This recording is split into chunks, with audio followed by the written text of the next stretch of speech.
exposure to the fallout. It's what got us here. Ever changing, some chameleon. Blood, sweat, and tears. We'll never make it if we fall to everything that brings us down. With a comeback is now. Blood, sweat, and tears. Fight for what we want. Doesn't matter the cost. Every day, put in work. Blood, sweat, and tears. Nothing comes overnight. Strength in numbers, start to line. We don't bow to fear. Blood, sweat, and tears. Blood, sweat, and tears. Blood, sweat, and tears. The crowd. Oh no, we don't bow to fear. Blood, sweat, and tears. Fight for what we want. Doesn't matter the cost. Every day, put in work. Nothing comes overnight. Strength in numbers, start to lie. We don't bow to fear. Blood, sweat, and tears. Fight for what we want.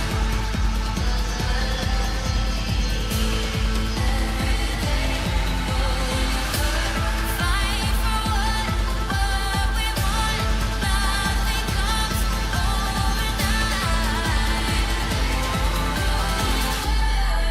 Blood, sweat, and tears. Fight for what we want. Doesn't matter the cost. Every day, put in work. Blood, sweat, and tears. Nothing comes overnight. Strength in numbers, start to line. We don't bow to fear. Blood, sweat, and tears. Fight for what we want. Doesn't matter the cost. Every day, put in work. Blood, sweat, and tears. Nothing comes overnight. Strength in numbers, start to lie. Wouldn't bow to fear. Blood, sweat, and tears.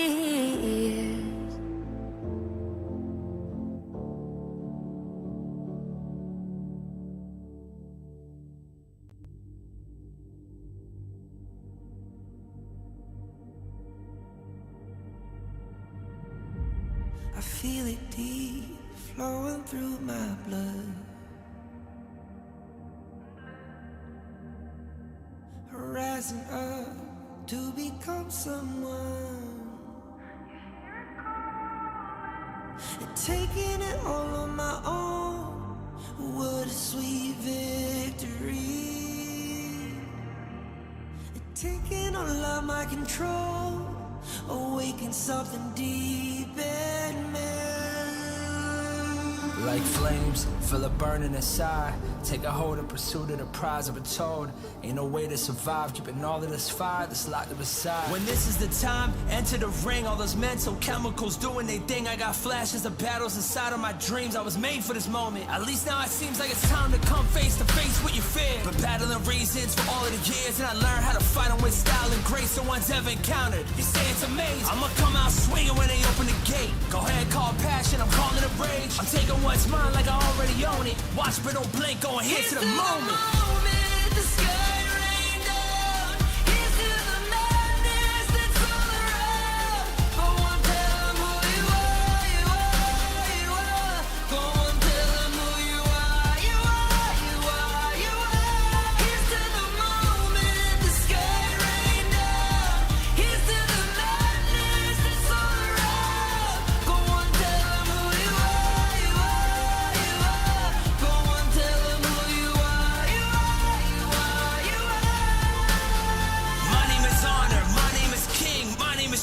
yeah, my name is Strength. Tell them who you are.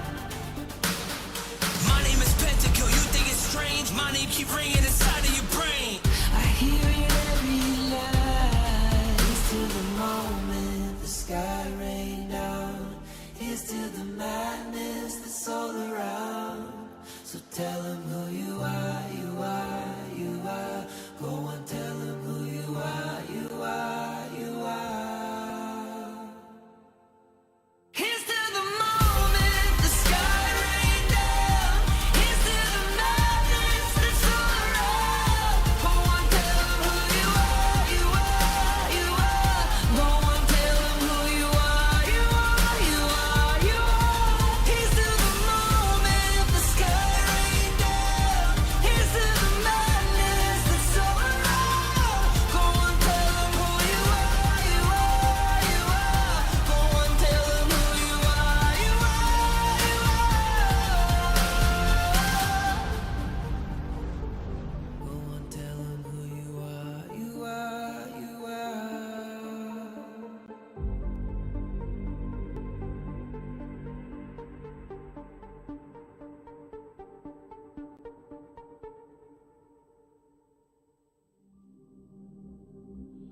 In this world,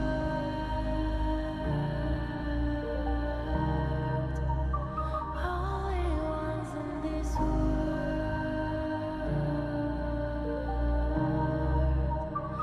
only ones in this call out my name, cut through the sound of the rain. No matter how I feed the flame, you know I feel the darkness and the pain.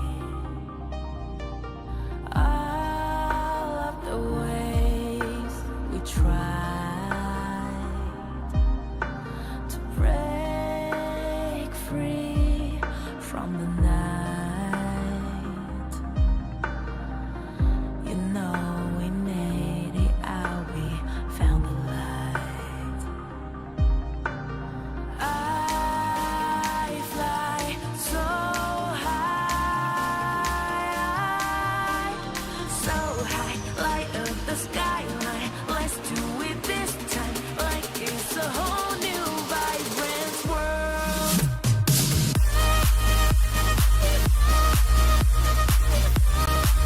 Like we're the only ones in this world. Like we're the only. Day number 3. Welcome to Honor of Kings Invitational 2024 Season 2. I think that the Vitality match is going to be the toughest because they are probably the strongest team on the group, but today you're going to see some targeted strategies focusing on them. Vu qu'on a vu VKS jouer au tournament à la S1, on peut regarder leur gameplay et établir une stratégie. Eu acho que o melhor jogador da Vitória é o Shanks, porque, bom, ele é o principal carry do time e ele basicamente escolhe a lane que vai jogar, o pick que quer jogar. Então acredito que ele seja o melhor jogador, mas a gente vai ter uma boa resposta contra ele e acredito que ele não vai ter um bom desempenho contra o nosso time. 我感觉 VKS 只是单你一个人拿野盒来 C， 只要把他野盒打烂，他们就没什么用了。我感觉赢他们挺简单的。 A importância de ficar em primeiro é mais dar esse medo para os outros times nos playoffs. E a gente quer sim ser campeão para defender o nosso título. A gente foi campeão do primeiro, então a gente está aí para defender. Qui contre Dani. Dani, je t'attends. Acho que a equipe que poderia ser mais difícil de enfrentar seria a G, pelo fato de eles serem Hong Kong, talvez, e eles consigam jogar no servidor chinês. Eles também já têm jogadores que são bastante experientes. Acho que seria a equipe mais forte assim a se enfrentar do grupo. 他们的能力我们非常认可，很厉害，但是我们不畏惧挑战。以现在的阶段，其实我们没有十足的把握说去战胜他们，但是我觉得大家都是职业选手，就是不要那个眼光这么短浅吧，就是单单一个 S2就在沾沾自喜，到时候我们 EW11减。我们在山巅等着他们所有人的挑战。disappoint sa nangyari kasi yung last time mananalo kami sa BKS.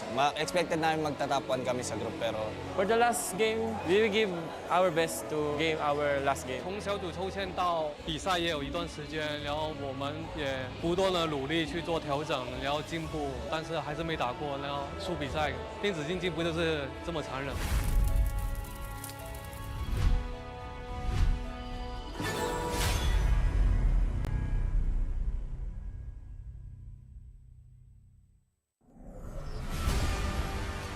Through the ages, two opposing sides have fiercely battled for a power that granted them life, but cursed them with ruin. Wait! Oh, no, this story is too cliche. Maybe we can find inspiration from other stories. Hey, that might work. Got it. Woo! Oh. This story is adventurous, but lacks excitement. How about this one?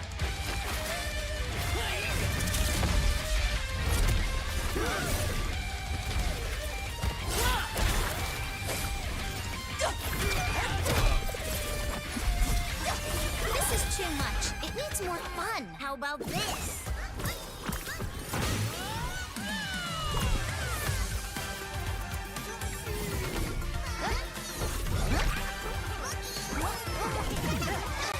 That's enough!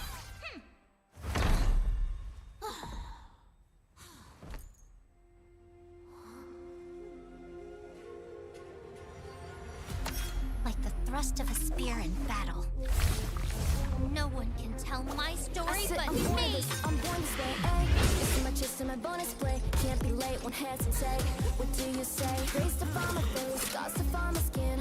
I can't convince them, keep please, I'm enlisted. I'm the one that you hate. H-to-the-E-R-T, doing it for real, I found my dog. From the ashes, I go the game. Flow with a rumble, make them crumble, make them run. Baby, it's go time. Knock me down, how I rise. An inspiration, I know how. The one who go bug them up, no lie, we gon' do it. Facing our peers, we don't think we just move it. No, we the best, and we don't gotta prove it. Somebody test me, I swear I'm gon' lose it. I got a trophies on this boom and illuminate. Another day, another way. You got the power to turn it around. You got a champion, second me last. Calling out for the game. There's no time. Won't you yell out my name when I sing a song of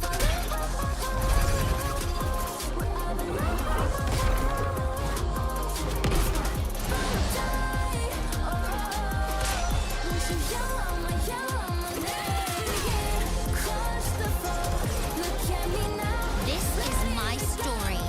A story of honor. A story of bravery. A story of heroes.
down.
You want to be strong? Learn from the pro now. When you're attacking a tower, you might accidentally target an enemy. Or when attempting a tower dive, you end up targeting the tower and minions instead. Professional players execute such impressive moves effortlessly. While you may feel overwhelmed and get killed by the tower, your control settings might be holding you back. Change the recommended basic controls to advanced. This activates extra basic attack buttons for minions and towers. Turn on Show Enemy Avatars to accurately select the enemy's avatar for the kill, and better assess vision exposure. Give it a try and play as smoothly as a pro, easily crushing the enemy faction. Learn from the pro. Learn more from Honor of Kings Global Esports. All I need is a target.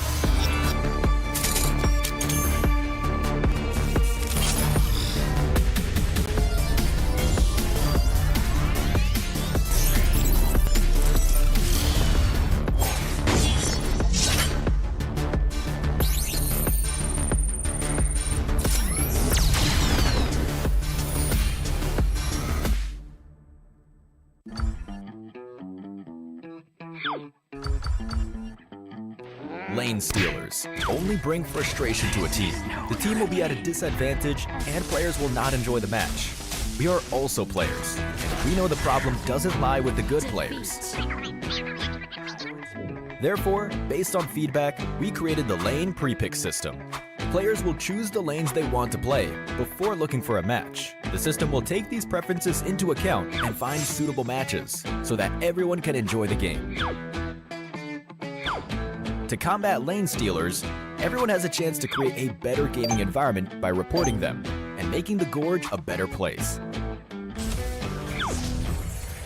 With this system, finding a balanced team is no longer a problem, but a practice in innovation.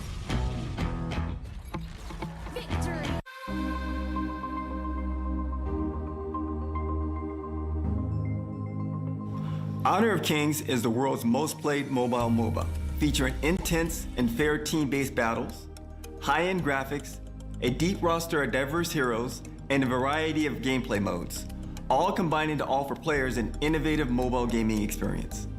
One of our main goals is to develop Honor of Kings for a global audience. To achieve this, we continue to add localized content to the game, such as collaborating with popular franchises to bring new regionally inspired heroes, skins, in-game events, and more to our worldwide community.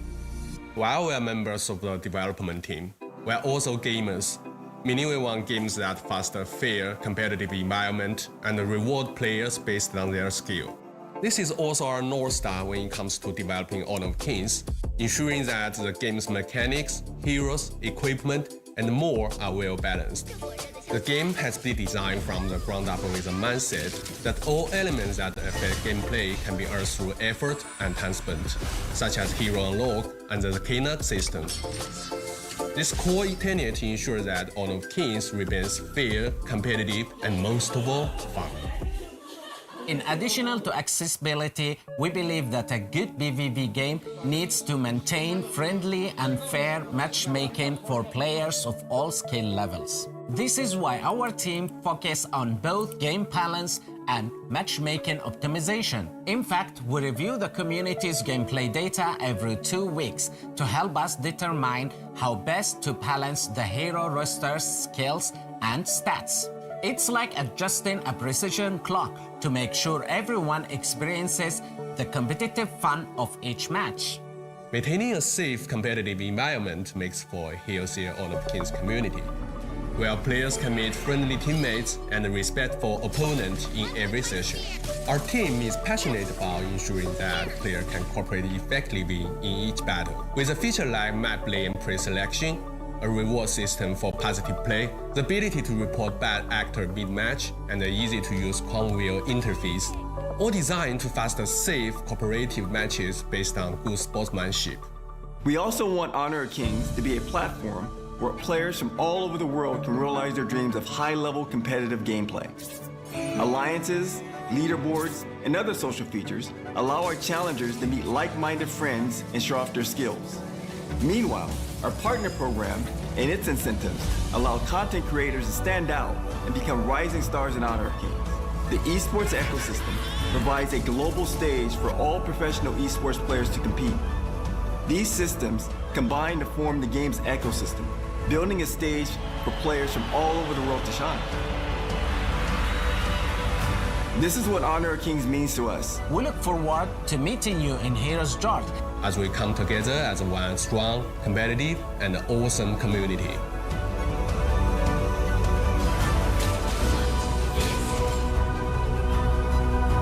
Welcome to Honor of Kings.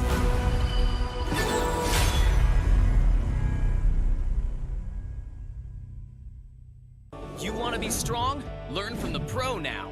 When you choose a long-range marksman to take down enemies in the distance, only to find the enemies constantly staying at the edge of your attack range. When you enthusiastically pick a high-burst mage, planning to crush the opponents, but the enemies keep sneaking outside your vision. The professional players have long been using the small tricks in their settings for smooth operations. Let's take a look at how the pros set up their game. Change the setting from fixed camera to camera shifts with skill direction. Your vision will move with the direction of your skills, allowing for a broader vision range. This not only enables more accurate targeting, but also gives you the upper hand to anticipate incoming enemies in advance. Come and try this practical secret that professional players are using.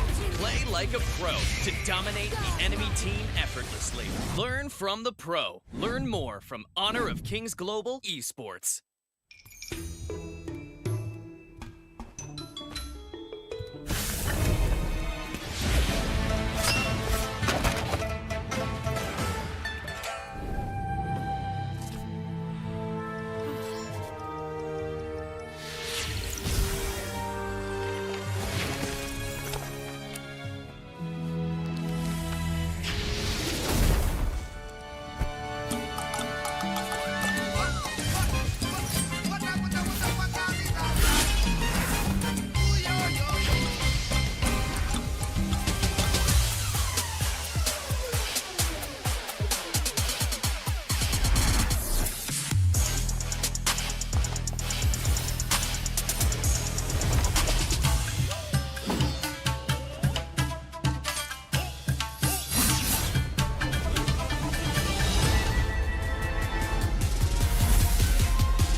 Honor of Kings Invitational 2024 Season 2. I think that the Vitality match is going to be the toughest because they are probably the strongest team on the group, but today we are going to see some targeted strategies focusing on them. Vu qu'on a vu VKS jouer au tournament à la S1, on peut regarder leur gameplay et établir une stratégie. Eu acho que o melhor jogador da Vitality é o Shanks, porque, bom, ele é o principal carry do time e ele basicamente escolhe a lane que vai jogar, o pick que quer jogar. Então acredito que ele seja o melhor jogador, mas a gente vai ter uma boa resposta contra ele e acredito que ele não vai ter bom desempenho contra o nosso time. 我感觉 VKS 只是单你一个人拿野盒来 C， 只要把他野盒打烂，他们就没什么用了。我感觉赢他们挺简单的。 A importância de ficar em primeiro é mais dar esse medo para os outros times nos playoffs. E a gente quer sim ser campeão para defender o nosso título. A gente foi campeão do primeiro, então a gente está aí para defender. Aqui contra Dani. Dani, je t'attends. Acho que a equipe que mais poderia ser mais difícil de enfrentar seria a G, pelo fato de eles serem Hong Kong, talvez, e eles consigam jogar no servidor chinês. Eles também já têm jogadores que são bastante experientes. Acho que seria a equipe mais forte assim a se enfrentar do grupo. 就他们的能力我们非常认可，很厉害，但是我们不畏惧挑战。以现在的阶段，其实我们没有十足的把握说去战胜他们，但是我觉得大家都是职业选手，就是不要那个眼光那么短浅吧，就是单单一个 S2就在沾沾自喜，到时候我们 EW 是一点。 我们在山巅等着他们所有人的挑战。 Disappoint sa nangyari kasi yung last time mananalo kami sa BKS. Expected namin magta-top 1 kami sa group pero for the last game, we will give our best to game our last game. 从小组抽签到比赛也有一段时间，然后我们也不断的努力去做调整，然后进步，但是还是没打过，然后输比赛。电子竞技不就是这么残忍？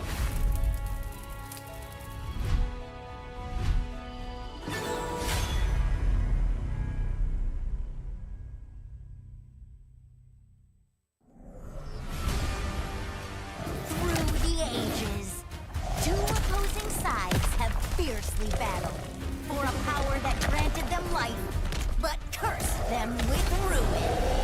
Wait! Oh, no, this story is too cliche. Maybe we can find inspiration from other stories. Hey, that might work. Got it. Woo!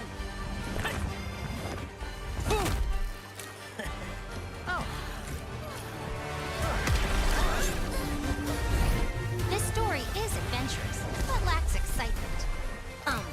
How about this one?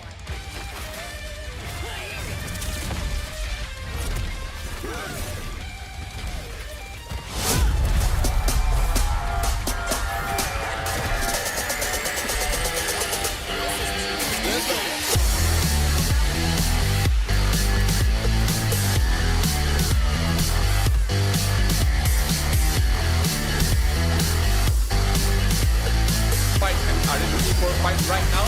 Danny going in the lead.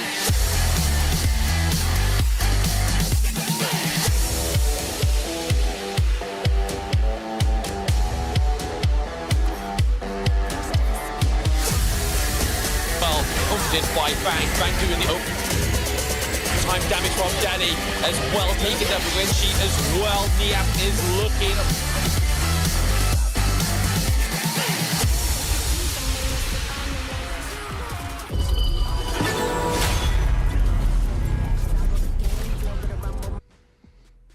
How's it going, everybody? Welcome to the final day of the group stages of the Honor of Kings Season 2 Invitational. My name is Blam, and with me, I am joined by Hauler today. How's it going?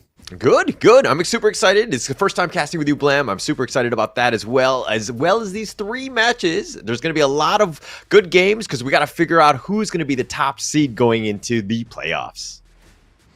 Yeah, like we were saying in the pre-game production, was like there's really not much here in terms of what can change within today's standing, because again, some of these teams have gone 2-0 all the way through. Some of them are not quite as an easier start as some of the other teams, and then obviously we've got some teams that just may not even get there. So again, 3 games, but it's going to be super duper cool, and I cannot wait to cast them, obviously with Team Vitality as well. But before we get into that, this is what Season 2 is all running up to is the EWC MSI. So one of our sponsors today is the Esports World Cup. So we are thrilled to be the partnership with the Esports World Cup for season of Honor of Kings Invitational. The top 8 teams will go through to this tournament, and most of them have already been picked anyway. So this is going to be the next point of call as well, and it wouldn't be anything without our second sponsor,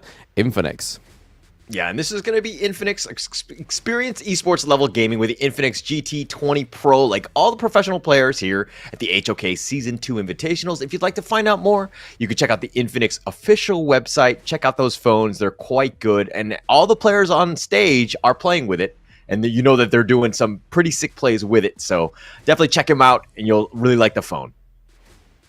I mean, we've had very little technical issues with these phones, so I mean, that even sings more praise to the Infinix GT20 Pro as well. So again, shout out to Infinix for supporting and sponsoring the Season 2 Invitational. But a little bit back onto the teams that obviously are playing today. We've got some of the, what would be considered more of the Western teams playing today, I would say. Within that hemisphere, we have obviously the likes of Team Vitality and VKS, the top seed of Brazil, going first, which again, I think starting today on that match is a huge place to be starting with, because both of these teams have had a really strong start to Season 2 Invitational.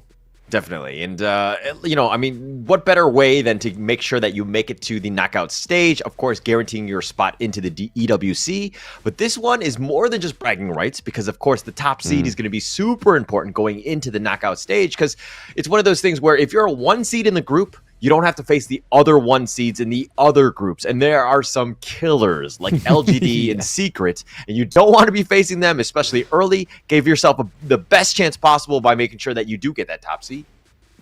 Yeah, I mean, even if you can't make it all the way to the finals, obviously, if these teams can get to the semifinals and survive the quarterfinals, it means a bigger payout for, obviously, the teams. It's a bigger prestige for the teams. But nonetheless, all these teams that are going into the quarterfinals of the Season 2 Invitational will be going and making their way to EWC. But it's going to be really cool to see All Gamers Global, because, again, we haven't seen them since day 1. So I want to see what they've learned watching all these amazing teams play for the past 3 days.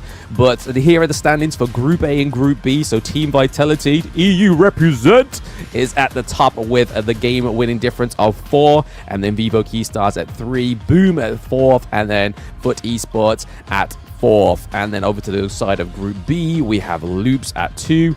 All Gamers Global, like I just said, haven't played since day 1, are at the 2nd position, losing 1 round to R8 Esports, and then 3rd is R8 Esports.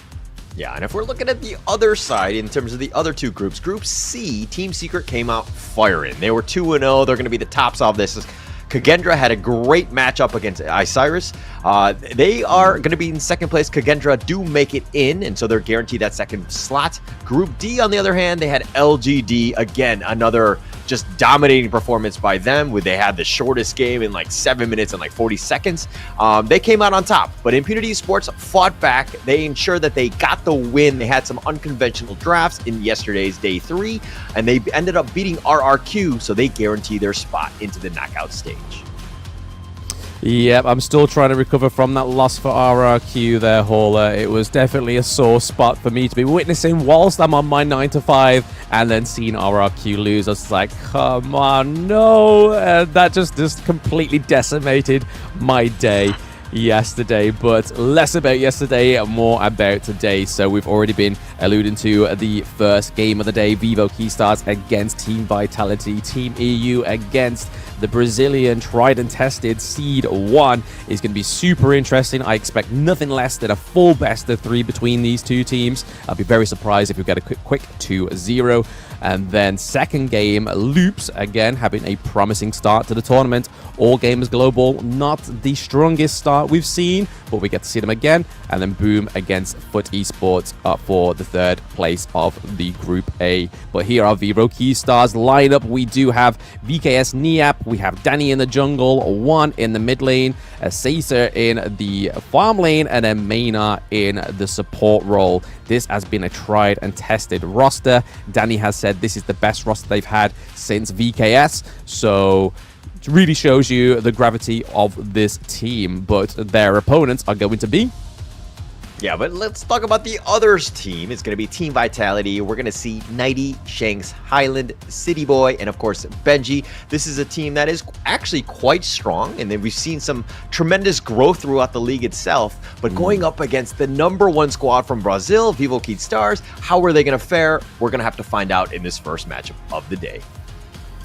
Yeah, I think it's going to be, like I've already said, no shortfalling of a banger of a matchup between these two teams. Because as you said there, Hauler, that obviously Brazil's VKS are their top seed. This Team Vitality roster has seemed like a massively strong roster as well. So both games that Team Vitality have played have finished in 2-0. So I think that's the gravity that people, those watching at home, need to realize that, hey, this is not a team to mess around with, and VKS probably know that.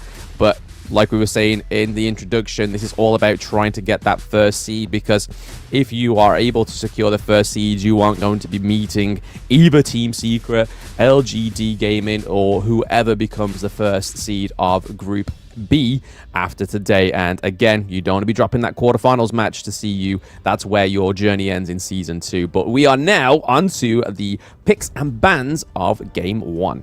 Yeah, we're going to start this one off. And of course, there's a lot, I would say, almost a bit of sense of relief. Obviously, that seed #1 is going to be super important going into the playoffs. But it's one of those things where, hey, I still made top 8. I'm going to be having a shot at the EWC.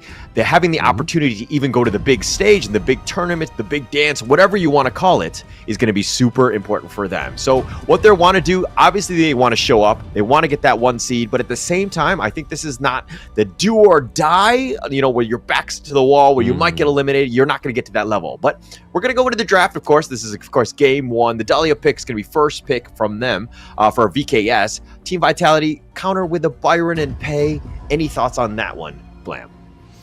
So it's really interesting to see Team Vitality actually not picking a tank in the jungle. So Pei coming through as the jungler here is really exciting to see, because again, we haven't normally seen City Boy on the likes of these big jungle picks, because he's always been Kaiser, and throughout the entire of the tournament, it's pretty much just Kaiser central for the side of Team Vitality. And it's nice to see that, again, paired with the Byron. This is something we've seen other teams play. So if you've managed to survive the initial engage of the Pei, you've got Byron that's going to come around, swing in that huge Malice to take you down and do massive amounts of damage, especially with the disengage and re-engage potential of the Byron pick. But again, we are seeing that those bans are definitely aimed at the teams. These are not just random high ban rate heroes that we're seeing against VKS and Team Vitality, because the Kaiser, again, one of the big picks for Team Vitality. Not so much Princess Frost. Again, obviously, Utility Mage is the way to go in that mid lane. And as you can see, VKS has picked the poor man's Princess Frost, which is the Lady Chen. But I do have to say a little quick stat on that Lady Chen. She has 85% appearance rate, but with the top win rate with such a hero that's been picked for that amount. So again, huge appearance, not in the bans, but mainly in the picks. And she has a 73% win rate. So this is one of the highly contested heroes between all the teams in Season 2 Invitational. Yeah, Lady John, just having so much flexibility. You have that magic damage, you have that control, you have CC. I mean, it has everything but the kitchen sink, right? It's definitely a great hero to pick up, and that's why teams are kind of prioritizing that. But they've also picked the Elaine up, and the Elaine has had, what I would say, 50-50 in terms of success rate. It hasn't been amazing. I think they had the win rate is about 43%, but it is the number 5 pick in terms of this league of Season 2 Invitationals. So it's definitely a contested one. Now, if we're looking more to the other side, the Mo's and of course the Byron Pei, these kind of have been kind of meta, but the Huangzhong, not really as much. We haven't seen too much of it throughout this tournament thus far. Huangzhong, absolutely. Yeah, this was a Season 1 favorite. It was in the farm lane. So again, Team Vitality really switching up the team comps that we've been seeing for the past 3 days. because we're not getting that tanky jungle. We're not really getting the Dharma or the Mayin into the clash lane. We're actually seeing Byron surface for the first time for Team Vitality. It looks like the Motsu, as of yet, is going to be the support pick. So again, great shot calling potential for Benji. If not, it's going to go into that mid lane, which again is great utility for the Motsu, for being able to just use that first skill, set up a great engage for either the Byron or the Pei, and then create the distance for the Huangjong to use that massive ultimate that we know he packs. And yep, it's going to be into the support lane as they lock in the Shangguan, which we saw yesterday on Highland. And with those finishing strokes, could this be the finishing stroke they need to take game one with this mid lane pick?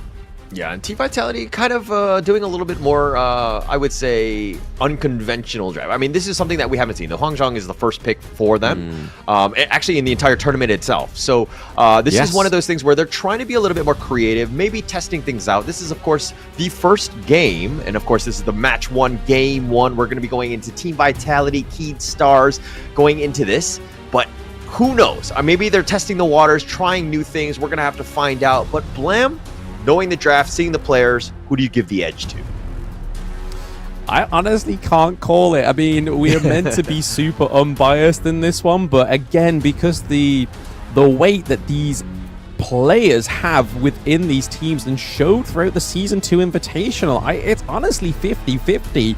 Because over to the side of VKS, they do have the Dolia, even though she is the only hero with a 100% appearance rate in the entire of the Season 2 Invitational. She's only at a 38% win rate, which, when you think about it, yes, she's been banned 19 times and only picked 8, but she's only picked up a 38% win rate within those 8 times. Really showed you that it hasn't been the best pick within the Season 2 Invitational, whether that's down to the tankier heroes being more of a spotlight within these drafts of Season 2 is going to be super interesting to see if this really affects either of these teams, because again, the only real tank onto the side of VKS is the Dune pick, which we haven't seen Danny play yet. He's been mostly going for those flashy jungler picks for the majority of that Season 2 Invitational, but we're already seeing a little bit of a presence here, a little bit of tit for tat up into the clash lane between Byron and the lane, and normally Byron is going to be your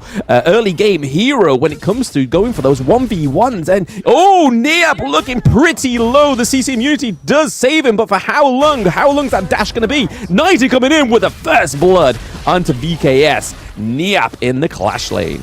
Yeah, Niap in a bad spot. He got a little bit low. He was getting destroyed in that top lane, and this is a bit of a rough one, right? You don't want it to be dying. You're losing a lot of XP. You're losing a lot of potential, any sort of gold. But if we're talking about Lady Jeanne here, more in the mid lane, of course, the most hotly contested one. If we're talking about skill combinations, it's going to be what? Ocean of Tears to start things off. You have your Destructive Deluge to kind of create that zone, and then you end up with the Ocean of Tears back off when it's off cooldown, and then end it with a Flowing Sigh. Of course, there's a lot to remember in terms of these combinations, but if you want to scale and do that damage, this is probably the best combination for you. Yeah, like I said, she has been one of the bigger, highest appearance mid lanes in the entire tournament, and then obviously having a fantastic 73% win rate. But Frenzy is the common skill we are going to be highlighting right now, so it increases your damage by 10%, resistance by 15%, and lifesteal by 20%, and then magic lifesteal by 30%.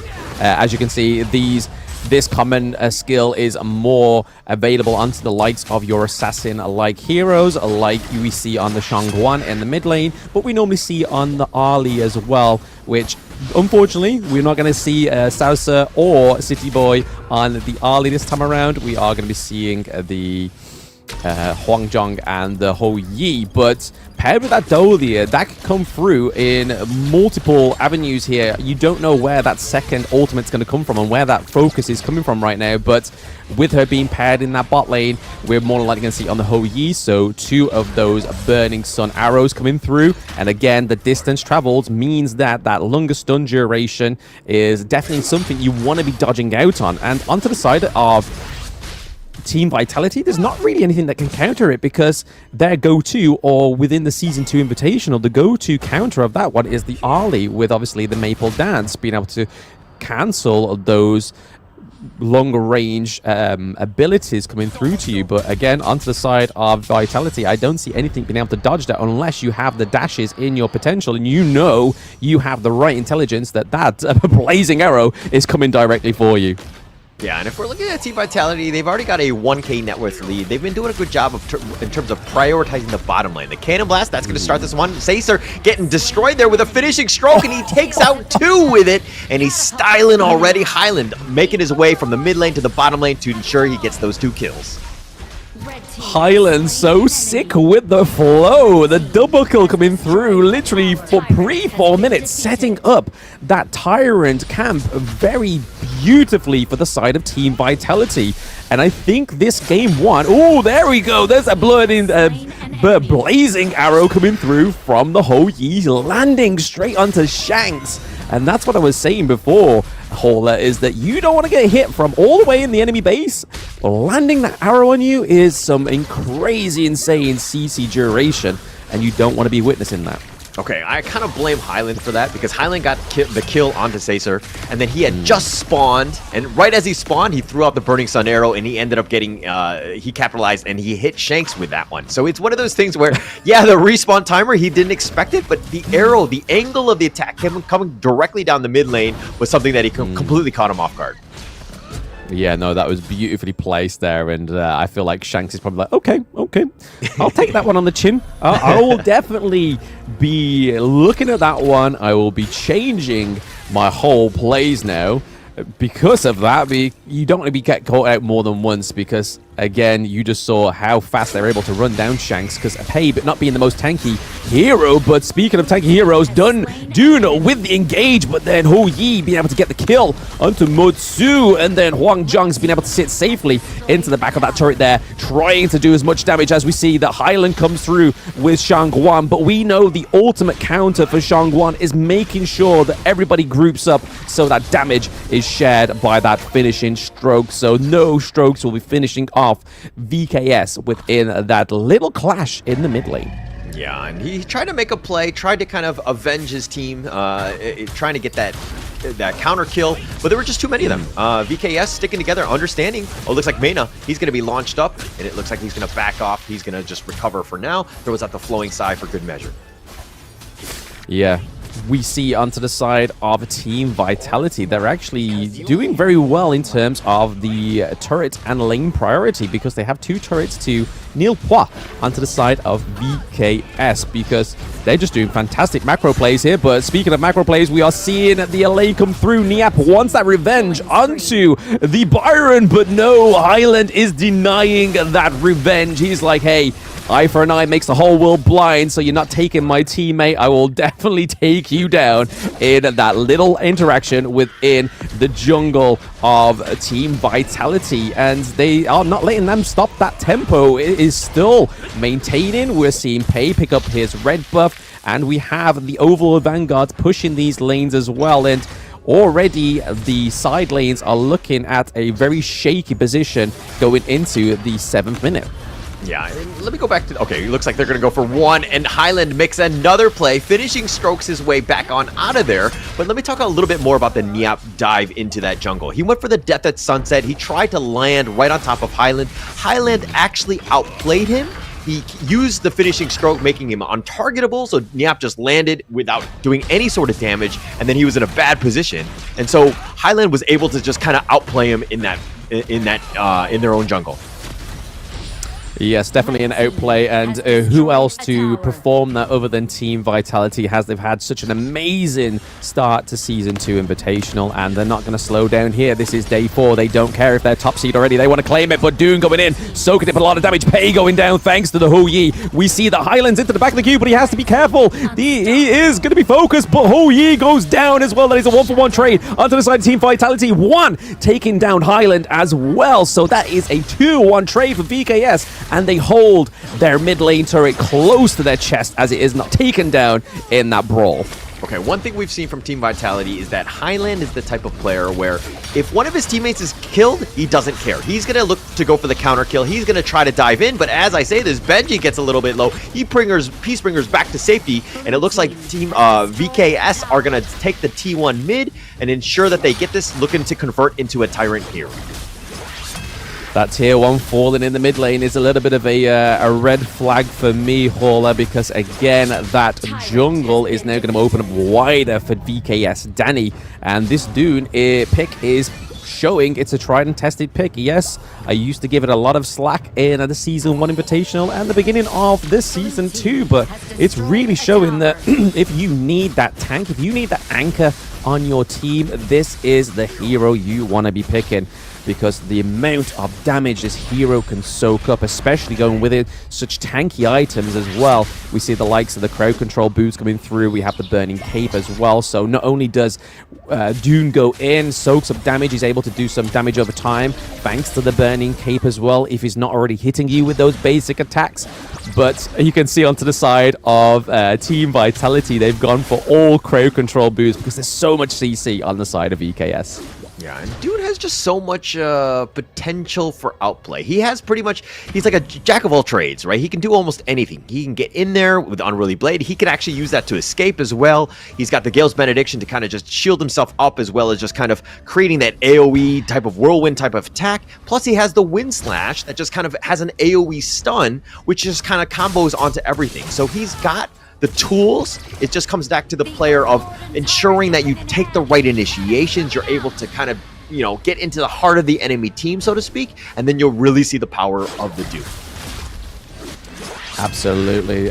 Nothing short of a absolutely staple pick here for VKS. We haven't seen it much within the Season 2, but again, it just really just shows Danny is able to play those flashier junglers, but also those father-like figures in the jungle presence there, like the Dune. Are they going to be able to steal this Overlord? Not quite. They was able to get the Shadow Tyrant, and with that Primal Bond being procced after taking one of the jungle objectives, you don't want to try and take the other Shadow Overlord, because it takes you a long time. It then also opens up for a lot of errors on the side of VKS. But Team Vitality was able to take it without it being stolen. Again, I feel like this is going to be what's going to apply more pressure for Vitality in those lanes now that they have their Shadow Vanguard, because they really want to try and claim that T1 in the mid lane, because it just means for the likes of Shanks, Highland are then able to set up bigger engages, some bigger flanks onto the side of VKS as well.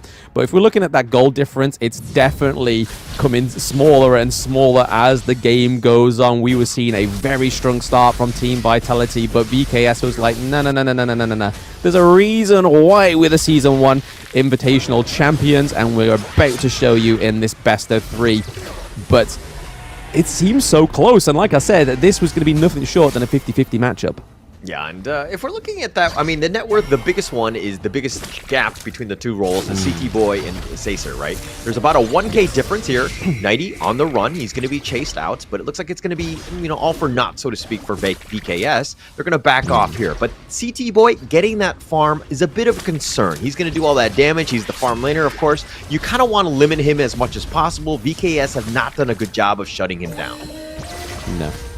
Yes, you are correct there, Hauler. I think that Sacer is just able to sort of position himself very well with Danny on the Dune as well. It just means that he doesn't have to worry about getting close to the front line, because with Ho Yi, okay, basic attack comes through. We are able to close the T1 in the mid lane for Team Vitality, which I think at that 12-minute mark, for that turret to stay remaining would have been a struggle for them to continue the aggression and continue that lane priority that they've been keeping for the majority of the game. If that T1 was going to stay standing, it would be an issue for Team Vitality. So making sure that is down is going to only further their cause trying to get to the enemy team's crystal. But as we see that the farm lane has no T2 anymore, it's down straight to the high ground turret. So putting some priority there and putting some pressure could really change this match around. We're seeing Huang Zhong come through with the ultimate, but going on to Dune, is it really going to do that much damage? Seeing that Dune was able to sustain that 3v1 damage there and only take what, maybe a quarter of his health, is just showing the amount of soaking of damage that this pick can do. But we may see a unsuspected Shanks or an unsuspected Danny here getting picked off. Yeah, but VKS trying to limit the amount of space that Team Vitality have, and this is why Danny's being a little bit more aggressive. Yeah, he's up in front, and he's being, scouted out with by Team Vitality with the ults and all the different spells to kind of just fish him for, wherever Danny might potentially be. But this is a situation where VKS, they want to be aggressive. They want to take the team fights. They want to push you out as well as invade the enemy jungle because they need to catch up. And they've done a pretty decent job. This net worth lead has dwindled from a 2K to about, 500 gold at this point. So they definitely are doing the right things. They're making the right moves, and it looks like they're going to take a free Tyrant here. Yep, the pendulum of the gold difference is in full motion of swing right now, but I feel like this focus for the Shadow Tyrants is all to aid that whole Yi, because again, huge ultimate. Oh my days, the crucial kill theft comes through for Elaine, taking the Shadow Overlord. Niap putting some respect on his name in that clash lane is huge for VKS. This could be, again, massive. Once we see that Niap comes back, the Overlord is going to be dropped as well. We're going to have the Tyrants on the side of VKS as well. So not only the damage, but the lane priority. These Vanguards can really put your enemy team into a sticky situation. But as for now, Team Vitality do look like they have got VKS on that back foot. They're looking to push this T2 turret in the mid lane for VKS. Hong Jong already putting pressure onto the back line there. Already trying to do a lot of damage onto the Dune and was able to set up a takedown of that T2 in the mid lane. Yeah, they've taken that one out. And it goes back to the play of Niap, right? He goes in. Obviously, it was a high-risk, high-reward play. He got rewarded for it. He died in the process. But if he had died and didn't get the steal, that could have been a disaster. That could have been so bad for them. Now they've bought themselves some time. Now you're going to see the Overlord kind of pushing in the bottom lane. So you have that sort of push with the Drakes. And now Team Vitality need to respond in kind. They need to kind of back up, deal with all the Drakes that they're going to have. And then just the amount of farm is going to be somewhat limited. So now VKS are looking to push it. Looking to push it indeed. T2 looking pretty low, but we're seeing a lane go in straight onto Highlanders. Down again. Seiza taking down 90. So 2-0 trade right now. Death on Sunset coming through. That's a 2-1 trade thanks to the Huangjong, but no more is Huangjong. City Boy is down, and we're seeing that Pei is taking some pain, but the shield coming through to save him. Niap is not going to be able to close that third kill for himself. However, that Shadow Vanguard is coming through in the farm lane. It may just be the curtain call here for the side of Team Vitality, as they are 3 men down. It is about to be a 4th man down. Somebody call an ambulance for Team Vitality. It is an ace. Right now, the Crystal is being taken down in Game 1. VKS 1-0 against Team Vitality. The European Titan bleeds. Yeah, and the VKS, well, talk about well played, right? They were behind. They understood, hey, if they're not going to push it out, they're not going to take advantage of that lead and not force us to be playing defensively, then we're going to take the action to them. We're going to be, up in front of them. We're going to be taking the enemy jungle. We're going to be just forcing you to play defensively. And so they turned it around. They found that opening, and they were just able to kind of capitalize on that. Really well played by Vivo Kid Stars.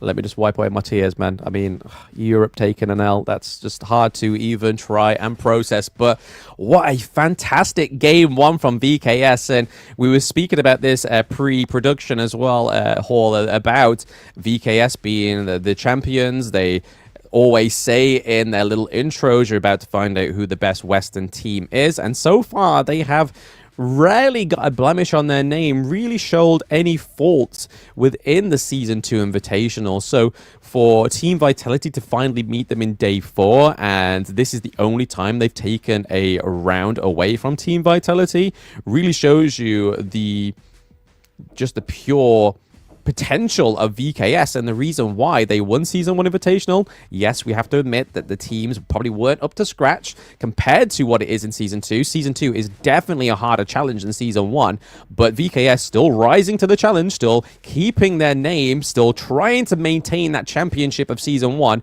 all the way to Season 2 championships at the end.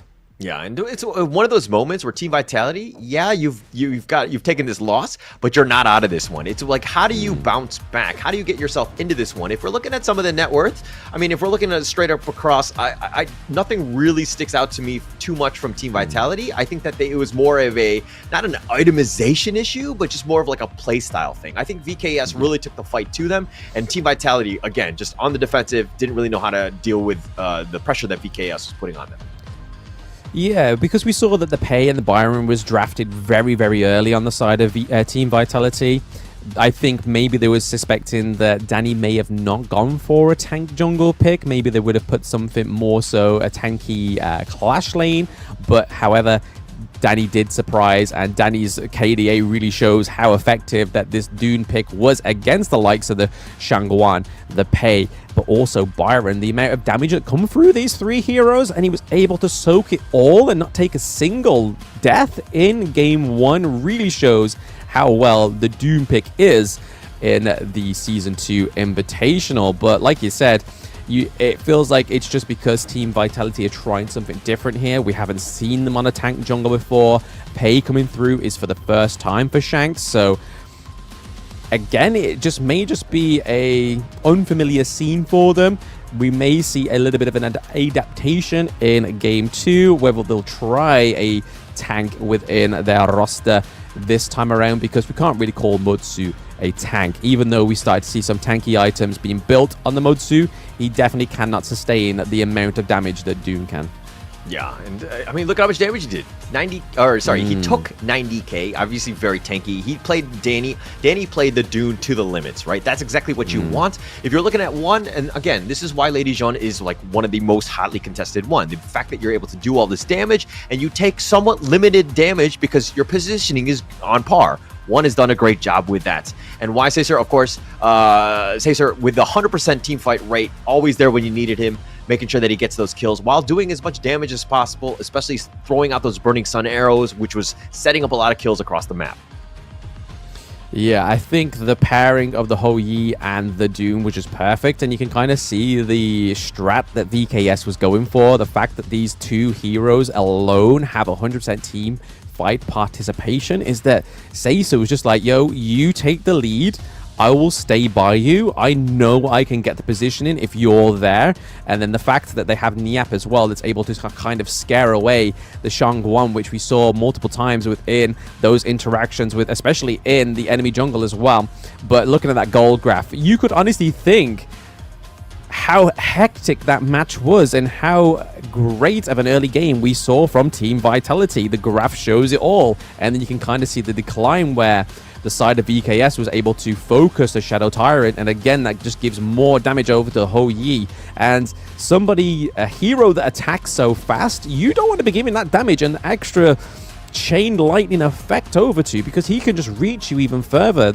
Even though he's got a blazing sun arrow, with those basic attacks, it's just zapping you with lightning and just doing damage over time. So again, it's just a hard thing to play against when you have the majority of squishy heroes onto the side of Team Vitality. But the MVP is going to be Maina, so we're seeing a support MVP come through. 018 damage dealt. Obviously, support's not meant to do the damage, but the damage taken, that 53k, is absolutely exceptional. And only dying once and having 8 assists is really what it's all about when you are a support player. Yeah, definitely. And Dahlia was the type of pick where, even as of yesterday, had a 0% win rate going in. It's actually picked up quite a bit. I believe it's a 44% now. So it's done its damage. It has a lot of control. It provides a lot of support, utility that you want from your support player. So having the MVP on this one, Maina really playing the hero Dahlia to the limits, very strong there. But if we're going to talk about some of the highlights here, this is one of those moments where you thought that, Team Vitality had this huge edge getting the first 2 kills right there, kind of trying to set themselves up. But then where did the wheels kind of come off, Blem? I feel like it was all around those jungle objectives. So once we started to see a more focus on the main jungle objectives for VKS, we saw those Shadow Tyrants come through. The positioning for the Hou Yi was just impeccable. There was just a huge fortress known as Dune right in front of him at all times. And no one like Highland or Pei or even Byron could get latch onto the whole Yi. It was just a hard thing for them to do.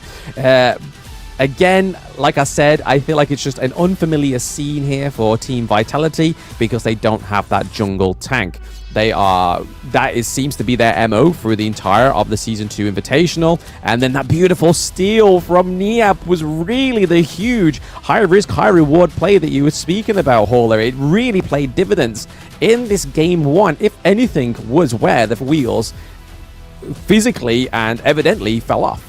Yeah, and I mean, I think a lot of this, there's a lot of good things that Niap did, right? I mean, you look at the KDA and he's like 2-3-3 or something like that. He didn't get a whole lot of kills, but he was just providing so much space. He was putting, Team Vitality, there was so much pressure on Team Vitality to kind of respond to what Niap was doing. Yes, he was kind of, sometimes maybe out of position, but he would play it to the limit and ensure that, his team is pushing in other lanes because he's providing so much attention elsewhere. So he did a really good job of just being that bait, quote unquote. Yeah, I mean, VKS Niap is potentially my favorite Clash Lane player to date, from witnessing him from all the way from Chuck BR23 all the way till now. He can just multiply play. But speaking of play, if you haven't logged into the game yet today, guys, Yao is now available. The Shining Star, Jing's brother. I've played him once already, and I can honestly say he is shaping up to be a very fun hero with not only his ultimate that can pass him back to a position that was 2 seconds ago, but the fact that you can stack up that passive and then get a CC onto your second ability is very good for trying to get those little wormy heroes trying to escape away from you. So Yao now available on the Gorge. Yeah, I've yet to try him. I will do so right after this cast. So it'll be interesting to kind of see what he's going to be doing. Because, I mean, going into this one, it's like the potential of it going, seeing some of the video clips that I've seen already, they've seemed pretty phenomenal. And it seems very exciting. It's definitely something new to try out. So I'm super happy to kind of give them a shot later on today. I'm going to say the good thing about his ultimate as well is the fact that it's got such a low cooldown. It's not like let's get a 2 second recall back onto my further last position, but it's like about 14-second cooldown. So again, you can really make some really great plays. So if you dash over the wall of one of the tyrants or the overlord camps and you think that the enemy jungler is escaping and the enemy Yao is escaping, he can just recall back in. If he's got those 4 stacks, he can CC you up, smite one of those camps. There's huge outplay potential for this hero, so make sure you do go and try him, preferably in casual. Get a grips with him. Try him out first. Don't take him straight into ranked and flame your teammates. Please, please. Endorsed by Blam. Yeah, and chances are if he's in ranked, he's on my side, and that, my teammate has never played him before, and it's always on my side, right? While the enemy team, he's been been training for as long as possible from this morning, right when the release, and he's an amazing player. But that said, okay, with Team Vitality, took it one on the chin. How do they bounce back? What do they need to do a little bit better, Blam? I think they just need to go back to their usual business. They need that tanky jungle, whether the Kaiser, because obviously that being banned in Game 1 was probably a little bit of an upset for them. Maybe they don't really play the Dune, or this is something they're trying to hold on to going into the quarterfinals, because you got to think here that Team Vitality don't really want to show everything right now because, again, they are in the top 8. They're going through to EWC. They're going through to the quarterfinals. If you're starting to show your pocket picks here when it doesn't necessarily count, you can kind of see why they're doing what they're doing. But hey, you want to get a win on the board. You want to make sure you can make the Brazilian Titans bleed within the group stage rather than finding out all the way into the quarterfinals that they kick your butt again. So we're into the picks and bans of Game 2. We're seeing that Kaiser ban, the Mai Shiranoi ban on the side of VKS. And then we look over to the side of Team Vitality. They love banning out that Hino. They know that Danny loves this pick, but they know that Danny isn't strict to this pick, as we just saw in Game 1 on the Dune. And then Ali, one of the most contested heroes in this game because both of their farm laners love this pick. Okay, you didn't say it. I was trying to see if you would kind of mention it, but it was one of those things because the Hwang Jong pick in the last one. I just felt like it was really underwhelming. And again, I don't want to call him out or anything like that, CT Boy, on it. I think he's a great farm laner, but I just felt like the Hwangjeong was just not the right pick to kind of synergize with the rest of the draft from Team Vitality in game 1. Yeah, your Hwangjeong is normally going to be paired with like the Dolia, or if you don't have a tank in your jungle, which they didn't, they really should have gone for the Zhongfei. But again, I believe Zhongfei was banned in game 1, so there was no tank to be had. The Motsu was kind of like a last resort, it seemed to me, because sometimes he can do great in the support lane, other times, like we just saw, not quite so much. But over to the side of Team Vitality, they do pick up the Elaine, which hasn't been something that Nighty goes for normally. It's generally the Dharma, it's generally the Mayeen, and same for Highland. We're not seeing that flashy Highland, we are seeing the Princess Frost come through. So a huge shout out to the Season 1 Invitational utility mage that was highly contested. Princess Frost just has so much means within her kit. Obviously, Winter is Coming is a huge AoE. Paired with the Dolia means you get 2 seasons of Winter. But oh, VKS still going for the Doom pick, but they go for the Guan Yu, which we have seen, I think, at least once on Niap, and it was played beautifully. Chef's kiss. Yeah, they're looking to counter the Elaine, right? If Team Vitality picked up the Elaine, they were like, hey, if we can't beat them, we're going to join them. We're going to take the Elaine ourselves. But VKS are like, okay, you want to take that one? We have the Guan Yu, who's just going to push down your lane, make things a little bit difficult for your Elaine. And so I think that clash lane is going to be very difficult. They need to figure out, Team Vitality that is, they need to figure out a way to how best to counter this. Do they put a little bit more resources where there'll be more rotations in that clash lane to kind of give a lane the best chance in that top lane? But we're going to have to find out, of course. Yeah, they ban out the Liam Po on the side of Team Vitality. I feel like if they've got the Guan Yu and the Lady Shen, I don't feel like another tank needs to sort of go into the enemy team comp. But then again, I could be wrong. It all depends on who their farm lane's going to be. But I know who it isn't going to be. It's not going to be Ho Yi. So again, Seiza not getting the Ho Yi pick, the Ali is down, and their go-to pick after this for the entire Season 2 Invitational has always been Lady Sun. So, being banned as well, they ban out their own Lady Sun, so it's going to be really interesting to see if they go for the DRNG or they go for the Marco Polo, or we could be seeing something completely different here. There we go, Marco Polo does enter the Gorge for BKS, and I believe this is the first time on the side of BKS as well. I don't know if they've picked up the Marco Polo. Obviously, the Marco Polo has had somewhat limited success in the league thus far. Yes. It's been picked 6 times. It has a 17% win rate. Not the best. And it seems like most of the teams struggle giving Marco Polo as much space as required. It's a very late game hero where you can kind of blow it up. Now, Team Vitality know the Marco Polo's there. They need to figure out some sort of way to kind of, again, put pressure on him, take away the farm, as well as maybe even just go in at him and just make sure that he's stunned so that when he does use the Fever Barrage, he's not going to do a whole lot of damage. Oh, okay, Ying gracing the Gorge for the first time in Season 2 Invitational. The first time we saw this, actually in competitive play, I believe, hasn't been since Season 1 Invitational, and it was onto the side of Major Pride, who weren't the best at the time. They have improved massively in the Open Series. Open Series Split 1, they did go all the way to the semifinals. Big up Major Pride with the major progression. But seeing Ying come through, again, Vitality is trying something different here.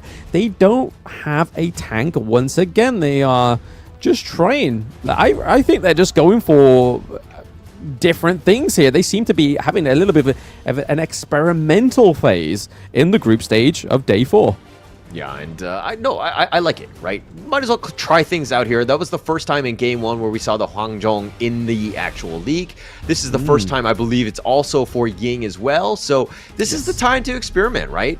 You might as well kind of play around with it and see what happens and see what sticks, right? Because you're getting onto that international level of, high-level competitive play. So you might as well try things out and see what happens. Absolutely, but I want to sort of like go back onto the point of the Marco Polo, like you were saying, Hauler. It's all about trying to lock down that hero, but most importantly, it's about trying to time his not his intimidate, but his cleanse as well, because once you pop that cleanse, you have obviously a CC immunity, but not only are you going to have to try and focus that time in, you're going to, if Guan Yu is around, and even if he isn't around, he could be there at a flash. He is the fastest hero on the Gorge. He could be pushing you into that Marco Polo ultimate, or you could be having the Dune just being flying over the wall with that chain blade, and then that's it. He's soaking up all the damage. Marco Polo is dealing all the damage, and by that time, the team has got like an ace, a double kill, a triple kill. The sky's the limit for VKS here, because again, both of these teams are in the top 2, but it doesn't really, the only thing that matters is if either of these teams can get into top seed, that they don't have to go against either LGD or Team Secret in the quarterfinals. Yeah, and of course, this is going to be match 1, game 2. Team Vitality looking to bounce back here, but if we're looking at the draft of Blam, who do you give the edge to? Again, it's really interesting. I haven't seen Team Vitality shine without a tank yet, so I'm going to have to give it over to VKS for now. Obviously, don't want to show my European bias too much, but I do want to give it over to VKS because of their performance in Game 1. The Dune was fantastic. Dune doesn't normally get banned anyway, so Danny was just like, hey, it worked in Game 1. I'm going to do it again this time around. But second time gracing the Gorge, we haven't really seen Yaria come through, but this is Yaria's kit breakdown. So after Yaria's passive comes off cooldown, find the opportunities to help your teammates resist enemy crowd control, which again is going to be super helpful on the Marco Polo. She can refresh her skill cooldowns in the DS Spirit form to shield a teammate as well. So you're kind of getting the second winged. You're kind of making the Dune a lot more spongier than he actually is naturally. So again, the Yaria pick from Maina and VKS is a huge pick, but there was a 3-man knockup in the farm lane.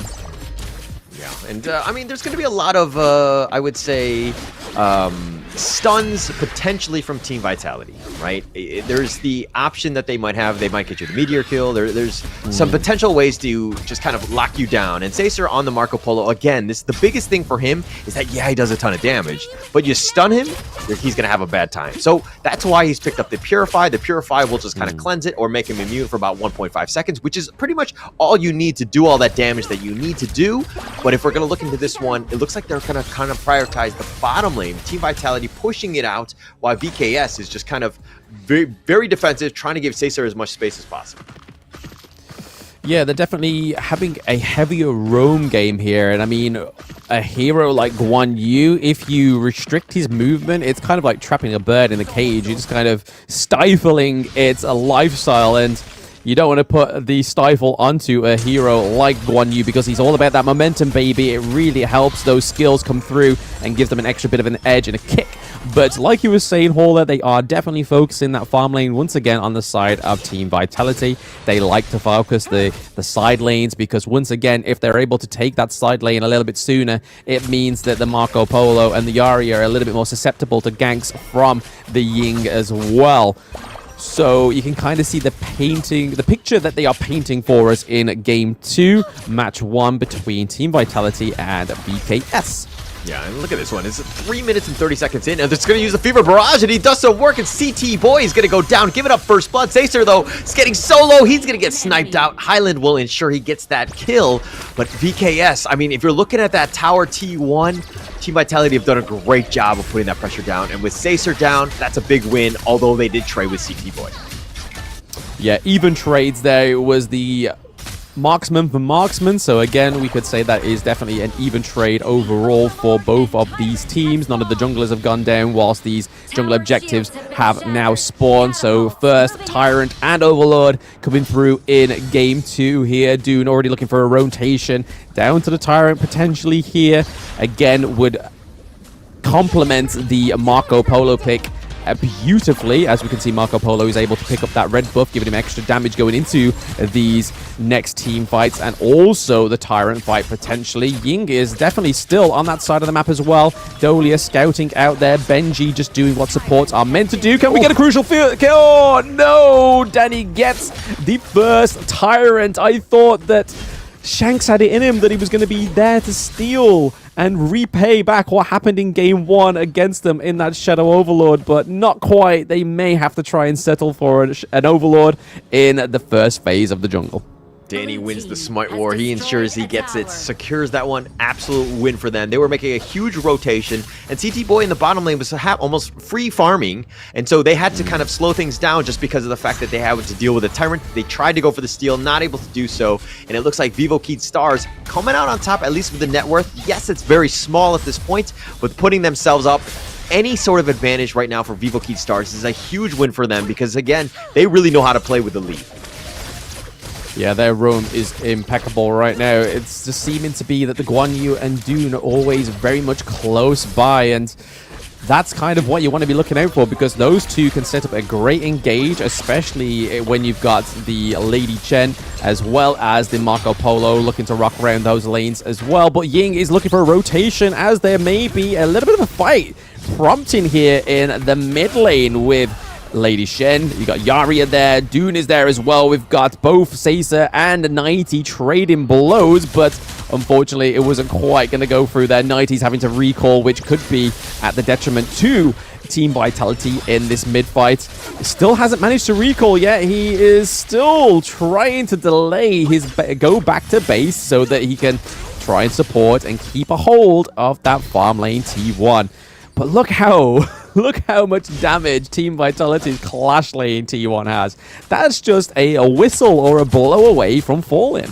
Yeah, Guan Yu, look at him. He's level 9. He has the slight advantage against the Nighty, who's kind of been pushed out of lane quite a bit. Nyap has done a great job of forcing him out so that he can free farming, putting a lot of pressure in the top lane, meaning that the rest of the team can just deal with everything else, right? So Nyap doing a great job of ensuring that he's, playing the Clash lane to its maximum in the sense that he's independent.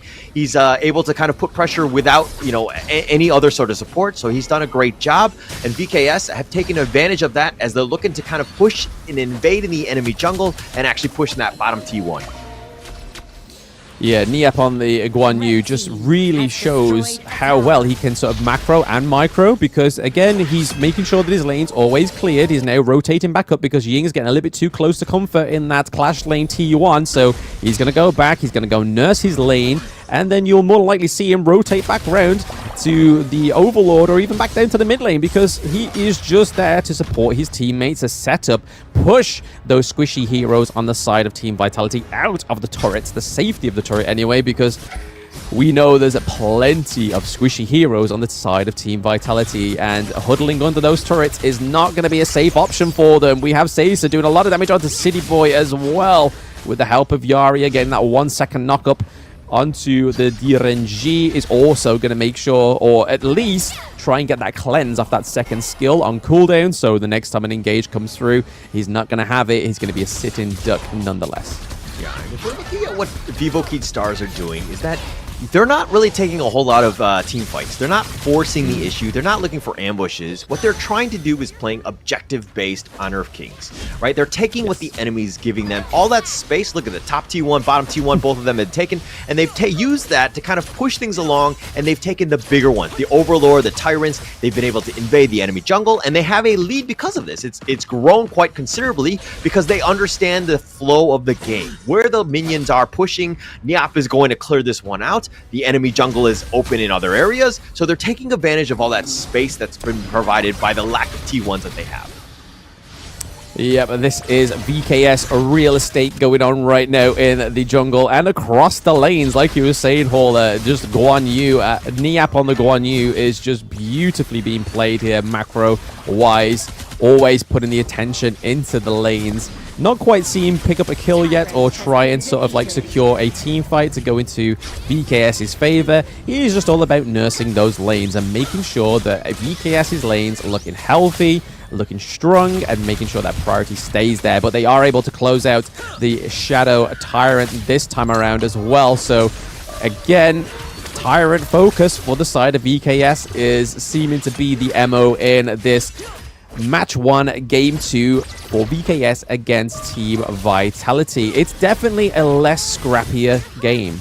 Yeah, and it's more strategic, right? Neop, again, pushing the bottom lane. Once that was pushing into the T2, you knew that Team Vitality would be from the bottom T2 into their own mid T2. That's the space that's been given to them. That's where they would be.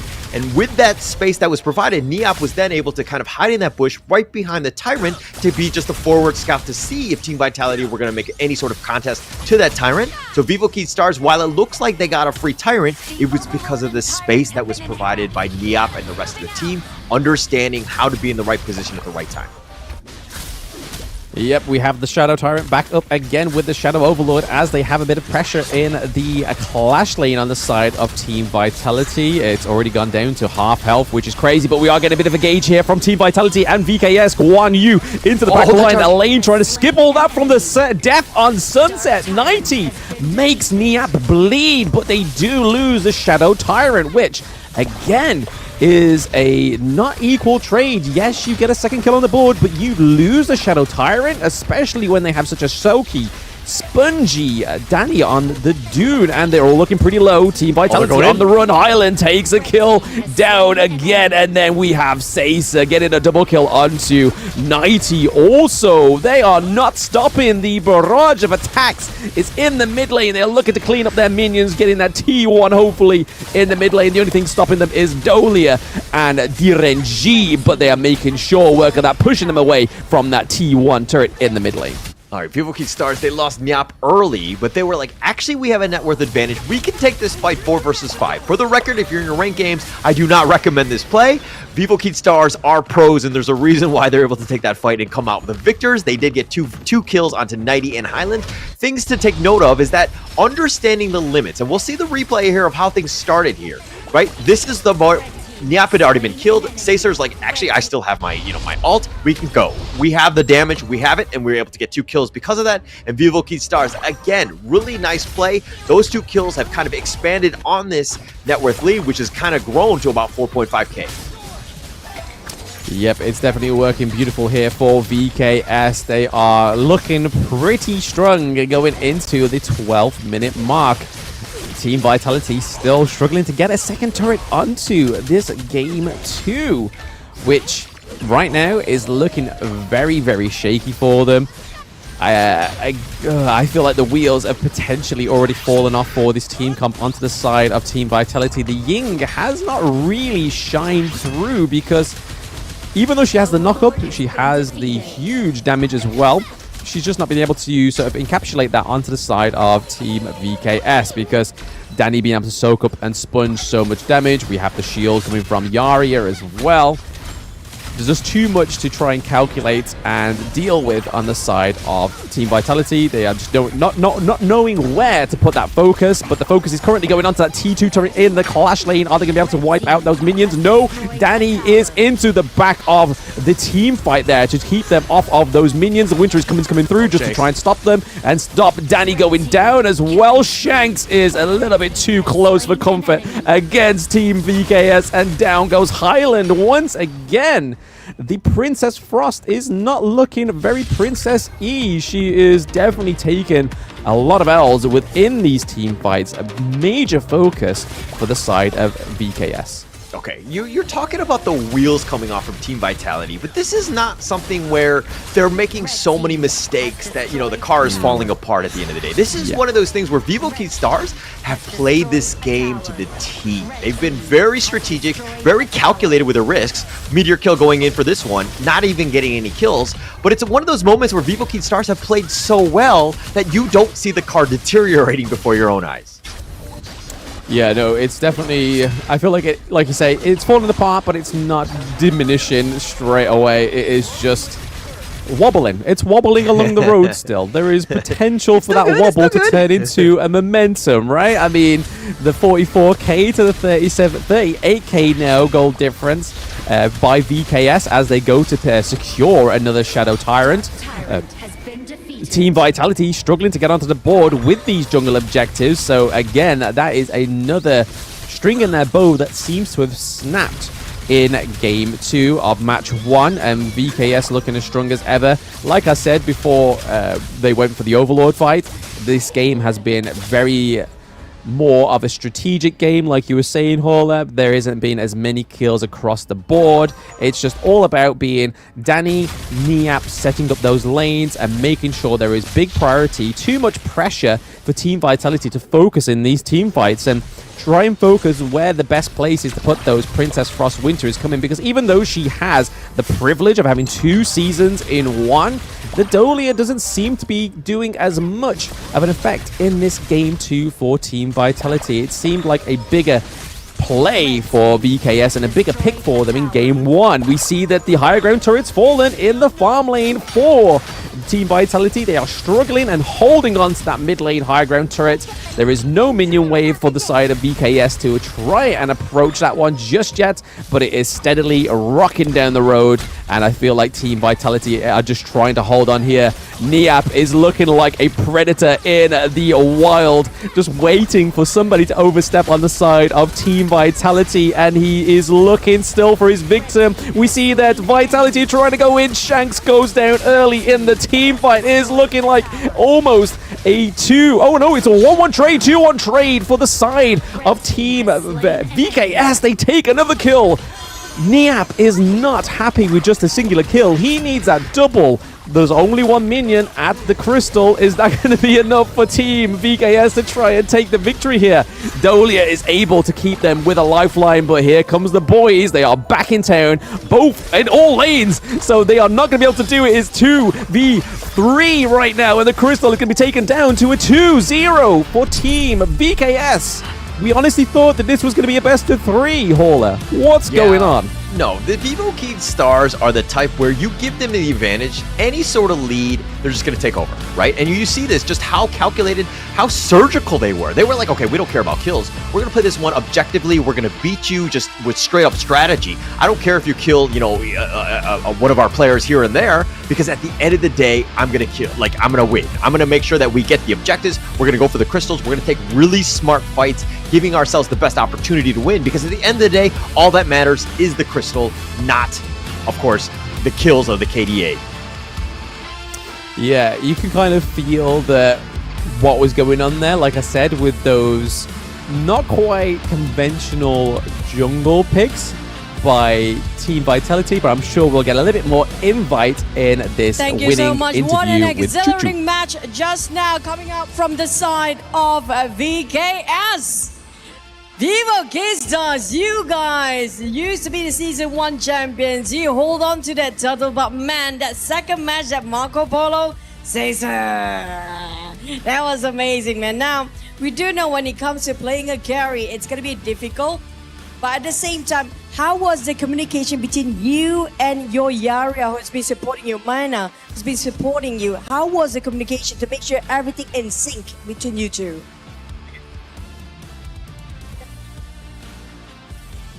Como é que, parabéns, obviamente, deu para defender o título, é maravilhoso. Como é que foi a comunicação entre o time, entre a parte do apoio e o ataque no seu time?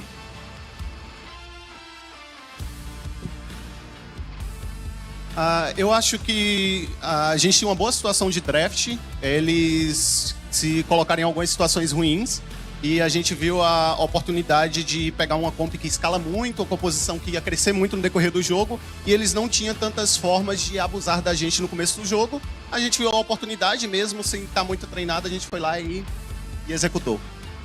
I think the communication went really well. We were obviously keeping an eye on the match. Just at the beginning it was a little slow, but we started to keep an eye when the opportunity arose, and I believe you also how we got the opportunity and it worked out for us. Now, I have a request from a carry, a marksman. You guys always being the star, like your Marco Polo amazing. You always get the, no, you hold the mic, It's gonna be from you. It's always gonna be them, you know, the carry, the marksman, and the highlight and spotlight all the time. Can you say something that, like, even like, I love you for your support coming out from Maina just now, to be appreciated? I mean, supporters, we need love too, right? We are the Romans, we need support too. So, can you say some appreciative word to your supporter? Vocês sempre estão ganhando, tem sempre muito apoio aí do pessoal, dos fãs. Você tem alguma mensagem aí pro pessoal? Porque eles também precisam sentir sua emoção, né? Fala alguma mensagem para os fãs.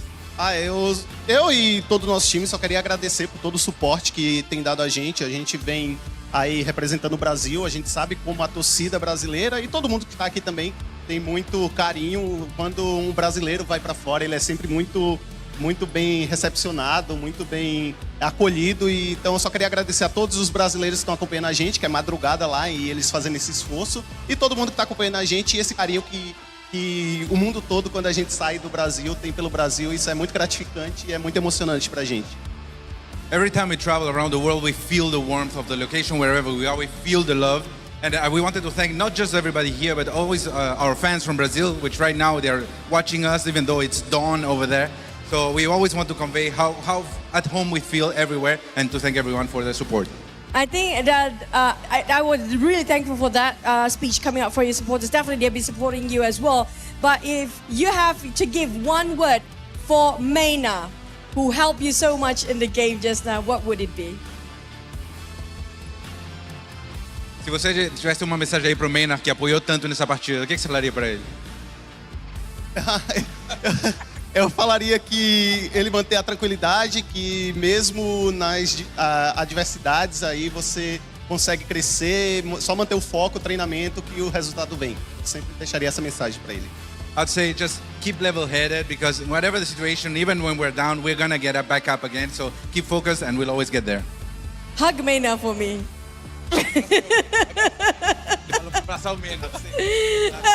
Okay, there you go. But you guys has been crazy when it comes to getting those, still as per usual. That was amazing. Niap, that was an amazing work as well. But last but not least, coming out from Danny, I think he's going to pass it up to the captain. Last word towards all your supporters and also the team that you'll fight against later. Última palavra para todos os seus fãs e pro time que vai se enfrentar agora em 2 dias. Bom, a palavra que eu tenho para os fãs é basicamente a mesma de ontem. Eu só tenho a agradecer por vocês estar acompanhando a gente diariamente, mandando mensagem, todo o apoio nas redes sociais. E, bom, o fuso horário no Brasil é muito difícil, mas mesmo assim tá todo mundo assistindo, todo mundo torcendo, todo mundo muito feliz com a nossa caminhada. E para os times que a gente vai enfrentar bom, acho que hoje a gente cravou o nosso título de Rei do Ocidente, não existe outro. Então, vão ter que tomar cuidado. A gente vem para defender o nosso título e é isso. Well, for the fans, obviously what I've been saying, thank you very much for all the support. It really keeps us going, no matter the time zone. And for the teams we are going to face, please get ready, because we are coming to defend our title. So beware, we are coming. Still your objectives as well. Just saying, but that's going to be VKS. Give it up to VKS. We're going to toss it back to the casters. But Brazil, vamos! Let's go back to the casters. And there we had it, Hauler, our game-winning interview from VKS that took a very surprising but definitely concrete 2-0 from Team Vitality, now putting VKS on the top of the top of Group A. So no Team Secret or LGD Gaming Malaysia in round 1 for them. Yeah, and this is it's great to see, because this is the top team from Brazil, and you just saw how well coached, how disciplined they were at the end of the day, right? I think they talked, it was Maynard at the very end who was kind of like, hey, we can lose the game, but we'll bounce right back out. And you saw that in game 1. They were losing and they were just like unfazed. We're going to continue to play our game. We know how to win in this, in Honor of Kings. We know how to do this one. So again, just very well coached, very well disciplined team that is honestly going to make some waves moving forward, not only in the knockout stage and maybe in EWC, but maybe I'm getting ahead of myself, because we still have a lot more to see from that team. Yeah, no, VKS, like I said, going through to it, they have been a strong team in Season 1. Obviously, the competition was nowhere near as tough as it is in Season 2.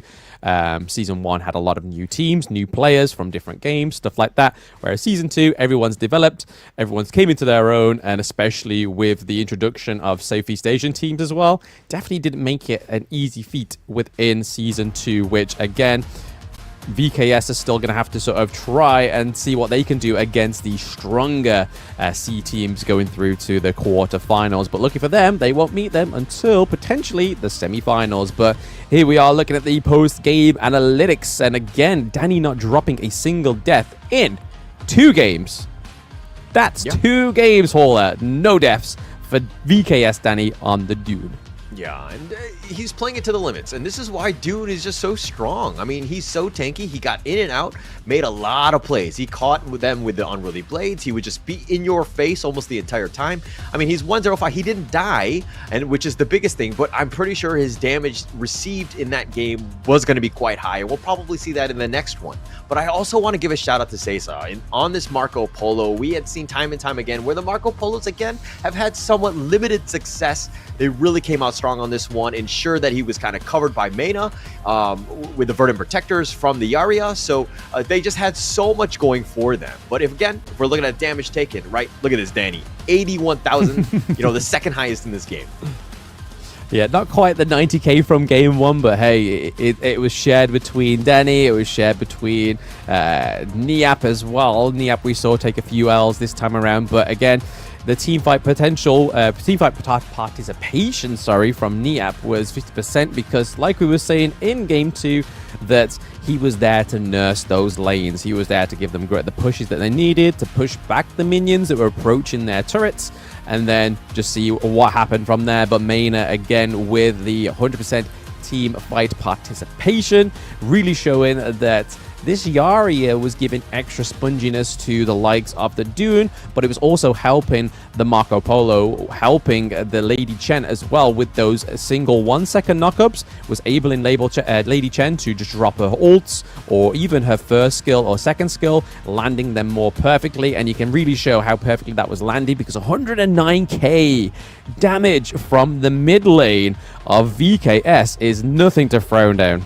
Yeah, and let's talk a little bit about one right there on the Lady Jun. I think that you have to ban her or pick her yourself because, instead of picking like the Dahlia like they did in that last game. If we're looking at this gold graph, though, it went almost straight to VKS. Once they had that lead, again, they have a hard time of giving that up. They, again, play very, very well when they're ahead. I mean, they play well throughout, I think, with 3 wins across in the entire group, A. But we're going to have to see how they fare against some of the other Titans and the other leaders of, the other groups. And we're going to see that one in the knockout stage. That's going to be coming. But again, they played so well, ending this game in about 16 minutes. Absolutely. We are about to crown MVP of Game 2. I can imagine it could be Cesar or Mena again. But there we go. Cesar coming through with 83k damage dealt. The 52k damage taken, and then obviously the gold. Look at that gold, baby. Game 2, 13.4k gold, and obviously 4 kills to 2 deaths to 3 assists. Playing the Marco Polo beautifully, and like you were alluding to in the pre-game draft there, Hauler saying that Marco Polo's got a shaky start in this tournament, man. But he really showed that on the right player, in the right team comp, that Marco Polo can really shine. Yeah, and I mean, they did a lot of it. This is the Fevered Barrage that gave him first blood. I think he does die in the end, but taking out CT Boy, absolutely huge for them. That was the kind of the start of this somewhat, the VKS playstyle of, again, playing with that lead, but they took advantage of it. Most of this thing, Niap dies here. They turn this one into a 4 versus 5 fight. This is going to be the one that's proceeding. They chase after him. Cesar's like, hey, I'm still strong. I can go. And he gets a double kill here and just starts to clean house. This is where you're kind of like, it's Team Vitality. He was like, oh, we're kind of in trouble. This Cesar is actually starting to pop off. He's getting a whole bunch of farm, pushing Shanks back into the heart of the enemy team. And Cesar, like with his 83,000 damage, second highest across the board, only to his own teammate, 1, really showing just how this team is really starting to gel at the right time. Yeah, it's really holding truth to Danny's words, what he was saying in one of the first VCTs, saying that this is the strongest that VKS has ever been. This team comp is a monster, and they are definitely showing this now because VKS going into the 4th and final day of the group stages take that Group A top spot. like we keep saying, it means that they get to push away the beasts that are Team Secret and LGD for another round. So well played to VKS getting to that top spot of Group A. Team Vitality, you just got to try and make sure that if you are going against one of these Titans, that you better up that game into the quarterfinals, because LGD Gaming are not looking to lose a round at all. And then Team Secret, even though they had a bit of some mistakes in the games, but able to still pull a 2-0 victory, regardless of what the fans say against TNX. I feel like that Team Vitality still cannot underestimate Team Secret. Yeah, for sure. And I mean, it comes back to Group A, right? This is a thing where, hey, you're the group of death. You had the most amount of teams that we had to go up against. We had to play this round robin against 3 other teams, but we still came out on top. We beat everyone. We beat Team Vitality, Boomy Sports, Foodie Sports, anybody. You throw anyone at me, and we got you. And Fivo Keith Stars really played well, and this is going to be a whole bunch of momentum going into that knockout stage. Absolutely. Again, Foot Esports against Boom Esports is the last match of the day, so that's the last game of Group A. But we have the Esports Awards coming up very soon, guys. So Honor of Kings is up for an award, so we really need your help actually voting for us. So again, we are thrilled to announce that we are going to be a part of the Mobile Esports Game of the Year Award at the Esports Awards 2024. So you can cast your vote over to esportsawards.com. Make sure you do lock it in for Honor of Kings, nothing else, or we will be coming for you. We know where you are. And then please support us on that one. And then we also have the next thing on our schedule, which is the prizes. Because I mean, hey, if you're going to vote, you may as well go into this one to win yourself a few prizes. So this is our subscriber event. So in the Season 2 Invitational, follow us, follow HOK Global Esports on all the social medias to participate in the community events. We'll get a chance to win great rewards, a gaming phone, watches, and permanent skins await you if you do subscribe to us on all of the social medias. So if you're not a Twitter user, go on Instagram. If you're not an Instagram user, we have the TikTok, we have Twitch, we have Discord, we have plenty of places you can follow HOK Global Esports, and another way to support us other than the voting in the Esports Awards. Yeah, definitely. And it's like the easiest way. And yeah, I mean, if you end up winning and you don't want it, send it to myself or Blam. We'll happily take it off your hands, and we'll make sure that, you know, we make some good use out of it and give it a good home, so to speak. I think there's a lot. It's the easiest way to win, so you might as well do that. But upcoming, of course, we're going to have the other Brazilian team, the number 2 seed. It's going to be Loops. It is going to be all global, all gamers global. They're going to be coming up next. And that was going to be a bit of a barn burner, too, because we're going to find out who's going to be the top seed in that group.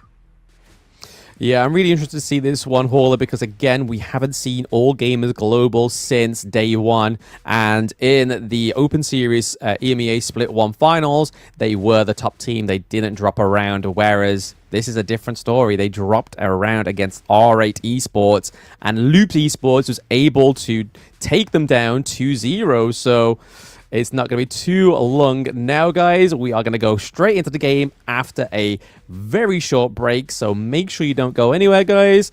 Stay tuned, get some snacks, get some drinks. We'll be back for Game 2 very soon.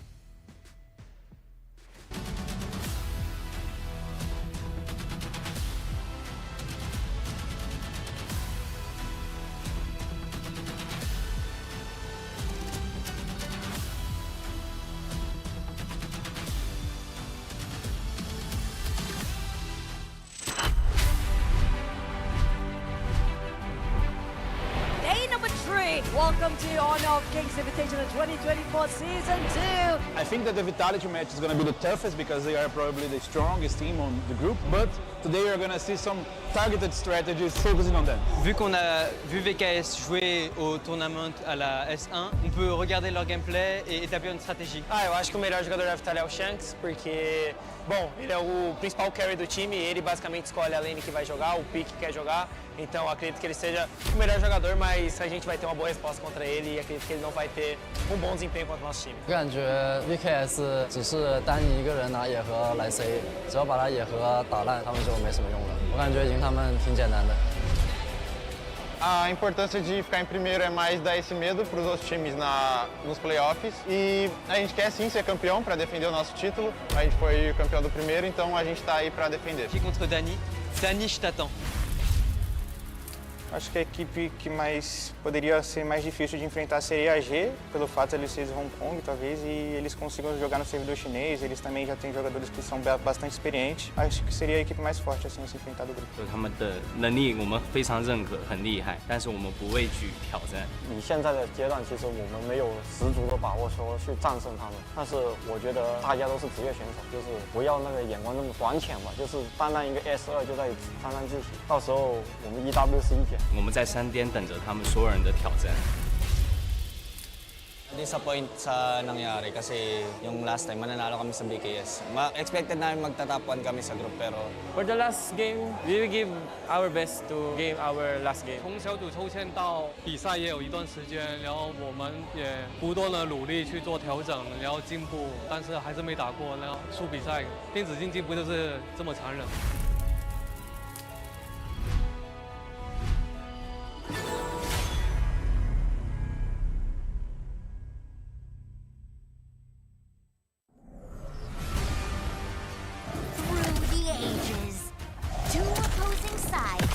Fiercely battled for a power that granted them life, but cursed them with ruin. Wait! Oh, no, this story is too cliche. Maybe we can find inspiration from other stories. Hey, that might work. Got it. Woo!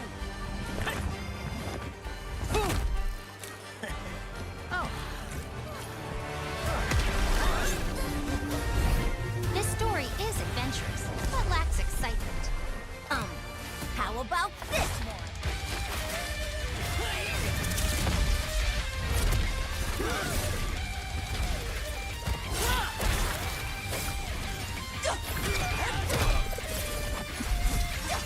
This is too much. It needs more fun. How about this?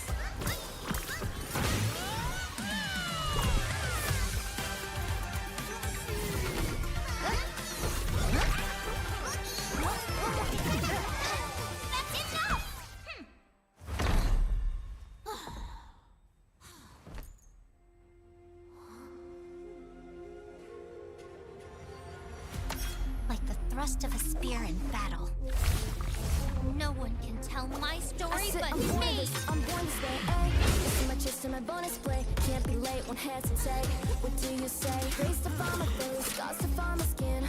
I can't convince them, keep please, I'm illicit. I'm the one that you hate. They should be on me. Doing it for real, I found my goal. From the ashes, I'll go the game. Blow it rumble, make them crumble, make them run. Baby, it's go time. Knock me down, so I rise. An inspiration, I know how. The one who go bug them up, nobody gon' do it. Facing up against, we don't think we just move it. No, we the best, and we don't gotta prove it. Somebody test me, I swear I'm gon' lose it. I got a trophies on this boom and illuminate. I got you. Another day, another way. You got the power to turn around. Ain't got a champion, give me calling out for the game. There's a won't you yell out my name when I sing a song for you?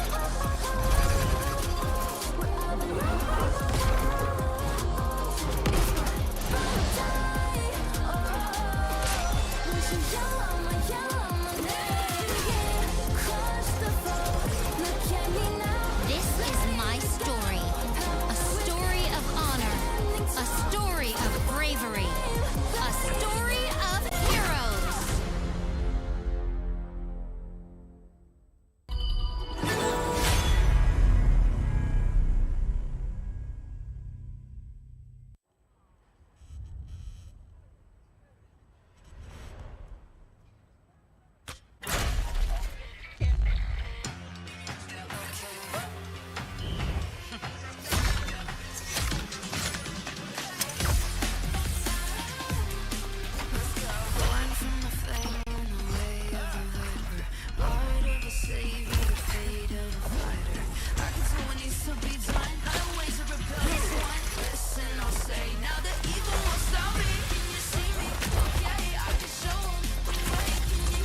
You want to be strong?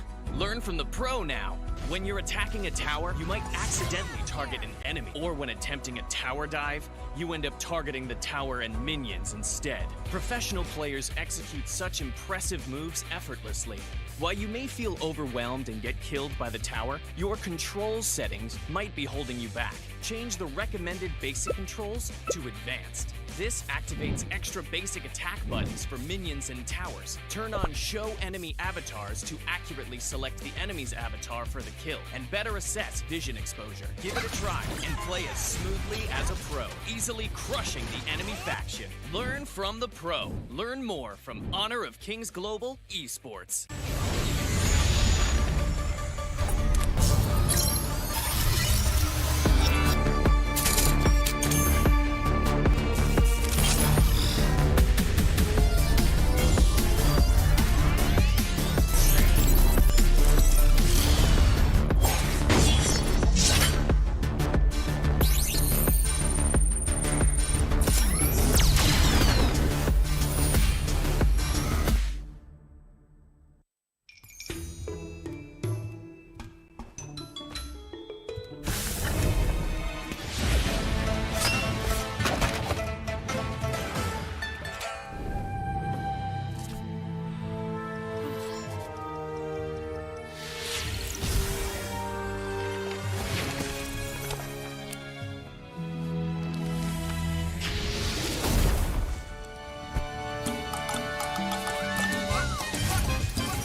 Fight right now. Danny going in the lead.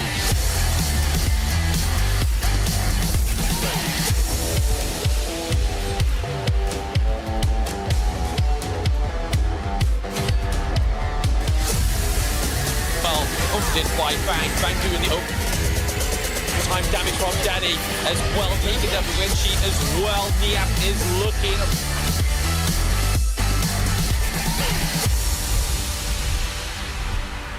Day number 3. Invitational 2024 Season 2. I think that the Welcome back, everybody, to the Season 2 Invitational Honor of Kings tournament. Today, it's still me. I'm still here, and still with me is Hauler. How are we feeling after match 1, shall I say? Well, actually, I was kind of disappointed. I thought the first series was going to go the distance in terms of that third game. I did not expect Vivo Keat Stars to just close it out like they did. It was just so well. It was clean, right? And it's like a chef's kiss, right? It was like one of those moments where, like, okay, you couldn't have done any better for them. And I'm super happy and to see what they can do even moving forward. But again, let's go to the second matchup of the day. It's going to be the second place Brazilian team. It's going to be Loops versus All Gamers Global. Blam, your thoughts on that one? Quick to hold the phone, but first a shout out to EWC for being one of our sponsors for the Season 2 Invitational. Obviously, we now have our top 8 teams that are going to go through to the EWC next month. So again, we are going to be seeing these top 8 teams play once again, play against each other again to be going for something even more prestigious than the Season 2 Invitational Champion title. It's going to be huge. Thanks to EWC for sponsoring the event once again. And then obviously, and speaking with of holding the phone, though, I think that let's talk a little bit about the phone that's being played. Of course, the Infinix GT20 Pro is among the first smartphones to support Honor of Kings in 120 FPS. Experience playing like the pros today with the Infinix GT20 Pro. That's going to be an amazing one. But that said, let's go back to my original question. We have Loops versus All Gamers Global. Your thoughts on this first matchup? Like I said, with All Gamers Global in the Open Series Split 1 EMEA Finals, they were pretty much a blemish 3 trial. Like, there was no match that they could not win. And for them to lose against RA Esports, which again, they weren't part of the Open Series Split 1 Invitational because they didn't quite Split 1 Series, sorry, because they weren't able to get to the basic EMEA finals. We never saw that go through. They did play their MENA counterpart, which again, they lost, but for them to lose on the Season 2 Invitational stage, it makes me feel a little bit shaky. Is it the nerves, even though they've played in front of a live audience? Well, not a live audience, but a smaller live audience in the Open Series Split 1? Or have they just kind of lost their way, especially with them being quite a new team? But their opponents that they are going to be fighting are Loops Esports, who are comprised of Tempest, ABH, Kanka, Zia, and Mithy. So some of these were on the previous roster of VKS, and they are a very, very promising roster within the Brazilian scene. Like Hall was saying before, when match 1 ended, these are the second seed, and these are their opponents today. Yeah, and it's going to be all gamers global. This is going to start off. It's going to be Snow, Myosotos, Lived, Zeiss, and Qinglin. And it's going to be, this is a team that's, from Hong Kong. They're quite strong and formidable in their own right. And playing up against the number 2 squad from Brazil, this is going to be an interesting one. Where do All Gamers Global kind of sit among the standings across all of the international teams? We're going to have to find out. I expect big things out of All Gamers Global. And you talked about the fact that, hey, we haven't actually seen these guys since day one. Have they been kind of enjoying their time in KL, kind of basking it in? Or have they been doing their research, making sure that they've been practicing, ensuring that they have a great knockout stage? But I'm getting ahead of myself as we're still in the final game of the group stages for All Gamers Global and Loops. Yeah, like I was saying in the introduction, one thing I remember very fondly from the Open Series Split 1 finals is that this team was saying that, I can't remember who it was, it may have been Myosotis that was saying it in an interview, but they were saying that the team argue very little, but when they did argue in the Open Series Split 1, it was good to air it out, so they could kind of try and find the vocal voice within their team. And that really showed in the Open Series Split 1, but hasn't really showed in Season 2 Invitational. So whether that was a reoccurring issue for them in Season 2, especially with it being day one pre-game jitters can get the best of some of the greatest players. So I expect a lot from All Gamers Global going into day 4 after witnessing a lot what's ahead of them as well. But now we are getting into the picks and bans of this first game. What are we feeling here, Hauler? Did you watch day 1 game with AG Global? Did we see what they picked? What are you feeling? What's your initial thoughts on this game? Before we go into the draft, I kind of want to talk about the fact that you were talking about the arguments thing. I think that is a very interesting point. Obviously, teams, when they get to the next level, they have to kind of have faced somewhat of the adversity that they went on. We've kind of resolved it. It's kind of like one of those, dare I say, happy marriages, right? Sometimes everything could be rainbows and unicorns and it could be all great, but at the end of the day, if you've had a little bit of trials and tribulations, the relationship in the end has grown to a point where it's much more rewarding, I would say. So in the same limelight, I would think that these teams have kind of gone through that, right? They've lost some games and they've gotten much better because of it, because they faced that adversity. But as I say this, let's go into the draft here. It's going to be the Arlie first pick. I like this for Loops. I think it's a great first pick, especially as Zir is able to kind of just style on people. I think there's a lot of potential with this hero. Yeah, and the potential just furthers there. The fact that they've locked in the Zhong Fei for Mithy. Mithy on this pick is huge. And speaking of huge, we see ABH once again picking up that Jing. Jing seems to be another flashy Brazilian pick that they love to pick within these competitive tournaments. But like you were saying, the Arlie is just going to get enhanced now, and we've already seen Zier on the Arlie, and it was fantastic. But then if we look over to the side of All Gamers Global, they are going for a little bit of a female empowerment team so far. We have the Hu Huan in the jungle potentially. We have Dolia as well, so giving over 2 of Hu Huan's amazing, huge ultimates that she can have within those team fights, not only healing, but knocking up and becoming untargetable. And then you have the Mayeen in the Clash lane, and Snow is no stranger on the Mayeen. Yeah, we've seen the rise of Dahlia. Like, it's been very, very popular. We've seen it almost in a good number of games in the past 2 days, but it only still has a 40% win rate. The Mayeen, on the other hand, the number 4 most picked in the league thus far, it has a 53% win rate. I think that we're going to see some much high level play, I would say, from All Gamers Global in terms of Milestosis, Snow picking up the Mayeen here, making plays across the map. I think it'll be very interesting. Yes, and they're looking on their second ban phase to ban out some of the familiar Clash lanes on the side of Loops Esports. So the Dharma and the Elaine both hitting the ban hammer.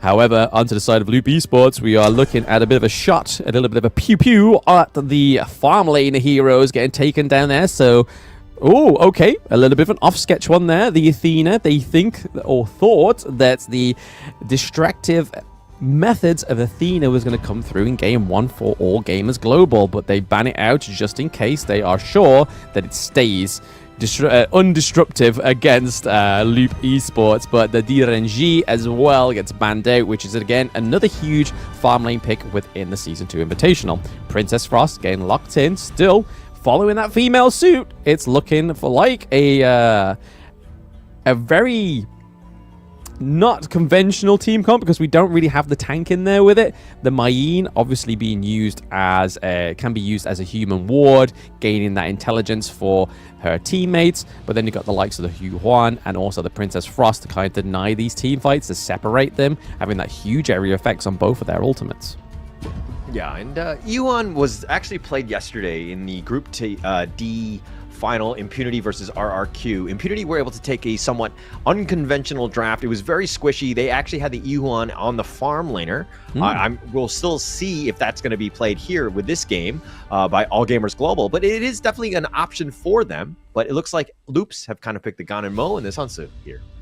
Oh, Gan and Mo, a Brazilian favorite in the mid lane. And then Sunsi is a Brazilian favorite in the Clash lane. They love that pick. But like I was saying with Kin the other day, Sunsi within the Brazilian scene seems to have a high win rate when it's in the support lane. So it can go either way within the Clash, but with Sunsi being paired with the Jing, again, an assassin with a tank in the Clash is the more sought for kind of team comp that you want. Whereas onto the side of AG Global, they have the Brawler that's Mayeen, and then they have the Hu Huan that's in the jungle. So again, quite a delicate flower, but can bring some pain. The overall team comp on the side of All Gamers is fleshed out with Hou-Yi. Yeah, Hou-Yi, I mean, the one thing I don't like about this draft is the fact that they were going with an all-female lineup and they throw in Hou-Yi at the very, very end. But it's got long hair. Yeah, it's got long hair. Yeah. So I guess that matters. Nonetheless, we're going to go into this draft. Okay, going into this one, like into this draft, like which of these lineups is easier to play for you? I mean, we've got the game-winning formula down in the farm lane that we've just saw from VKS. So they got the Hou-Yi, they got the Dahlia. So we could be seeing a potential influence here from AG Global from the Brazilian counterparts in the farm lane. And obviously, Zaze is a fantastic farm lane player from what I remember of the Open Series Split 1. But like you say, which one's easier to play? I'd say the most conventional team comp here is definitely Loop Esports, because they have the great front line. They have the Arlie, which on Zier is able to get in, out, and have those fantastic high-risk, high-reward plays. But then you got the Genmo, which sits a little weirdly within that team comp, because he is going to be sat far away, using that couples blades long and short to try and get that optimal damage onto the enemy heroes on the side of AG Global. But here we are, game 1 on the Gorge between Loop Esports and All Gamers Global. Let's see how this starts to flesh out, Hauler. Yeah, it's going to be a great game, I think. I do like Loop's draft. I think they have a lot of outplay potential. The fact that they can kind of jump on you at any moments with the Sunsa's his set sail, the boat that just kind of crashes in whenever he flees. I think they have a lot of potential for outplay, right? That said, All Gamers Global, if their positioning is flawless, they're spread out when they need to, finding the right targets and prioritizing, they'll have a good game. So it's really going to come down to how does Loops find those engagements, when do they take them in, and are they able to find the right pickoffs? Because again, All Gamers Global, very, very squishy. Yes, a very aggressive early game lead here from ABH, taking down Myosotis for the first blood. Nobody on his team was there to help him. There was like, yo, bro, you're kind of on your own with this one. We're kind of tied in the farm lane. So Loops put in some amazing aggression already in the early game, Hauler. This is probably the answer to the question you just asked. Yeah, that was kind of like, I had like flashbacks to my rankings where like nobody helped me out. And I was like, buddy, hey guys, and I'm like, I'm Myosotis, just getting run at. And unfortunately, I would have gotten killed the same way, but not great for All Gamers Global. Hopefully they can turn this one around because, you know, that's one of those things where when you call for support, you got to be there. Yeah, I just had a vivid imagery of you just smashing the hell out of the come here button, the group, and then be like, first blood. It's like, bah, I told you should have grouped with me. Should have let me like die. You see me play live. Little do you know. But yeah, again, that is a great start for Loops and really showing the cracks in All Gamers Global's team comp here. It's not an early game team comp by any means, because the Hou Yi needs those items to activate. You need those basic attack orientated enhanced items, whereas the side of Loops Esports, we just saw that the Jing can do so much damage in the early game. It's same with the Sun C up into the Clash lane. He doesn't really need as many items to be tanky from the word go. He has a lot of base HP. Yeah, ABH getting that kill, of course, and he's got the level advantage. I mean, he's kind of he's contesting it again, so this is going to be a very difficult situation. Here comes the set sail from the backside. Set sail straight into the back of the team there, which was beautifully played by Tempest, but I feel like Zaze there was trying to predict the Jing going in very aggressive again, which I feel was a really good play. It had great intentions, but Loops Esports, clearly the Nostradamus of Honor of Kings, just seeing one step ahead, baby. They're like, no, we saw that play coming. We've tried that play quite a few times. Yeah. And I mean, it's one of those things where you kind of, you have a feeling it's going to happen again. But again, All Gamers Global will able to kind of bounce back. Again, they need to defend that jungle. That's going to be super important coming into the mid game. I mean, it's only about 3 minutes and 45 seconds, so there's still plenty of time to happen. But, you know, again, Loops, if ABH starts to get this ball rolling, and I mean, he already has an advantage with the levels and gold, he's going to have a much more difficult game for All Gamers Global. Yeah, I think the interesting thing here that we're seeing right now is that All Gamers Global are doing exactly the same thing that VKS were doing when they had the Hou Yi pick, is focus that Tyrant, because again, additional damage, Chain Lightning, could be crucial for them. There we go, they get it, but that is a fantastic engage from Sun C, taking down Qing Ling in the team fight. That is a 1-1 trade. Tempest does fall, but so does the Dolia.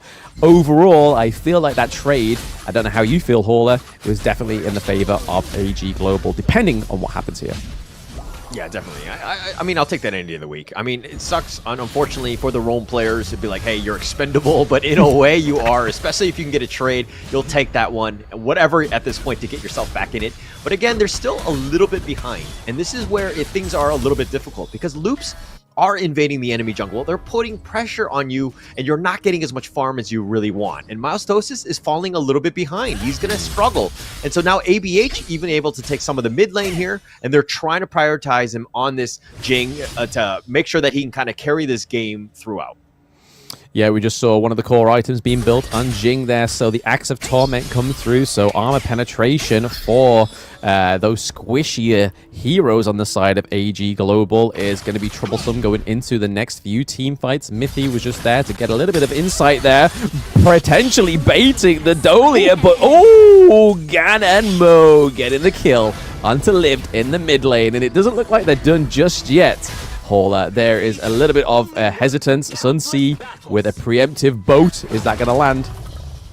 Yeah, he Tempest coming in, using the boat like I use my boats, and I just crash randomly. Not able to control it. But nonetheless, they were able to kind of turn this one into a kill, as well as kind of pushing in that bottom T1, already taken out. And again, if Sherry is able to get as much free farm like this, you know, this is going to be a way more difficult game for All Gamers Global. You do want to stop the early, but the potential outplay is just massive on this hero. It's something that you don't want to see a lot of farm on.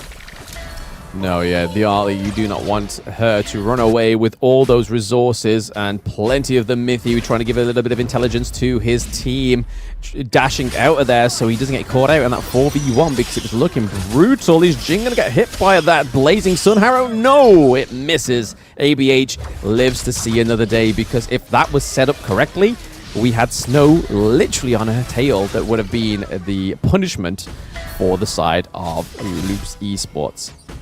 Yeah, All Gamers Global, they actually made a 4-man rotation expecting that arrow to hit. Unfortunately, sometimes you miss some shots, and he did miss that one. But now a little bit of pressure in the bottom lane. They're going to be pushed and thwarted back. But Kingland all the way kind of up in front. Oh, he does survive. Yeah, that slippery snake Dolia. I mean, a mermaid nonetheless, but stun going on to Mithy. Not the hero you want to be stunning, especially the fact that he's still got his unbridled rage as well, which would just boost up his health. It would then push away the enemy team, enabling him to try and escape and just wait for his team to collapse onto AG Global. But as we've seen so far, Hauler, what do we expect going forward in this game? Is it a Loops all the way punishment, just a slow burning one, or are we going to see AG Global activate at some point? I mean, we saw it even with the last game with Vivo Keat Stars, is that they're very disciplined and understand the limits and the spacing, right? Where the lanes are, how they're pushing in. And they've been very almost controlling the tempo of the game, where AD have to react, right? Right now, they're kind of like, oh, okay, maybe we kind of pick off elsewhere. And they have not really been able to capitalize on any sort of kills right now. And again, they're just like fishing for information. They're really behind and they're kind of struggling. It's getting to the point where they're slowly getting choked out by Loops. Yeah, they definitely seem to be funneling them in many other aspects. They do steal the blue buff on the side of AG Global, but okay, AG Global getting the kill on Tuesday there. We saw an overextended Ollie and a huge mirror dimension from the Jing there. It's coming through, but it wasn't actually going to pause or play anything into it. They are opening up the mid lane. Oh, Hauler, the AG Globals are needing to do something, and that was looking like the right thing, I feel. Definitely the right thing. I mean, I don't see how they got the kill or the pickoff onto Sherry there, but they capitalized on that. They actually pushed them away. They got the mid T1 as well as the Tyrant. So you've taken objectives. That's great. But the funny thing is actually they're still behind in terms of the net worth. Getting that mid T1 obviously will open a lot of doors in terms of avenues of attack. So you have a lot more angles to go in, which is going to be great for them. And they need to find them. They're still on the defensive side. They're still behind. They need to figure out some sort of other ways to get some sort of pick-off to, again, get themselves back in this game. I've just got to mention there, look how beautiful and fluid that gameplay looks on the GT20 Pro. It looks superb. It looks even better than like my gaming phone, and that's probably like 10 times the cost. But anyway, it's definitely seeming to be serving a lot of good for these players on both of these teams. But I feel the short falling on the side of All Gamers Global right now is that farm lane being pushed all the way to the higher ground turret. They've got to put some pressure now on the side of Loop Esports just to kind of bring that lane back for themselves. And I think this is what Snow is doing here, looking to just punish them whilst they're absent from the lane. But Mithy and Zira just here before it even happens. They're preempted it. They know that that was going to be their focus, but also another focus for All Gamers Global is going to be that another Tyrant, the Shadow Tyrant. But is Mithy going to be able to steal it? He's already there. He's waiting within the grasp. Oh, AG Global steal it with the Winters coming, but that is not all. It's a 1-1 trade so far between the two teams. Zira going in with a double kill as well. That is a 5-2 trade for Loop Esports. Zira getting a triple kill on the Ollie. Oh my gosh, Ola. What was that? Okay, AG were able to take the Tyrant. That was a win, but then they continued to fight and they got punished hard. I mean, losing all 5 members is absolutely massive, especially at the 10-minute mark. That's going to open up some doors. And now look it, they're knocking on the door of the T3. They've taken that one out. They're going to get out. Nice regrouping here. And they're going to take the enemy jungle as well on their way out. And this is going to look to hopefully turn into an overlord for them. But again, this is just a huge opening, massive swing, 5K in favor of Loops at this point. Yeah, such huge pressure for just one team fight. And for those watching at home, that is the recipe of a potential victory here for Loop Esports in game 1. It's just, if the pressure is on, you get as much reward as you can.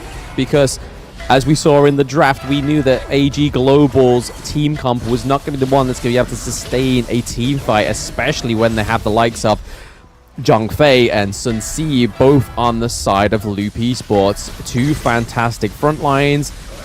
Zhongfei being able to soak a lot of damage, and then Sun Si being able to disengage, re-engage back on his boat, and get multiple knockups. But the real hero of that whole interaction was Zia with that triple kill. That was just beautifully handled by the Ali. Yeah, very well played there. I mean, it's one of those things where, and again, this is probably a bad analogy and a bad influence to them, but if we're talking about Halloween, I don't know if you have Halloween there, but basically, like, sometimes the owners of the houses will just have their candy left out, and they'll have a sign that says, just take one, right? But it's one of those things where, hey, the opportunity is there, maybe I take more than one. Loops, in this case, had that opportunity. They took more than one piece of candy, and they came out the victors. And there's a reason why this network lead is kind of growing quite a lot, but ABH now on the run. Yes, ABH on the run, being able to escape with little help, but there is no other consequence for him because there's no way that they can catch him up. There is no real front line there to be had on the side of All Gamers Global. Sun Si looking to take a few bits of the enemy jungle, taking the red buff as well away from Myosotis. With him being more of a magical hero, magic damage orientated, means that that red buff isn't probably his priority. However, it could have been huge on the Ho Yi. More damage means more success within these team fights. But yeah, back to your Halloween analogy, I think Zia was face first in that bucket. He was just eating it there, not even trying to hide it and taking it back home with him. Okay, all right. You know, that's one way to go. All right, but Loops here continuing to push, putting on pressure. The top lane, Zai's just trying to do what he can. He's trying to get back into this. He's down 1.7k from, him and Sherry, that is. There's a pretty big gap in that role right now. And right now, all they need to do, AG, need to slow the game down. They need to figure out ways to extend it to give themselves a much better chance in this game. Yeah, if there's one thing that Loops has already proven to us with their past 2 games is that the late game is no struggle for them, it seems. Like we saw between R8 and the other team that they played as well. They just did not struggle. They was just like, yeah, no, bring the late game to us. We will definitely meet you there and meet you with vengeance. But even if they do seem to slow down the game on the side of All Games Global, they've still got plenty of turrets to be taken. T1 both in the side lanes, T2 in the mid lane. It's not like it's going to be an all doors open access if they do win the next team fight. Yeah, okay. But you're talking about the late game and maybe getting to that point, but which of these squads do you give the edge to in terms of the draft? Who has a better late game? I mean, for a complete raw damage output, I mean, you've got the Ho Yi, you've got Mei Yin doesn't do as much damage, but she's able to sort of try and split the team fight if she's not being punished by the Zhongfei or the Sun Si. So Mei Yin's function in that whole late game team fight is to try and take out the Ganon Mo or the Ali, but we've already seen that Ali and Jing are 2 slippery heroes to get a hold of. So I feel like the Mei Yin's a little bit of a non-starter. We did see that Elaine got banned, so Snow is already a big Elaine advocate as well. So within the Open Series Split 1, he played that hero to perfection. But I feel like I don't know if it was AG that banned them or Loops that banned them, but I feel like that ban was definitely orientated towards Snow. Okay, makes a lot of sense here, but it looks like Loops, even with this lead, are playing somewhat like scared. They're not like the Vivo Kid Stars where they're kind of putting so much pressure. Where AG were not, what was it? Team Vitality were not able to kind of come back into this one. But AG has space. They can go move around the map. They can kind of push it along. Obviously, there's no jungle camps to take over right now, but it seems like they have a lot more space to play with. Yeah, I feel like if they navigate the team fights better, like I was saying, picking off those damage dealers, like the Arlie, like the Ganmo, like the Jing, and then all they've got to really deal with is the Sun C. So if they don't take too much casualties in the first part of the team fight, then you're right. They probably could take the next team fight. The Burning Arrow comes through, lands onto the Zhong Fei. Winter is coming, comes through to the Ganmo. Ganmo looking pretty low. The Couple's Blade comes through, but no, Myosotis is able to pick up Ganmo. Pushing away is Zhong Fei. They need to breathe. Get some breathing space on the side of Loop Esports, and Zhong Fei is the hero to create that.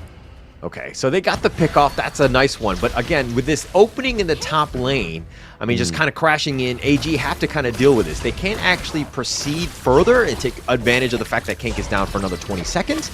So this is a bit of a window for them. They need to kind of push ahead. But, what is unfortunate, though, is that the Tyrant is another 45 seconds. That's a pretty long time. But as I say this, the King Lean taking a lot of damage. Ooh, I'm going to say those mirror blades were definitely honing onto the Dolia there. Luckily, she's able to recall, but give herself some health in the meantime, just to preempt any gank from the side of Loop Esports. But I feel like that was well played. That's something that AG Global just need to do going into Game 2. If they don't, however, for some reason manage to close this Game 1 for themselves, is just focus on that point. Make sure they have a team comp that allows them to get to the backline efficiently so they can take out these high damage heroes like the Arlie, like the Ganmo. The Blazing Sun Harrow was completely mitigated there thanks to the Maple Dance of the Arlie. Oh, from the backside. Oh, they found Zaiz. They picked him off, and they're going to continue on, and that just might have ended it with right there with Loops taking the ambush. They're going for King Lin, but Kank is actually down. He's been sniped down. Myosotis gets a little bit low, and it looks like just Kank. It's going to be a 2-for-1 trade. That sustain from Myosotis was crazy. Like, she was taking hits left, right, and center, and then all of a sudden she was like, up into the air, gets that sustain, gets that heal, and then Dolly is like, bro, don't worry about it, we'll heal you. But this is the important part here for Loops. They do have the empowered minion. Sunsea's coming around with the second wave as well, trying to crash into the backside of the Mayin to keep her away from those squishier heroes, but Myosotis is up in the air, untargetable so far. They are still trying to catch out a member of All Gamers Global, and All Gamers Global, if anything, played that almost crucial game-ending play to perfection. Yeah, Loops right there trying to make a play, but it was very ambitious, right? Getting into that one, especially with them respawning, the fountain, I mean, the respawn timers were very close for Zaiz. He was going to be back, and you don't want to take any sort of fight where he's there and just kind of picking people off. So Loops not able to really capitalize on that small advantage they got, and this net worth lead is starting to dwindle. It looks like they're going to take a free Tyrant here. They'll take this one off. Myosotis will ensure he gets this, and they're going to continue with the Unbridled Outburst. Great damage coming through for the Ho Yi, but Snow is down. Sun C has just met his maker, thanks to Ho Yi having that Shadow Tyrant damage buff as well. Myosotis and Qingling are into the front line. Mythy taking so much damage from Zaiz. That is such crazy damage coming through the Ho Yi. Ali was able to taunt him a little bit there, being able to recall with the life step, but they have to watch out, and we are seeing that Lived is able to predict that minion wave coming into the top lane. And like you were saying earlier, Hola, that top lane is going to be their weak point in this. That is where they need to give a lot of attention to, not only these team fights, but that top lane. Yeah, definitely. It's a tough one. But, I mean, Snow going down for the second time still has the highest in this game. Second highest, only to the Sherry, the Arlie, right? With 14.2 versus the 13.1. Nonetheless, Snow has done a great job of just kind of isolating heroes, ensuring that they get that pick off. Tempest going down, Kank going down, both of them, that was kind of a bit of a rough situation. I think Kank needs to play a little bit more carefully, because he keeps getting picked off early, and they lose a lot of damage going into these team fights. Yeah, Ganamo is not the hero you want to be losing earlier on, because, again, that Couple's Blade has multiple functions. If we see that Miffy cannot get into the Tempest Dragon camp, we could have Gammo just sit in a brush somewhere and use the Lung couples blade to try and deny or even crucial kill theft onto something so crucial like the Tempest Dragon right now, because I feel if either of these teams get the Tempest, it's a little bit of a game over, or just sort of trying to mitigate anything wrong there. But there they are. They're in the pit. Are they able to get it? Oh, who gets it? Who gets it? They do. ABH gets it, and Zeri is at the back of the team fight, getting another triple kill. He is popping off on the early pick in game 1 against AG Global, looking to push these lanes, both in the farm, both in the mid lane, to finish game 1, while Sunsea and Mayin are just having a little bit of a dance in the mid lane. But it is going to be game over, Hauler, unfortunately. Loops getting game 1 from All Gamers Global. I mean, Jerry just dove on them. It was 1 versus 3, but he was able to just outmaneuver them, just walk around doing so much damage. I mean, he had the most net worth. He had all of the farm that you needed. He was pretty much ready to go, and he just picked them all off. And again, if you could take on 1 versus 3 and come out the victors, the rest of the team can just kind of clean up, make sure that you have the initiative for the push that you need. And again, Luke just knew how to close that game out at that point.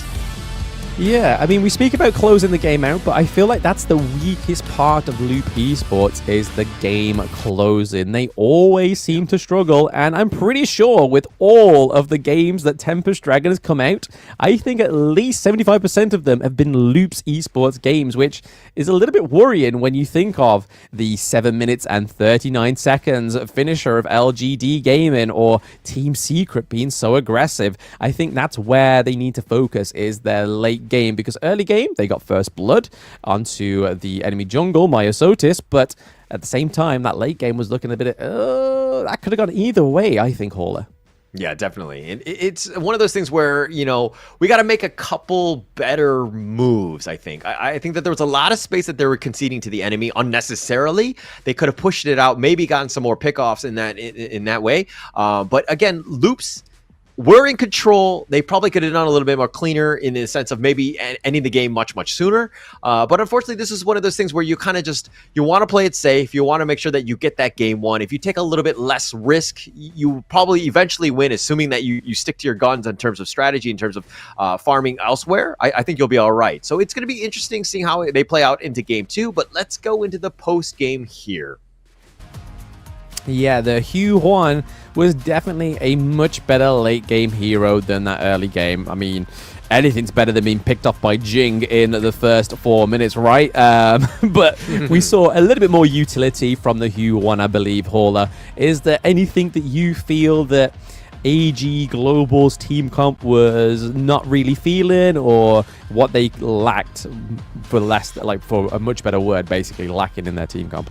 No, I mean, they did what they could with the amount of pressure or the space that was given to them. I think Zaiz and, of course, Snow getting as much farm as they possible, but they weren't really able to kind of find the right pickoffs. They were very timid, and every time they saw one person, they would never proceed with the fight. They were expecting, Loops to be waiting in the wings and all 5 members just kind of ambushing them. So they played it super safe.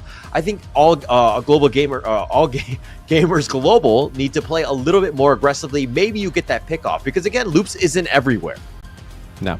Loops isn't everywhere, but Mithy on that Zhang Fei. Well, like I was saying, in the draft, that Mithy on the Zhang Fei is going to be a scary one. And just look at that damage taken. He takes over 100k damage and doesn't lose a life. If that's not something ban-worthy, or you picking up early in the draft on the side of All Gamers Global, I don't know what should be considered as ban-worthy, but I know for a fact that Ali has been taken off the cards very early in Game 2 ban, because 123k damage, close to Jing's 113k damage. Hauler, they're just damage central, right? Yeah, damage central. But I mean, okay, look, if we're talking about All Gamers Global, they have the Dahlia, right? You have the Celestial Melody. A lot of them are, skill cooldown dependent, right? And being able to kind of reset that with the Celestial Melody is definitely other play style. I mean, if we're looking at the damage taken, she took quite a lot, the Kinglin that is. So it definitely had a lot of opportunities to kind of play to the draft's strengths. Understand that Zhang Fei is, of course, very strong, very tanky, and somebody very annoying to deal with, but it's one of those things where it fit the draft a little bit better. I don't blame all gamers global for this, but I do feel like Loops just played it really well, and again, you're seeing the graph, the gold graph, and how they were in the lead. Yeah, there was a little bit of a dip, but they ended up closing the game out in the end. Yeah, it definitely paints a pretty picture. There's 2 points within that game. You can see the lead disappear before Loop Esports' eyes, but what was not disappearing is the MVP, Azir on the Arlie, 7-1-4. Only being able to shut down this bunny for one time in the match is definitely something you want to either be banning or making a point of it in game 2. You cannot let this pick come through and Zia bully you once again. Yeah, Zir just playing the hero to the limits, right? The fact that you're 7-1-4, but he died early once in the mid lane, I believe, in one of the rotations, and we'll see that in the highlights. But I was kind of like, oh man, that's going to put her back so far. You know, he's going to have a hard time dealing with this. But it kind of started with, you know, even from this initial first blood, ABH being able to kind of get that kill onto Milesatosis, as well as stealing the Azure Golem. I mean, that just kind of opened things up. It's a much, you know, it's an easier game if you have a good early game, and they were able to do that. Yeah, I think the one thing that All Gamers Global did was underestimate Loop Esports. I feel like they believe that because they're just from a different scene, they're not going to be as aggressive because of what they've witnessed in the Open Series Split 1, that we weren't really an aggressive region at all. They was just like, oh, okay, we can kind of just play this at our own pace. We can turn the heat on whenever we want to. But like you said there, Hall, at ABH was like, we press the red button and we get the aggression and we decide where your tempo goes. And I think it was beautifully executedly played. But like I said, just after the game finished, I feel like the late game is just where they need to just improve ever so slightly.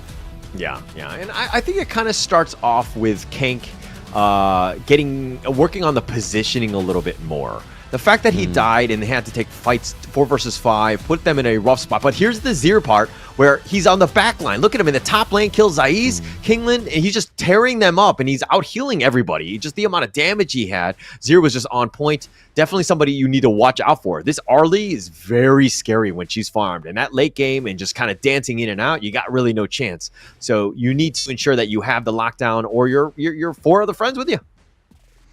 Yeah, absolutely. I mean, I feel like the Angela may have sat into that team comp just a little bit better because of obviously CC immunity and obviously the amount of CC that she can do and the slow that she can apply with her skills.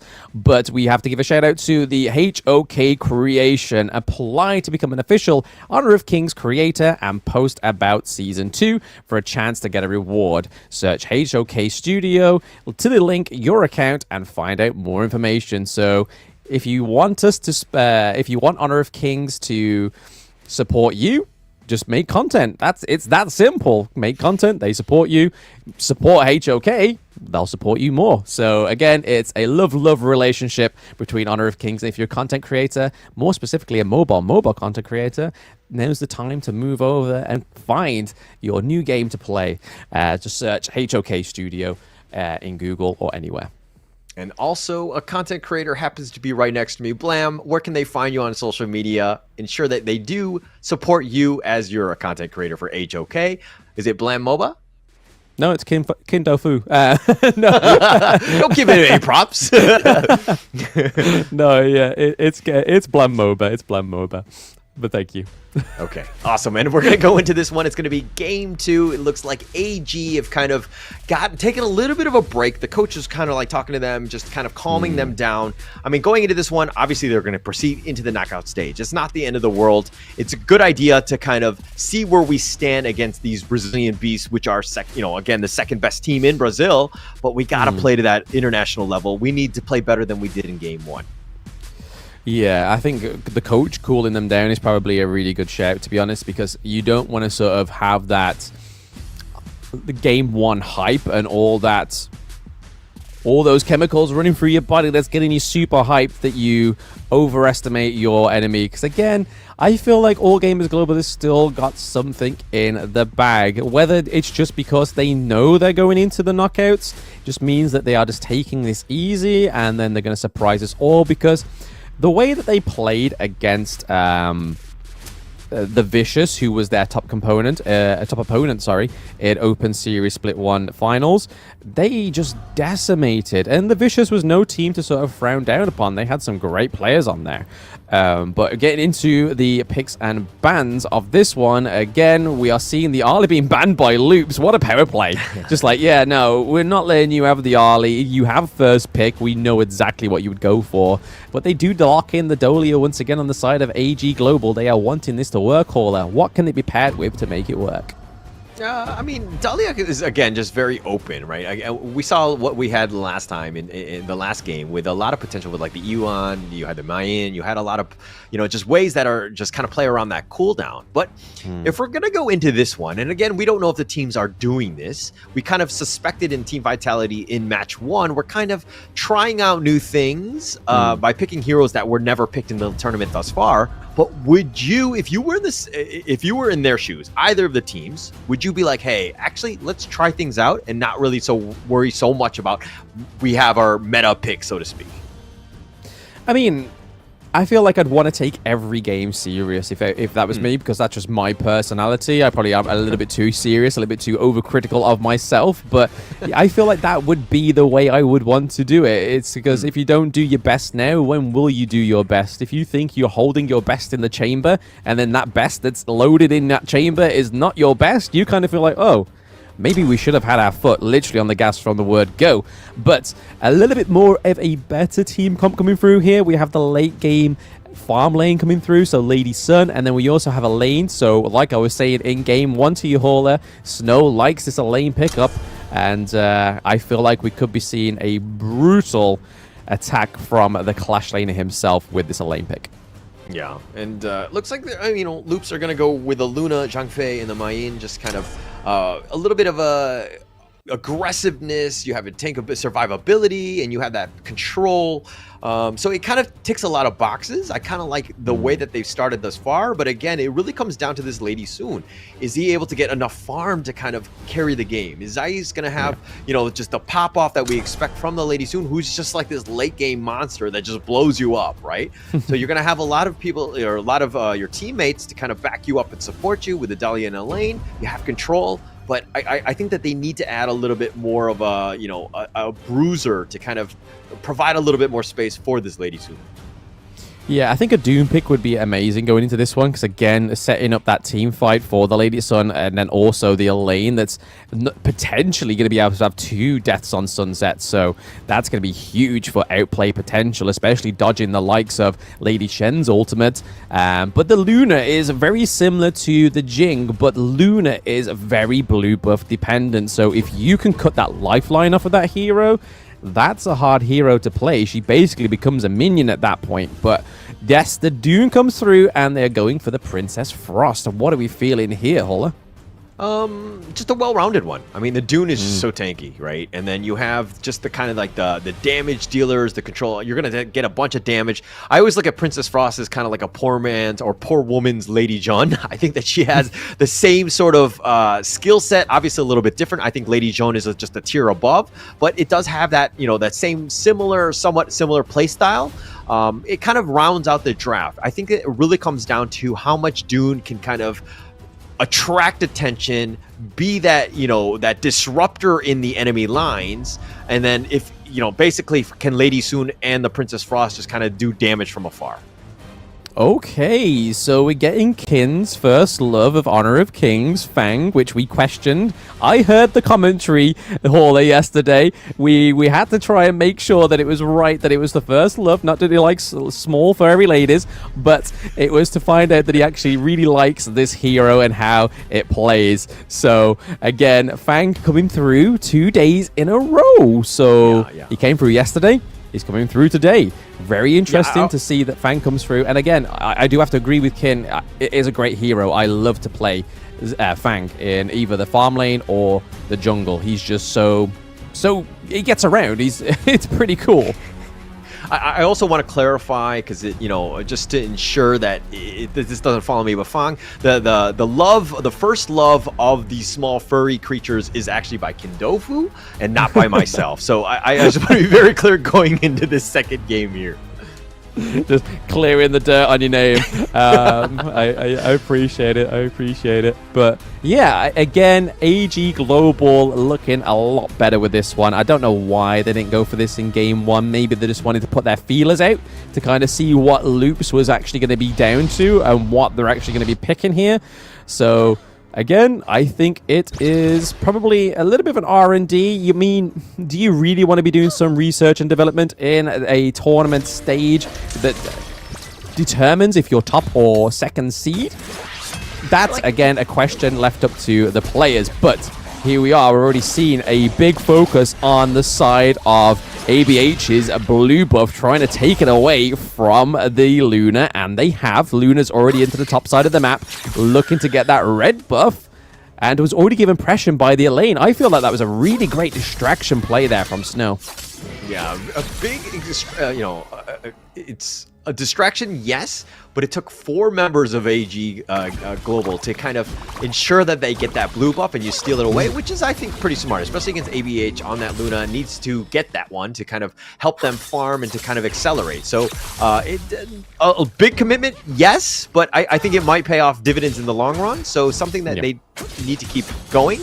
AG have kind of changed this up, but to your point of earlier, of just kind of like, is Loops kind of playing around too much? I'm not entirely sure, but I think that it's good enough where, you want to give yourself a little bit of room for creativity. But Luna here, talk me through a little bit about this, Blam.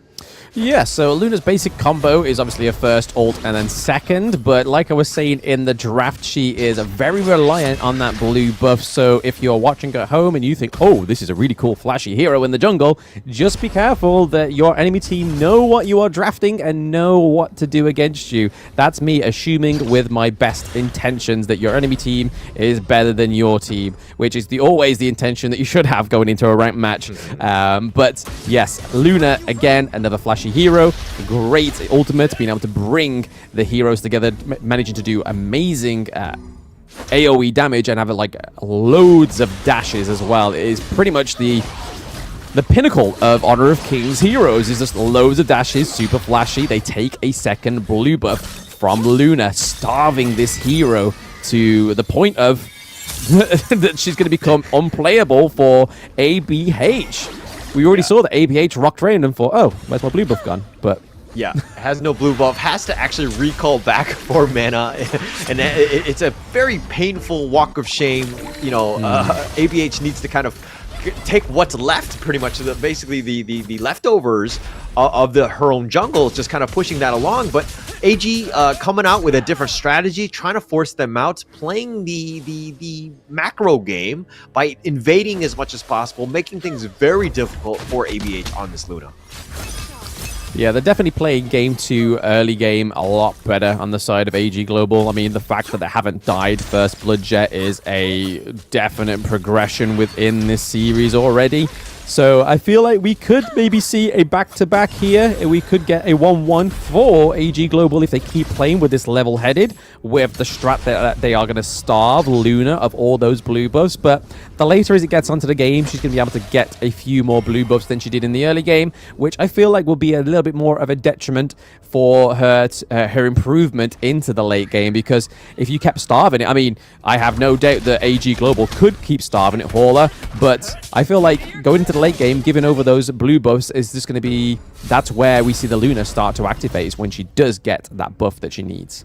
Yeah, AG is just trying to force the early game, right? Take advantage of it. It's you're going to have a much easier time playing from ahead as opposed to behind.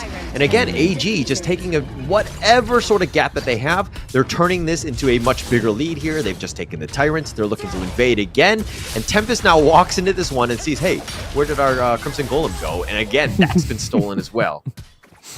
Yeah, literally not leaving much at all for the side of Luz, but Luz may be getting the first tier turret in the farm lane here, and they claim first turret They lose the first Tyrant, but able to get some real estate down onto the bot side of the map. But Mayin is getting picked off on this 3v1. I forgot that Sunset, the death on Sunset came through, and the minions still there. They're not going to be able to claim the turret just yet, or claim Mayin, but thanks to that, that was a great distraction by the side of Loops, giving ABH the enemy's blue buff. Yeah, that was a pretty big commitment by AGG, right? In the sense that they tried to go for 3 on the top. Tempest able to flash away, keeps himself alive, and basically keeping that tower alive as well. And that's a huge bit of shift, right? They wasted time, they didn't get the pick off, and now look at the net worth lead. It's completely shifted into Loop's favor.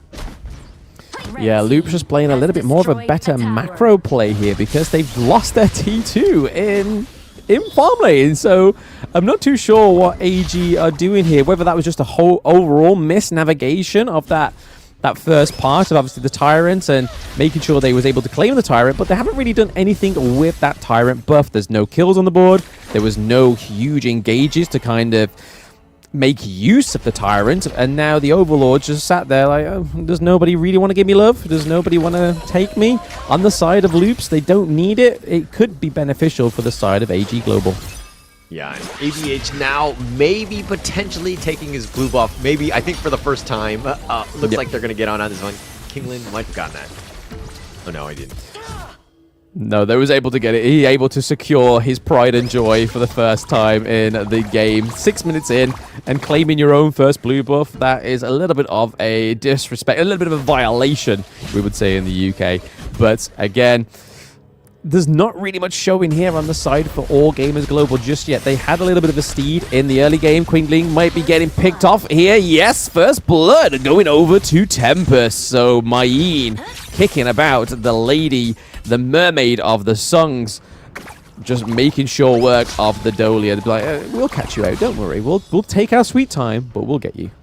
Okay, 6 minutes and 30 seconds. I mean, this game was going in. It was 0-0. Nobody had gotten any kills. I thought I was watching a game of soccer. In case you don't know what soccer is, Blam, that happens to be football. You're welcome. But nonetheless, they finally got that kill. This is the initial one, and hopefully this is, I mean, this is looking to be a more, like, they're trying to build on this lead. Loops right now have taken this out. They've taken the bottom T2 that you talked about earlier, but now Loops, what else can they do? They're putting pressure on this mid T1 now. Yeah, this is the thing of the Fang, but think about that in a moment. The Mayin dives a little bit too far into the enemy's back line and dies there. So we see that AG Global are able to pick up a kill onto Tempest. Tempest not being as flashy as he thought he was, especially being halted there by Winter's Coming. We had Dunn with his Chain Blade as well.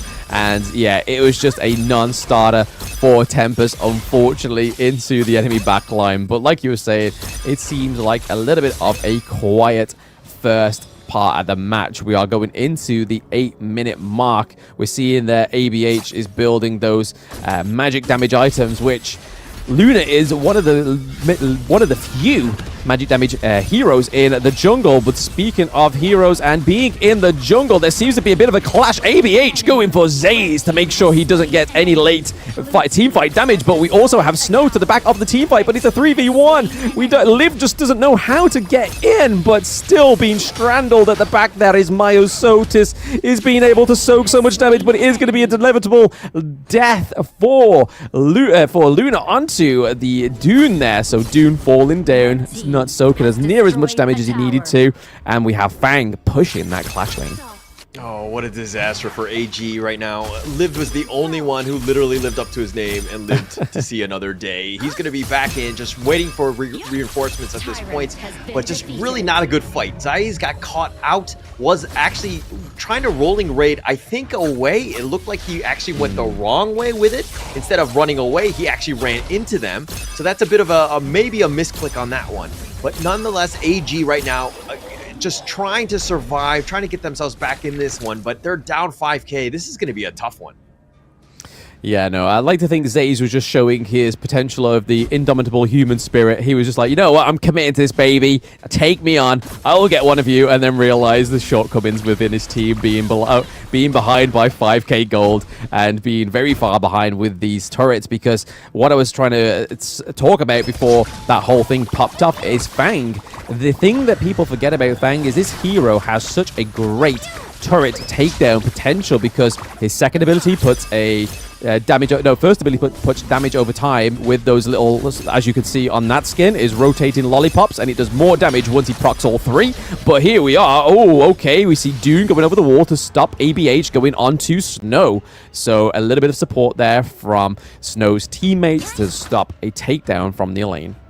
Oh, it's a sad day when you're on the lane, Snow that is, and you have to use your Death at Sunset just to survive, just to get back in to your own base and just kind of fight another day. But Loops right now forcing the issue, putting pressure on, weakening them, and then taking what they can on the way out, which happens to be the Tyrant at this point. And that was the 10-minute one, right? The Shadow Tyrant, they'll take this one, and they're kind of just push forward. And you talked about Zir again on this Fang. He was second in terms of net worth on his team, and he's going to start doing some damage, and he's going to be very, very scary.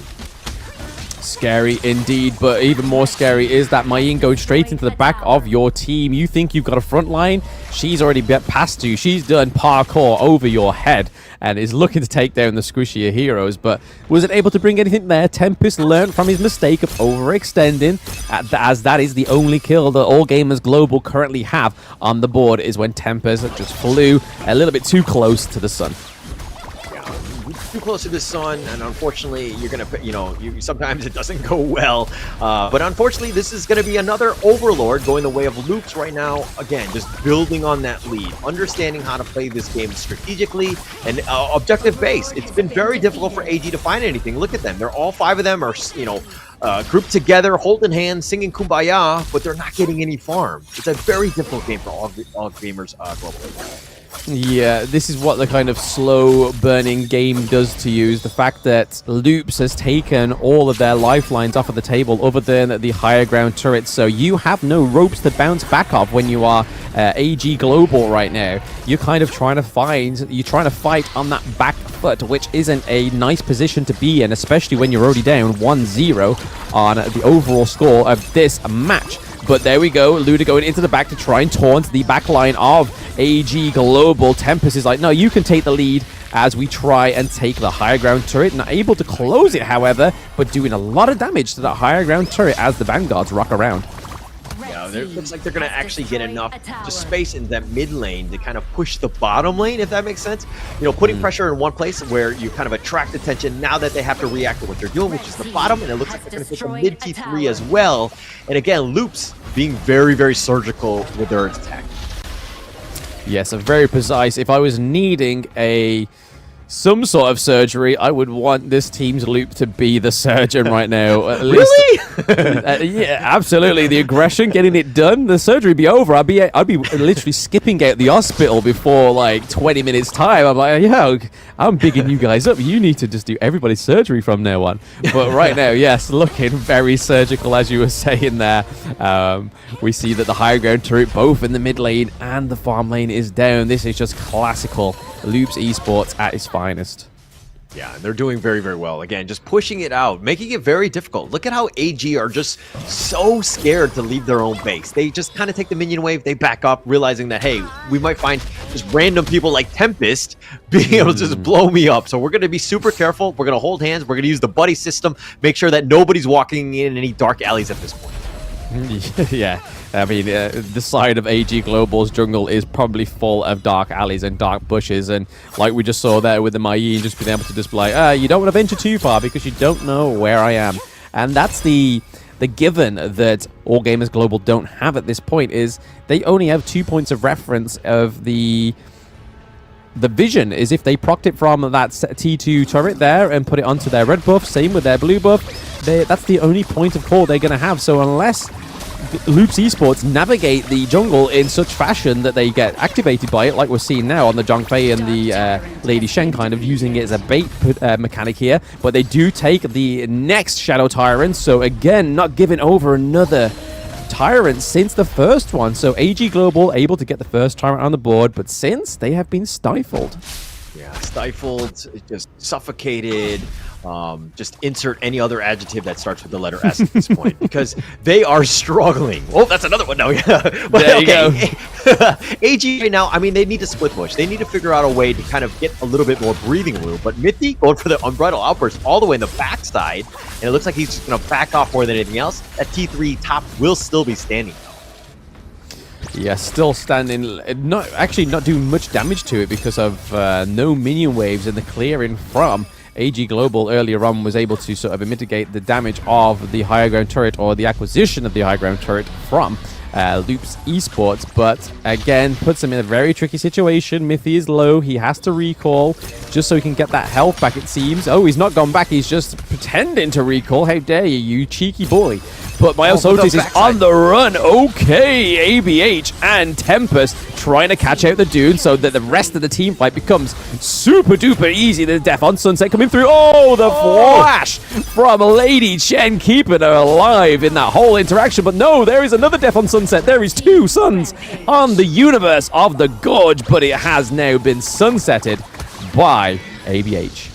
Oh my gosh, Kank with the outplay, that flash, dodging the death at sunset, and of course Beautiful. The shields were on point as well, and again, just turned it around, and Loops are starting to feel it. They're playing well as a team, they're understanding the limits, and it looks like they're going to go in. Looks like they are looking to finish here with the minions in the mid lane and the farm lane, and only Zays to protect the day, and it is game 2, so another 2-0 hauler in the group stage day 4 for Loop Esports. I mean, that's not filling me with much confidence going into this next bracket. Is that going to be another 2-0? But Loop Esports, as you said, Hauler, strategic, precise with their points.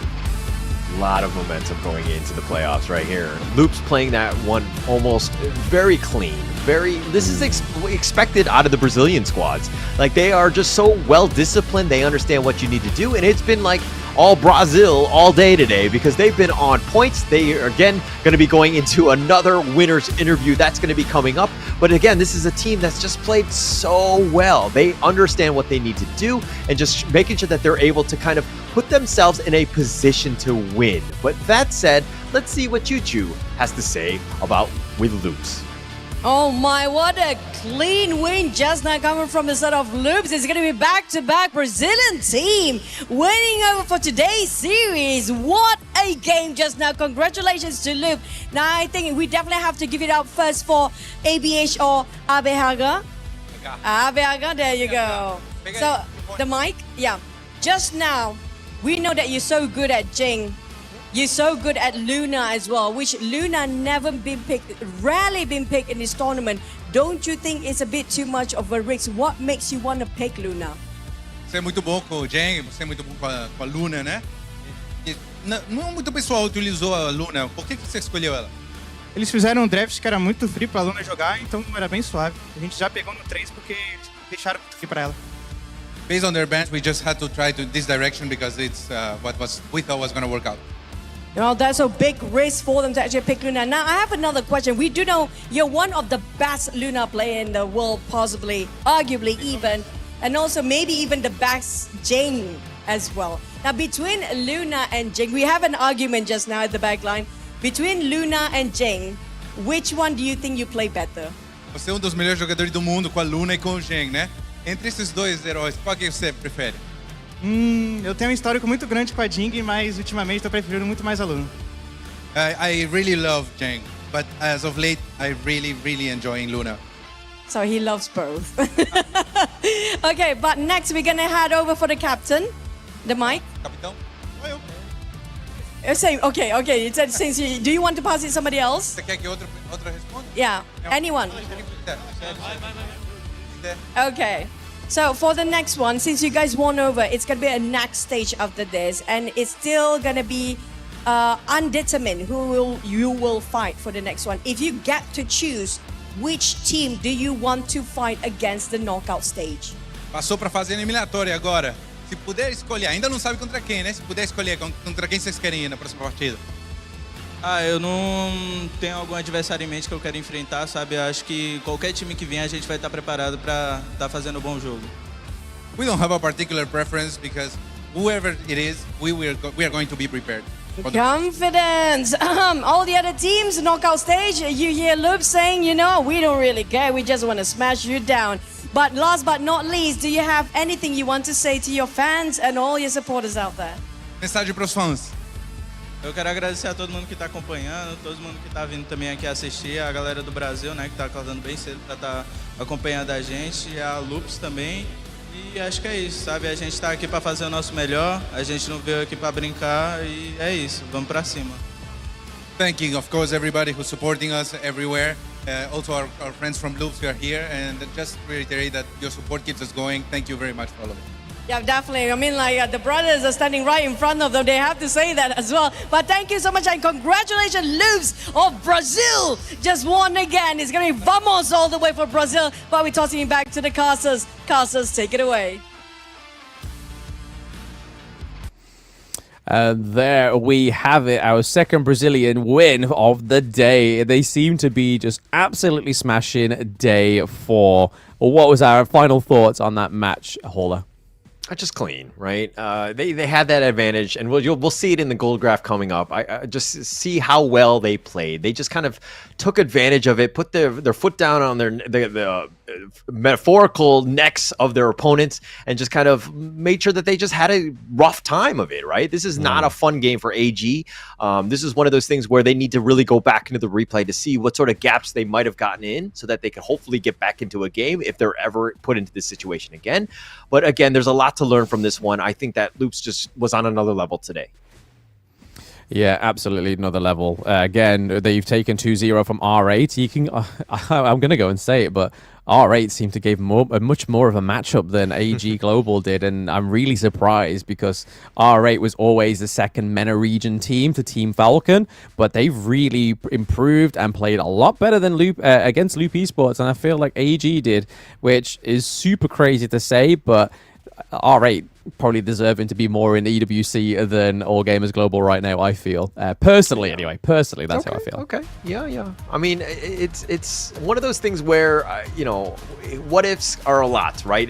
There's a random group draw. There's a lot of different ways that they got in. But Loops coming out the victors on this one. 2-0, just clean sweep of them, just controlling the game, forcing it out. It was one of those things where they didn't really worry so much about the kills. It was, again, just kind of, they would take an initiation, a skirmish would happen, and they would know, hey, what are the numbers? We have the vision of the enemy. We know exactly how many they are. We can back off and then take the fight when we need to and then just close it out. And Loops, again, just living up to their mantra of just kind of looping around the enemy and just making sure that they're, basically suffocating at that point.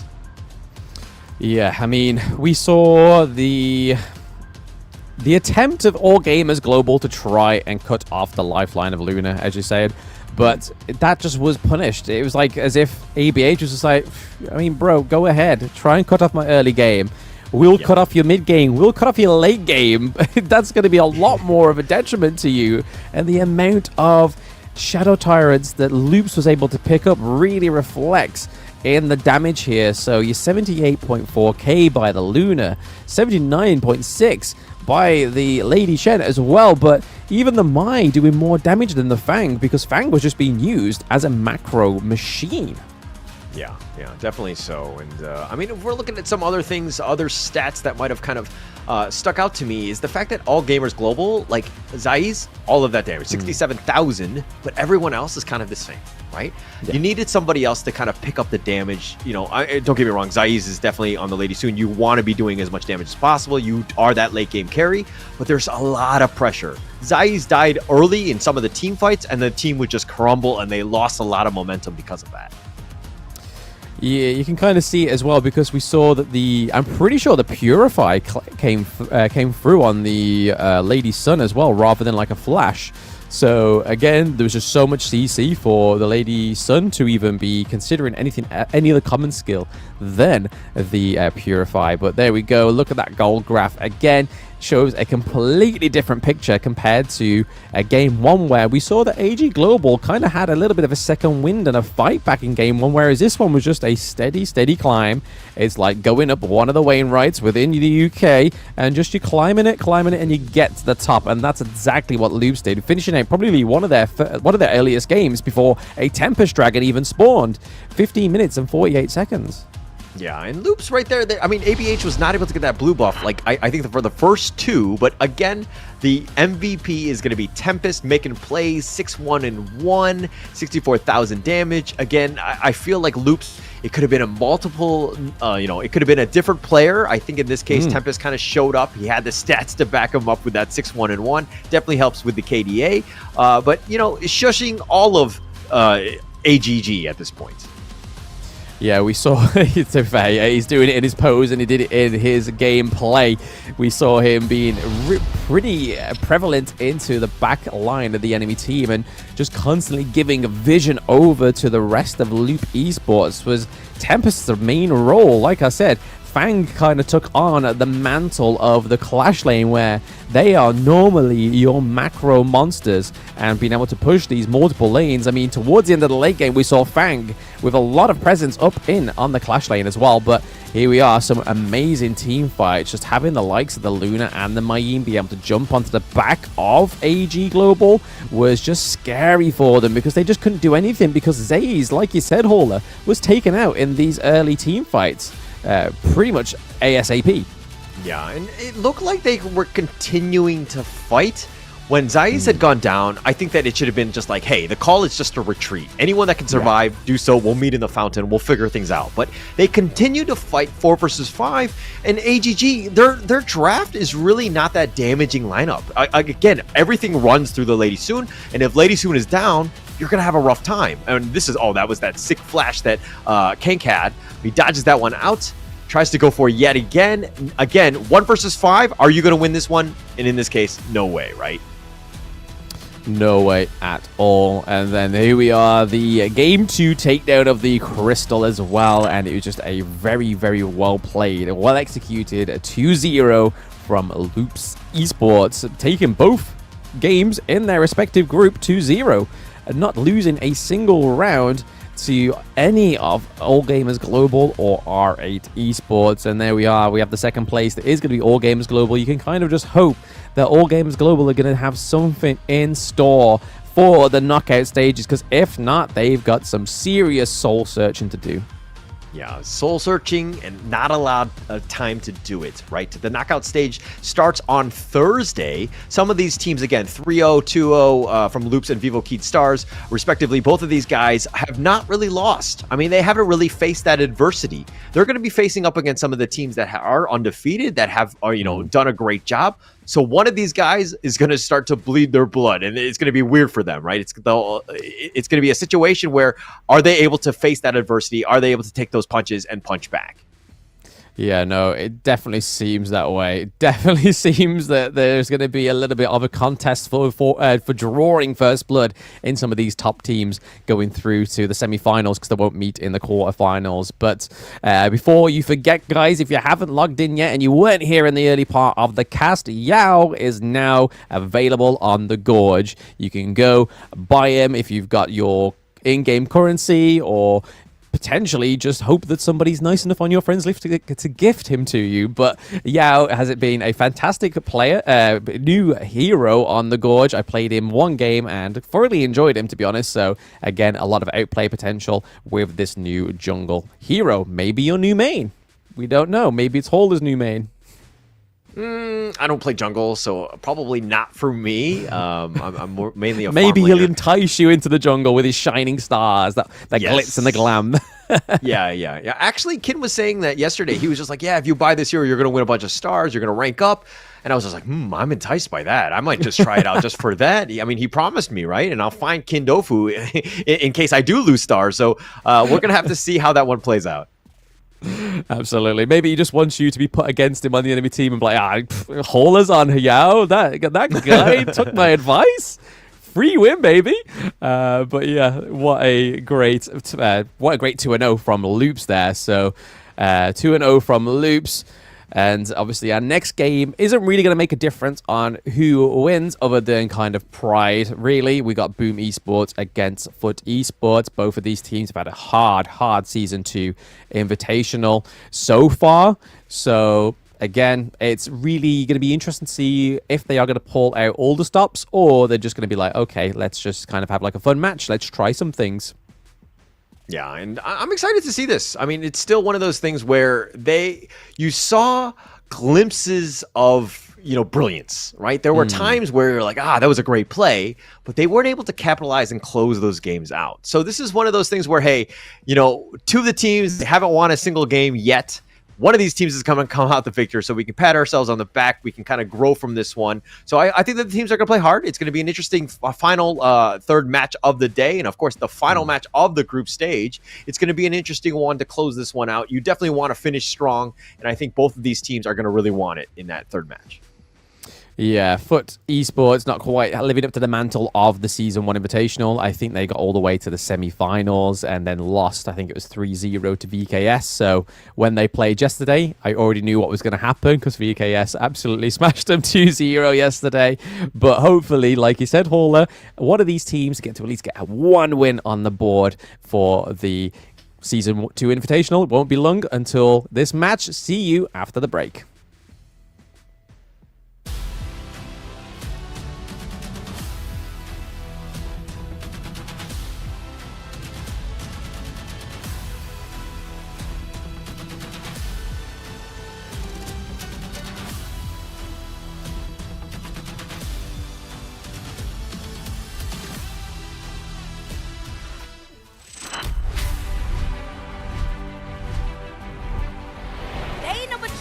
Welcome to Honor of Kings Invitational 2024 Season 2. I think that the Vitality match is going to be the toughest because they are probably the strongest team on the group, but today we're going to see some targeted strategies focusing on them. Vu qu'on a vu VKS jouer au tournament à la S1, on peut regarder leur gameplay et établir une stratégie. Eu acho que o melhor jogador da Vitality é o Shanks, porque, bom, ele é o principal carry do time e ele basicamente escolhe a lane que vai jogar, o pick que quer jogar. Então acredito que ele seja o melhor jogador, mas a gente vai ter uma boa resposta contra ele e acredito que ele não vai ter bom desempenho contra o nosso time. 我感觉 VKS 只是单你一个人拿野盒来 C， 只要把他野盒打烂，他们就没什么用了。我感觉赢他们挺简单的。A importância de ficar em primeiro é mais dar esse medo para os outros times nos playoffs e a gente quer sim ser campeão para defender o nosso título. A gente foi campeão do primeiro, então a gente está aí para defender. Aqui contra Dani, Dani, je t'attends. Acho que a equipe que poderia ser mais difícil de enfrentar seria a G, pelo fato de eles serem Hong Kong, talvez, e eles consigam jogar no servidor chinês. Eles também já têm jogadores que são bastante experientes. Acho que seria a equipe mais forte assim se enfrentar do grupo. 他们的能力我们非常认可，很厉害，但是我们不畏惧挑战。以现在的阶段，其实我们没有十足的把握说去战胜他们，但是我觉得大家都是职业选手，就是不要那个眼光那么短浅嘛，就是单单一个 S2就在沾沾自喜，到时候我们 EW 是一减。我们在山巅等着他们所有人的挑战。 Disappoint sa nangyari kasi yung last time mananalo kami sa BKS. Expected namin magta-top 1 kami sa group pero For the last game, we will give our best to game our last game. 从小组抽签到比赛也有一段时间，然后我们也不断的努力去做调整，然后进步，但是还是没打过，然后输比赛。电子竞技不就是这么残忍？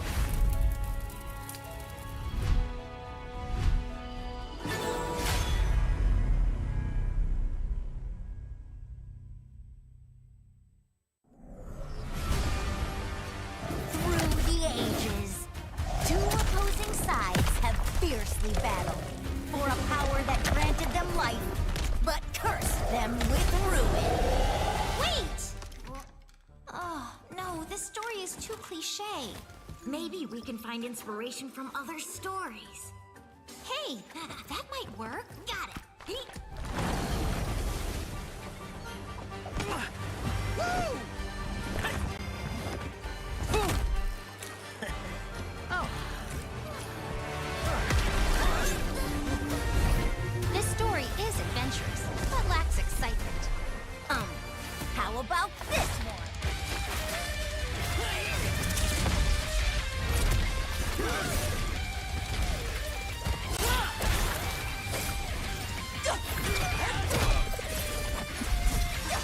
This is too much. It needs more fun. How about this?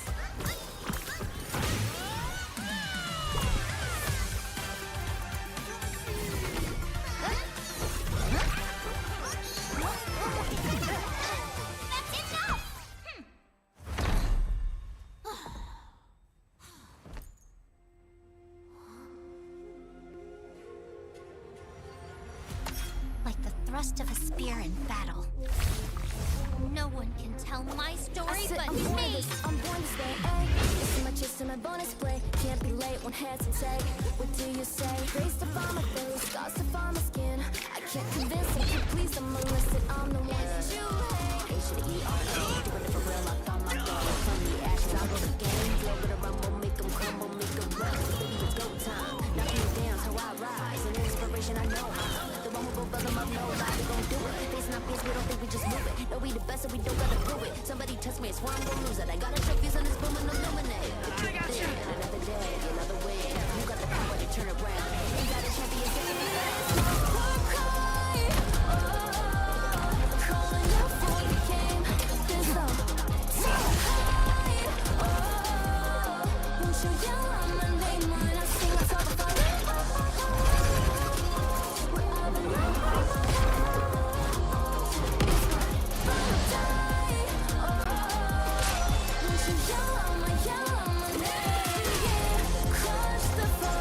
Look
When you choose a long-range marksman to take down enemies in the distance, only to find the enemies constantly staying at the edge of your attack range. When you enthusiastically pick a high-burst mage, planning to crush the opponents, but the enemies keep sneaking outside your vision. The professional players have long been using the small tricks in their settings for smooth operations. Let's take a look at how the pros set up their game. Change the setting from fixed camera to camera shifts with skill direction. Your vision will move with the direction of your skills, allowing for a broader vision range. This not only enables more accurate targeting, but also gives you the upper hand to anticipate incoming enemies in advance. Come and try this practical secret that professional players are using. Play like a pro to dominate the enemy team effortlessly. Learn from the pro. Learn more from Honor of Kings Global Esports.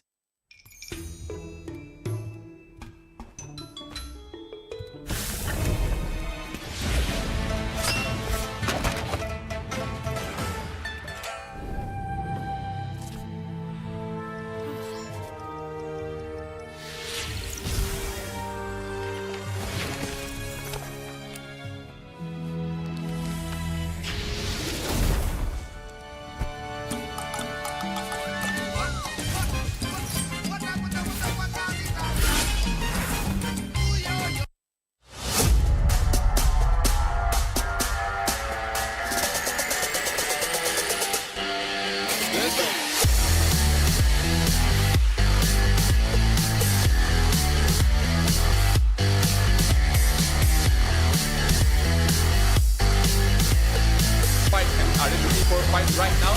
Danny going in the mid.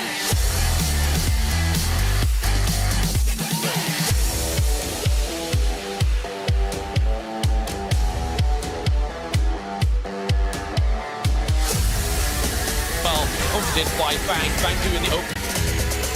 Time damage from Danny as well. Taking that win sheet as well. Niap is looking.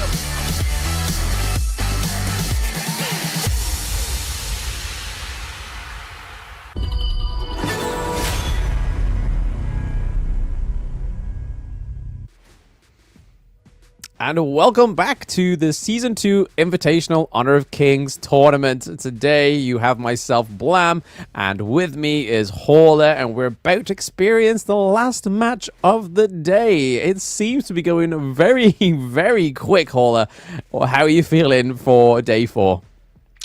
It's been very high level, right? It's one of those things where we're not seeing the bloodbath, but we're playing with two different teams that really know how to kind of play with really good strategy, right? They're very disciplined. They're well coached. They understand how to close out games. And it's been interesting because it's one of those things where these teams haven't had the best early games, but they're able to close it out. Again, just making really smart decisions. But it's going to be interesting going into this third matchup. It's going to be Boom Esports versus Food Esports. Your thoughts, Blam?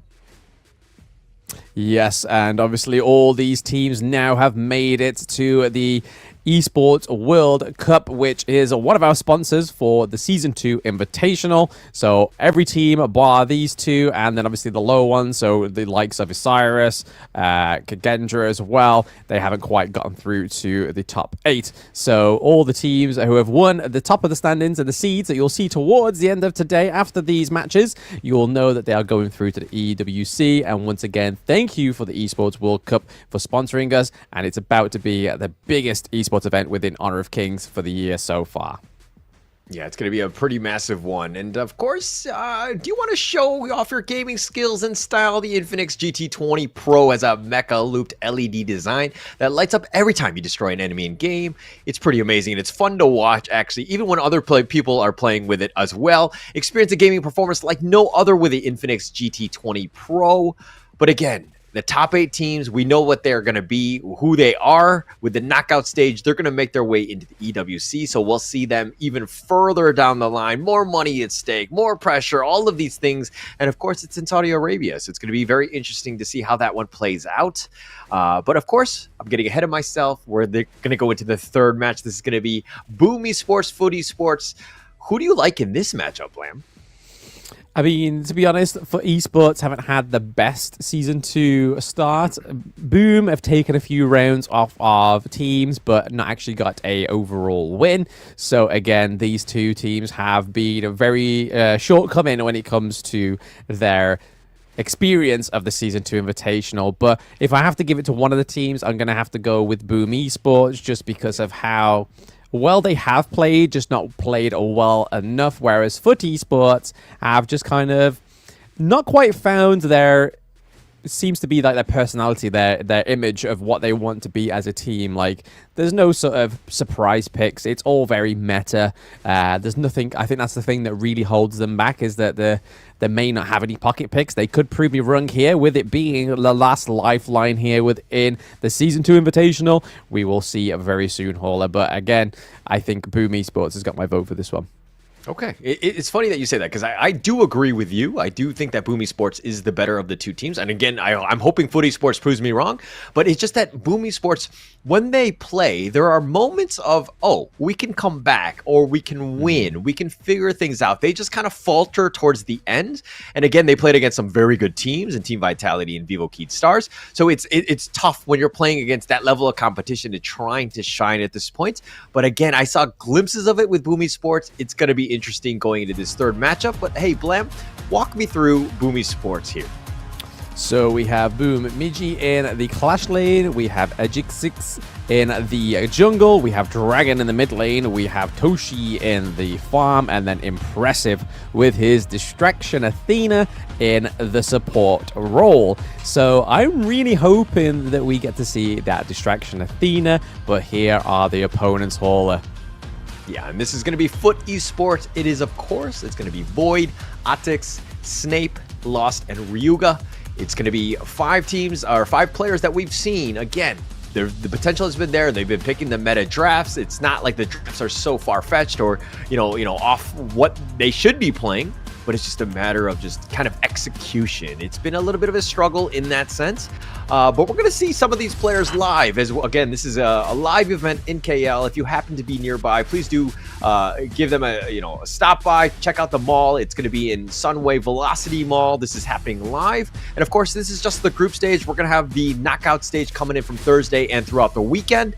So there's going to be a lot of good games. It's going to be great to watch Honor of Kings live. Hey, I mean, if you are local and you want to give some of these players a go for their money, I know that VKS Danny was actually doing some 1v1s with some fans, so that's really cool for him to see from some of the organizations, to really not just like humanize these players, but really give them kind of like a sense of they're here for not just themselves, but for the viewers, and giving a little bit back there by playing some 1v1s, having a little bit of fun, having some banter with some of the local players or local people. So onto the picks and bans of Game 1. We're seeing a very familiar Da Chao and Ali ban come through, and to not my surprise, Hauler, the Athena ban on the side of Foot Esports. Yeah, and in case you don't know, or you haven't been tuning into previous days, the reason why most teams have been kind of focusing on that, especially in the ban, is that it kind of has this strategy where yes, the Athena might die in the enemy jungle, but then it's still alive and it's providing a lot of vision. It's very difficult to kind of, make plays when they see exactly that's going on. It's like a CCTV everywhere. You can't really rob a bank when they can see everything coming at you, so to speak. And so it's one of those things where if you've got the strategy and you can maybe play it off, then you might be golden. But Foot Esports are like, hey, we don't want to deal with this. We're going to ban it. And it looks like they're going to go a different way with the Sunbeam and the Hainel. Ooh, okay. So again, another, normally it's quite a big flex pick here, the Haino. So again, this hero, if you haven't played him yet, those watching at home, he is pejoratively in the mid lane, but in the Chinese servers, he's generally can be played in the Clash lane. But in Brazil, we know VKS Danny likes this pick in the jungle. So again, huge flex pick for the beginning of Foot Esports to keep Boom Esports guessing. But paired with the Sunbin, are we looking at a potential aggressive roaming rotations and brawls in these lanes, Hauler? Okay. we've seen Soon being picked quite a lot. Sometimes some of the teams have actually been prioritizing it first. I mean, it is the 14th most pick, but it has a somewhat less than stellar win rate of a 38%. It's been one of those things where if we have the team that wants to kind of run in and out with the time flux, create these like zones or like the time lapse, like there's a lot of potential that can happen with this hero, but we haven't really seen it really just kind of pop off, and it just kind of helped support. Like the impact of in the game has kind of been somewhat limited for the Sunbin teams. Oh yes, it's been a little bit off and on pick, as you say, but paired with the Renji, again, a huge farm lane pick for the side of Foot Esports. Looking at the final parts of their banning phase, Foot is obviously focusing on the Clash lane, whereas Boom Esports have gone straight over to those more tanky bruiser junglers, and we see a tanky jungle coming onto the board. It is potentially Atta, but this could be flexed. This could be Clash lane. Depending on where that Hino is going is all going to be dependent on this last pick, because they either pick another Clash lane and then Atta goes to jungle and Hino goes to mid, or they pick a mid lane, Hino goes to jungle, Atta goes to Clash lane, or vice versa. So again, this pick has got us guessing in this team comp, it seems. Yeah, we're going to have to see which players pick up what, because I think there's a lot of flexibility. I think obviously each of the teams want to kind of see what the enemy team is doing so that we have the best lane matchups as possible. But this is interesting, right? And I think that this is it's to the point where, again, look, unfortunately, these teams are not going to move on to the knockout stage, but we can try things out. We can just kind of play and see what we like. Maybe we can change things up and, you know, just try things out. I think it's going to be very interesting with this last pick here by Foot Esports. Oh, so they do kind of change it all around there. So, yep, Hino in the mid lane, Luna in the jungle, and then Mr. Atta in the Clash lane. And then over to the side of Boom, like you were saying, Ming with the Lady Sun, Hyper Carry Central. Here we come. We could be seeing some very aggressive farm lane plays from Boom Esports. But again, really happy that they're kind of going for a few little bits of differences, but also keeping some similarities within these Game 1 team comps. So it's not just kind of like they're picking heroes left, right, and center just because they can, and where this kind of match doesn't lead anywhere other than finalizing third place in Group A, but it is more about pride. And for most competitive players, pride is one of those big things. It's either the money or the pride of being able to beat some of these teams. And I think, like you said, Holler, before the pre-break, some of these teams just want to get that win on the board. Yeah, I think it'd go a long way in terms of confidence, right? We can just play at this level. We can come out with some wins. Both of these teams have struggled. I think Boom Esports is the only one to take a game off of any of the other teams in terms of Vivo Keed and Team Vitality. I think it was against Team Vitality in the first one, if my memory is a little foggy at this point. But I think it was VKS they took a round from, which is even more impressive, to be honest.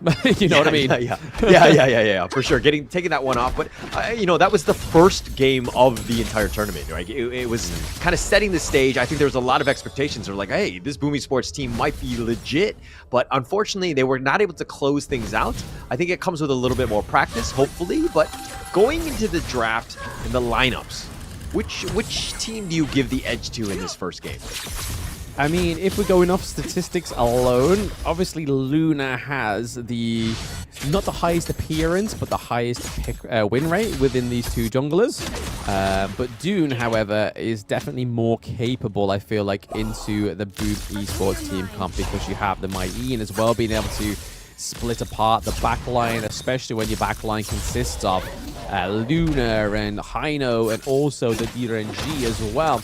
So again, Boom looking, I'd say, a little bit stronger thanks to the likes of the Ming. If they can use this Ming correctly, I feel like it'll be a aggressive pick for them going into the mid to late game. But Miji getting almost picked off there with a 2v1. We do see the Dragon is rotating up onto Lost with Dune as well. This could be potentially the First Blood flash into First Blood, seeing Ejixis getting the First Blood for Boom Esports. Actually, the positioning of Miggy was on point. It's one of those things where he knew his teammates were coming, but it was like he was trying to sell the story of, I'm looking to retreat. I want to get to my own T1 to keep myself safe. Whereas if you saw him actually pushing ahead, Lost, and in the case, I believe it was Atix, would have kind of backed off a bit because they would have been like a little wary of, why is Miggy turning this around? Why is he going in? And actually, because of that, they were actually pulled in even further, and then, you know, allowing them to Boom Esports to get that kill. Yeah, but like you said, Miggy's positioning there in the clash lane was just kind of like a bait and switch, really. It was like, oh no, please don't 2v1 me. Oh no, please. I mean, it's not like we see Dragon and Ajixix coming up and rotating up to the clash lane. But it was definitely well played on the side of Boom. And again, we could be getting another kill onto Atta. Dragon going straight in. There is no boat big enough to stop the Mai. But tell me a little bit about Durenji, please. All right, DRNG has a lot of potential AoE. He has the Respect the Law, which is like this fan attack. It's shooting out cards. Lethal Immunity, which is kind of your invincibility. So you have a little bit of play, but knock up onto Ryuga. Dragon, they're coming in. The Unruly Blade. Ajixix gets him, slams him down with a Wind Slash, and he'll walk away the victor and invade the enemy jungle.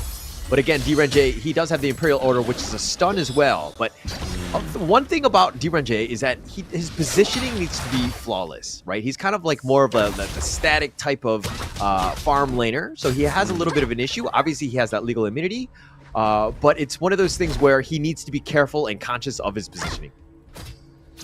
And nothing better to complement that static farm lane pick is Flash. Common skill Flash allows you to teleport the distance to either get in to close those very clutch kills, those high risk, high rewards, or to get out of those really sticky situations, which sometimes, if you play DRNG, you will find yourself in more than not. But the Tyrant and the Overlord are up. It's going to be really interesting to see where these teams actually put their allegiance to. Will they go for the Tyrant like we've been seeing both of the Brazilian teams really been going for in the past 2 games, or will they go to look to the Overlord to get some lane priority?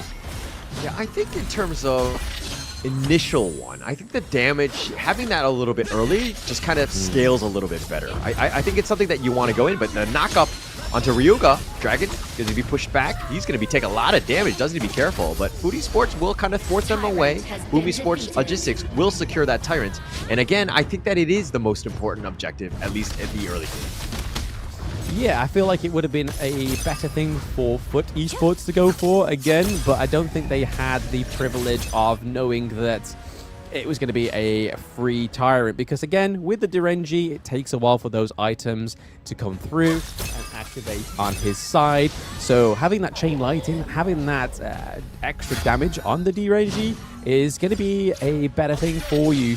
But it didn't seem like Foot Esports was confident enough to go for that, but they do have a settle for the Overlord. We have a 3v3 brewing up here in the farm lane. In the farm lane, they're being pushed back, and Snape, this is the power of the Hano. The Scepters just clear the wave so quickly, and he's just able to kind of push that along, and then maybe look to invade.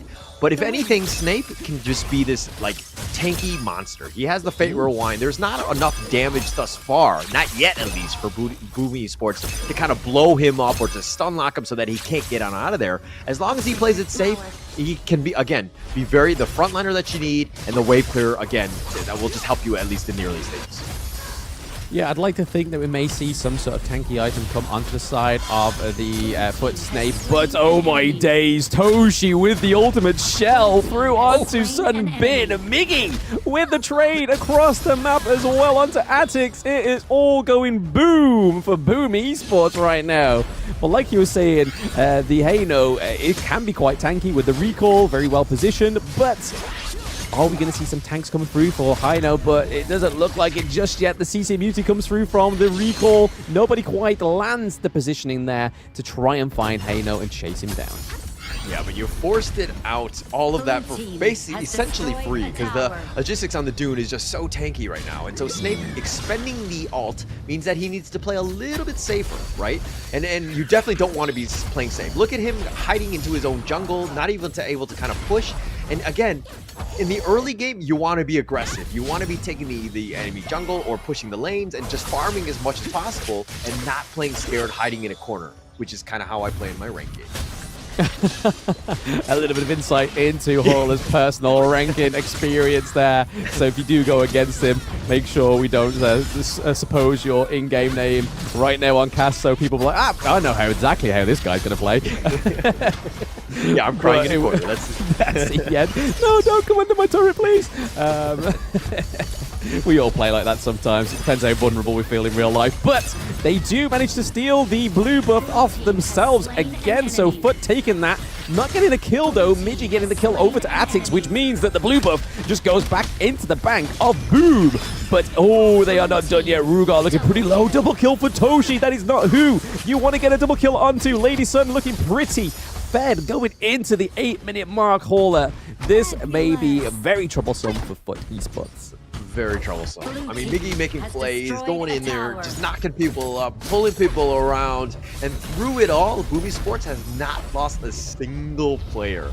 They have been on point. Their coordination has been unreal. This is the Boom Esports that we wanted to see throughout, and unfortunately, it's coming a little bit late. But they're finally getting it into their fourth match, or the third match that they've been playing in this league.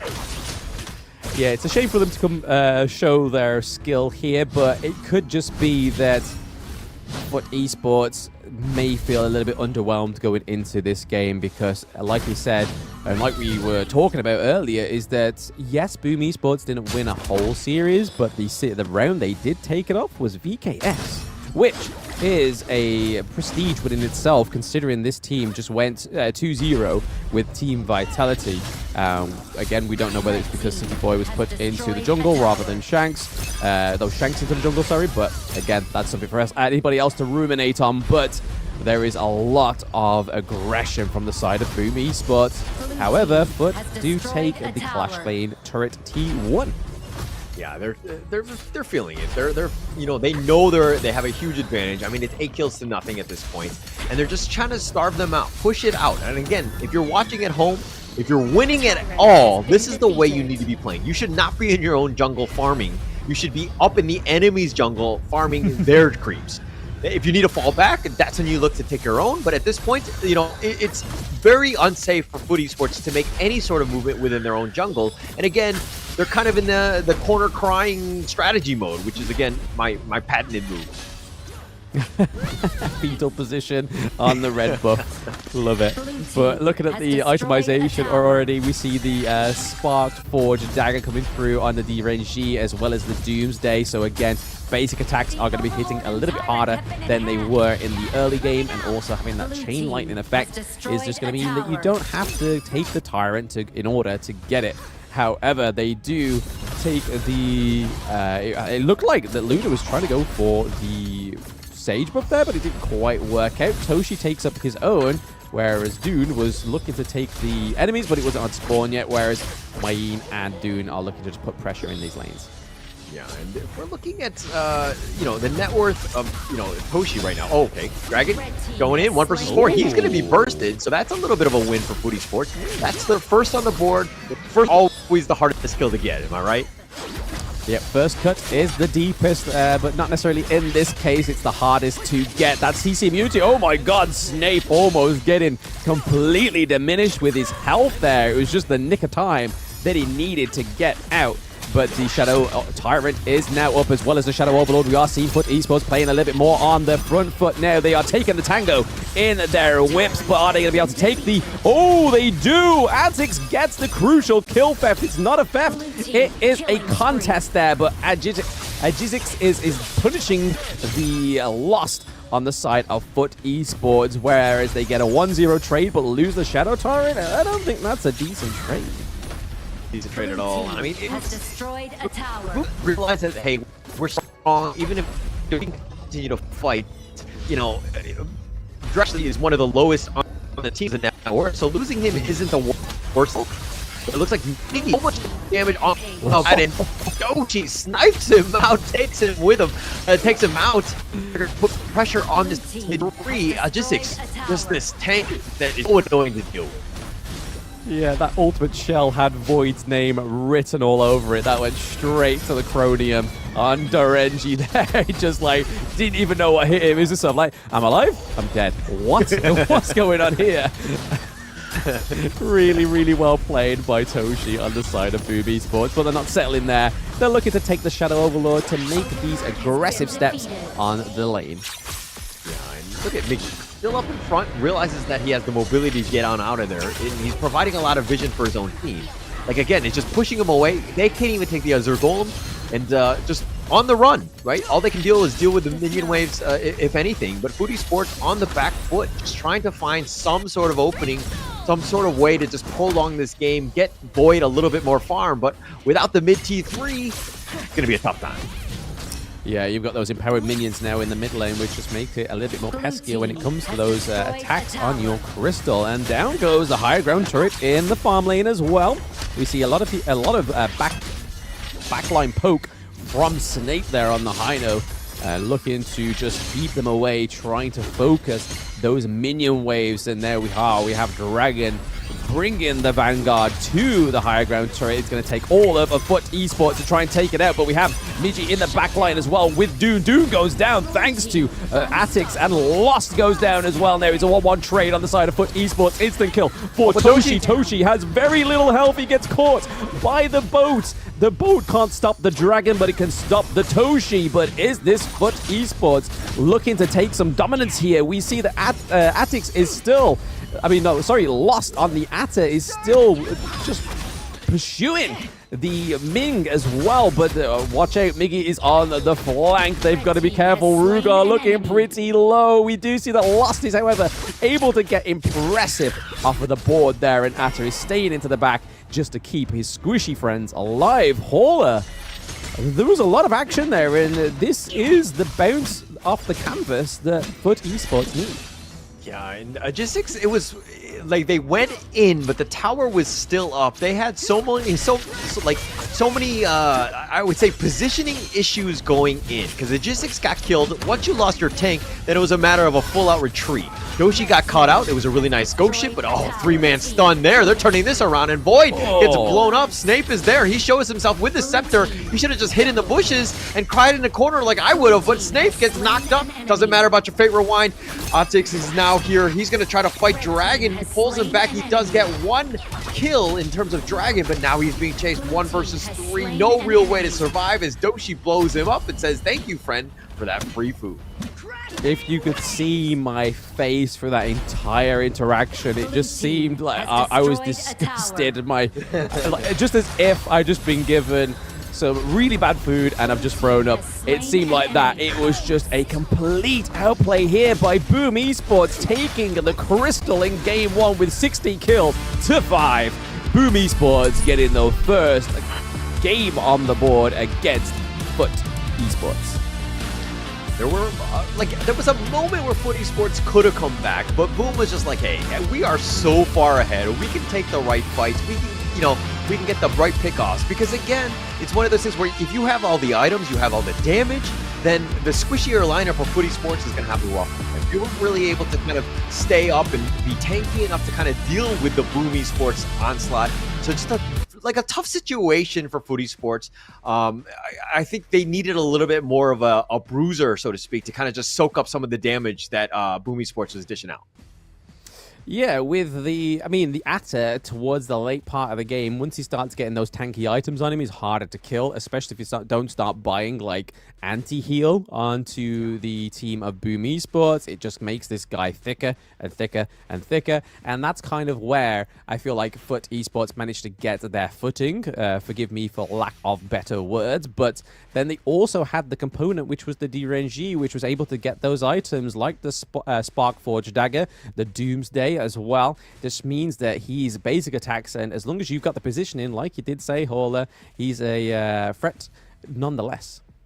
Yeah, definitely so. And I mean, this is what we were talking about in terms of just Boom Esports, right? We're seeing flashes of it. They're definitely, they're mistake prone. They did kind of let Foot Esports get a couple kills and kind of make this a little bit closer than they probably should have. But at the end of the day, they were to close it out. And that's what we kind of expected of Boom Esports. I had high hopes for this squad. Unfortunately, they're not going to move on to the knockout stage. But it's, again, one of those things where this is a team that has a lot of potential. They can grow, and they can be much, much better. But let's talk a little bit about the post-game items here. Blam, what kind of sticks out to you?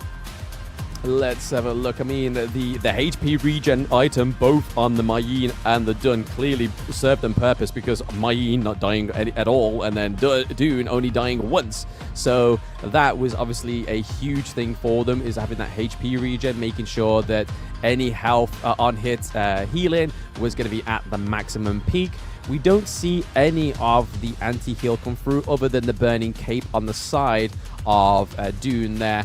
But other than that, they were pretty much just winging it, because they just try, as you saw towards the end when we saw Atta like chasing the side of Boom Esports, they were just trying to dodge him. It was like, yo, just let him aggress you. We'll try to get to the back line like we saw that Mayeen tried to do. But it was by that point that DRNG and the Sunbin already fell off at that point.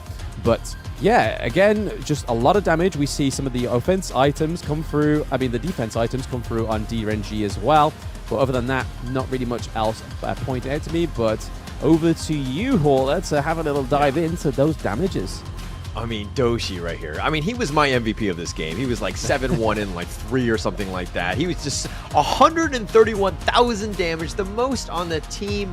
I mean, if you're looking at what else, was going on, the rest of the team was just kind of backing him up. Dragon did a decent amount of damage as well. Didn't have the greatest of games, and probably something that they want to be a little bit cleaner for Dragon, but nonetheless, still second place. That's a lot of damage. You do need that support damage dealer to kind of help you out. If we're looking on the other side, though, Footy Sports, Snape doing a lot of the damage. He's taken a decent amount as well. But again, I kind of felt like Snape didn't really have as much of an impact as I've seen with the Hinos of the other teams. I'm not going to name names at this point, but I felt like there could have been a little bit potential room to grow in this area, right? Dealing damage is great with Snape, and he has a lot of wave clear and a lot of potential for that.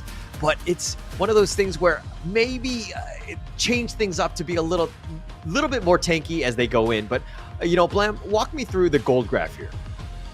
I mean, we could walk up the hill if you want to, and then slide down that dip right at the end with like in a little wheel, and we can flick off at the end of the ramp right at the as we saw there. But like all gold graphs, they do paint a picture in our casters' minds, and those watching at home that do know what's going on within the game, you can kind of see where the peak was and where we saw Foot Esports activate and become a lot more deadlier than they were for the rest of the game. I mean, if you just see the little dip towards the yellow and then everything else is orange, that's where you've got to be careful. But to be fair to Foot Esports, they were able to activate, they were able to come back a little bit. It just was a little bit too late, in my opinion, for when you decide to try and make a pushback when you've got 2 high ground turrets already gone. It's a very hard place to come back from.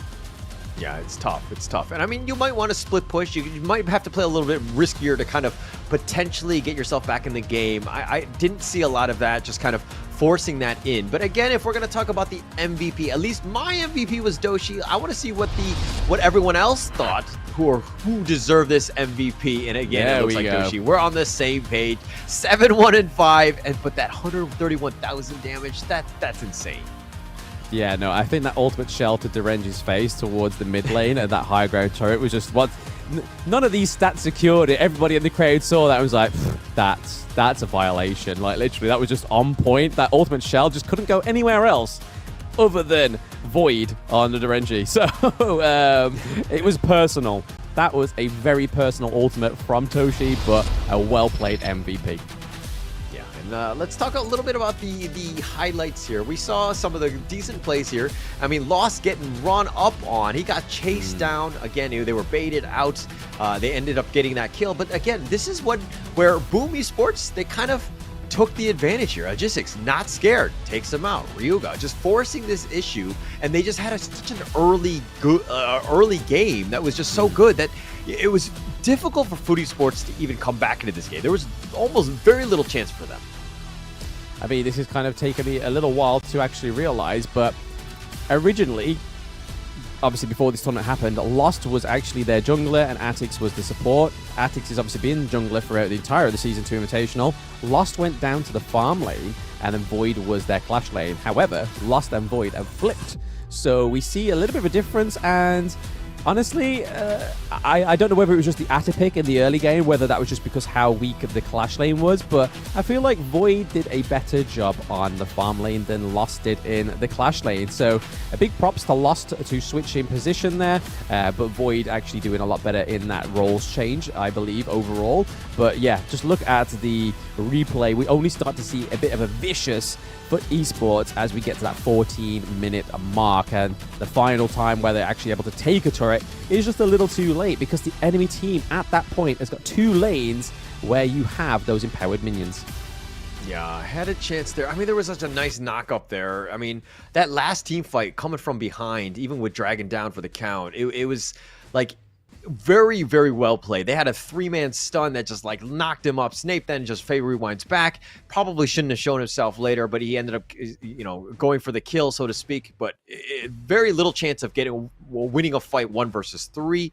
So again, this is one of those things where you chalk it up as a loss. Let's go back. Let's go next. Let's go into even a better game 2. Yeah, I think it all starts at the draft. I mean, like you were saying, that they should have been a little bit more of a front line there for Snape to actually use that great poke that is on Hino, the hero, but there just wasn't anything else other than the Atta, and Atta was pretty much preoccupied on the top side of the map for a lot of game 1, and we saw the early game abuse, because if you are going to abuse somebody playing Atta in the Clash lane, it's in that early game, because 1, he's secluded, 2, he's not as good in the early game because he doesn't have as many sort of cooldown reductions on his skills, he doesn't have the boat to hide behind as well, and more items he gets, the more tankier he gets, so those dives under the turrets wouldn't have made much sense if they tried to do that in the late game. So you can kind of see where Boom's interest lied in game 1, was trying to make a mark out of the Atta in the early game. Yeah, for sure. And I think they could have, I think also Draft could have maybe helped out. I was kind of stuck out there. There were times where he was fighting the enemy team 1 versus 4 while they were trying to deal with others. Some way to kind of keep the Atta alive. I think he was like a Clash laner, yes, and you are independent most of the times, and you're stuck by yourself, you're isolated. But I think in this case, in the team fights, you need those friends. You need to kind of have somebody to back you up. And unfortunately, that's what happened. And it looks like they're going to go into game 2 soon. They're getting lined up here. Boomy Sports, of course, with that lead 1-0. Are they able to kind of close this one out, or FUT Esports force us into a game 3? We're going to find out very soon. Yeah, it feels like that if they're just a little bit more aggressive in the early game, or make a draft a little bit early game orientated, we could see a 1-1 turnaround here for FUT. Because, I mean, you don't want to be the team that just lost every round, right? I mean, in these tournaments, there is always an unfortunate place to be, which is the bottom. But you kind of want to go out swinging. You want to go out with at least a round in your name. I mean, there was a few teams in Season 1 Invitational. I think there was actually like 2 or 3 teams, actually, that didn't actually win any round at all, and just went out the tournament with 2-0, a 0-2, and that was it. Which is a little bit unfortunate, but it's a hard lesson to be taught, but it's a good lesson to learn from. And here we are into game 2 draft, already banning the Athena above the Chow. Yeah, and they're forcing it out again. And again, it's one of those things where the strategy was so good that they're like, okay, we cannot let this one through. We're just going to force it out. FUT Esports, though, are going to pick up the Dahlia. We've seen this time and time again. It tends to be a very popular first pick. It kind of doesn't really show your hand. It adds a lot of support play. There's a lot of potential for just, staying alive, right? And I think the biggest thing is to kind of hide your strats, at least going in. But Boomy Sports, they counterpick with the Elaine here. Oh, the Elaine comes through. Okay, and the Dune again. So we've already seen it once. We now get to see it twice on the Ajax on the Dune. But paired with the Elaine is going to be really interesting. Obviously, we saw Myene in the last game not being banned. They just fancy a different flavor of Flavor Town on the side of Boomy Sports, and that being the Elaine. So kind of stopping FUT Esports from picking the Elaine, because they've gone for the Dolia first, which seems to be the go-to Clash laner that they go for when Dolia comes through as first pick. But they do pick out the Jing and the Angela. So Angela, once again, being one of those mid lanes that hasn't really had much presence compared to the Brazilian tournament, Chuck BR24, we was always seeing Angela getting pulled through. If it wasn't the Hino, it was the Angela. So again, nice to see her on the board. Okay. While generally I'm okay with the Angela pick, I don't like it picking into Boomy Sports Elaine. Right? Elaine has so many different outlets to get on top of you. He's got the Moonlight Flash. You can Death at Sunset on top of you. And Angela is the type of hero where you just want to stay still. Yeah, you shoot out your Chaos Cinders and your Scorching Barrages, but you want to be standing still and just like letting the Blazing Brilliance go. You do not want to be chased. And with the Dune and the Elaine both on Boom Esports, you're going to have a tough time. The Lady Jeanne picked here also being somewhat of a thorn in Angela's side. I really don't like that pick there. Yeah, you're right. To be honest, the Elaine coming through is definitely going to be a non-starter for the Angela, but it may be able to be good enough to catch out the Lady Shen in the early game, especially when you land the skills. Her passive is if you hit skills onto your enemy heroes, it does more damage with the next basic attack or the next skill, but also can proc CC and obviously Blazing Brilliance if you can position yourself well, which we know Snape could with the Hino. We could be seeing a great positioning from the Angela, denying those full frontal attacks from Boom Esports. But Lady Shen, again, coming through, seeming to be a high priority mid laner when they don't go for the Mai Shiranui, they want to go for the Lady Shen. Yeah, and okay, Lady soon to also tandem with the Lady Jeanne. Both of these are a lot of damage, very meta picks. Again, Lady Soon, you'll close it out, late game monster, something that you want. And it just kind of, Boomy Sports right here, these 4 picks, definitely meta, definitely, well synergized. We know these guys. We've seen these guys time and time again. They seem to play well with one another. And Foodie Sports, a little bit of a different side. I think it's going to be interesting seeing how they play this one out. I think that there's a lot of pressure, at least thus far, for the Jing to kind of really make plays. I think that, it's a kind of just to dice them and kill them and kind of take out the damage dealers of Lady Jeanne. I think you're going to have an okay, but it's going to be a lot of pressure on Foodie Sports.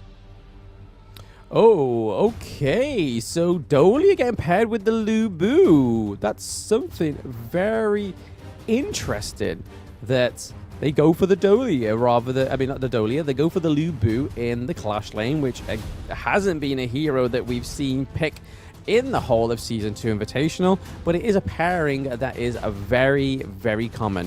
Because if you have such a strong backline on the side of Boom Esports, you get that double pounce from the Lubu. So I'm really excited to see the Foot Esports have gone for the Lubu pick paired with the Dolia and the Marco Polo as well. Okay, and I like the pick, the Lianpo, to kind of counteract some of this. There's going to be a potential fireworks. I mean, the Lubu pick is it's good and it has potential to kind of isolate. And when they want to fight in those big areas, but it's like those red X zones. You know what I mean? Like, is Boom Esports going to kind of navigate around that so that you're not always in the arena? It's going to come down to those big team fights, and just the positioning is going to be super important going in. You're going to make sure that Lubu is kept away from your backline, especially the Toshi, because if Toshi gets caught out by the Lubu, no matter what part of the game you're at, as long as it's not late game, you're more likely going to get destroyed, because Lubu has such great sustain and obviously a great accessibility to the backline. And if that opens up things for Jing, that's troublesome. But like you said, Hola, they do have the Lianpo, which can push people away. He has that ultimate that hits 3 times, and when it hits that final time, that is a huge knockup. So if he just tries to play off Lubu, trying to put where he's trying to take the fight himself, those Lianpo ultimates could be pretty banger most times out of 10. Yeah, and more times than not, I think the biggest strength on the Lianpo is the fact that it's picking to counter the Marco Polo.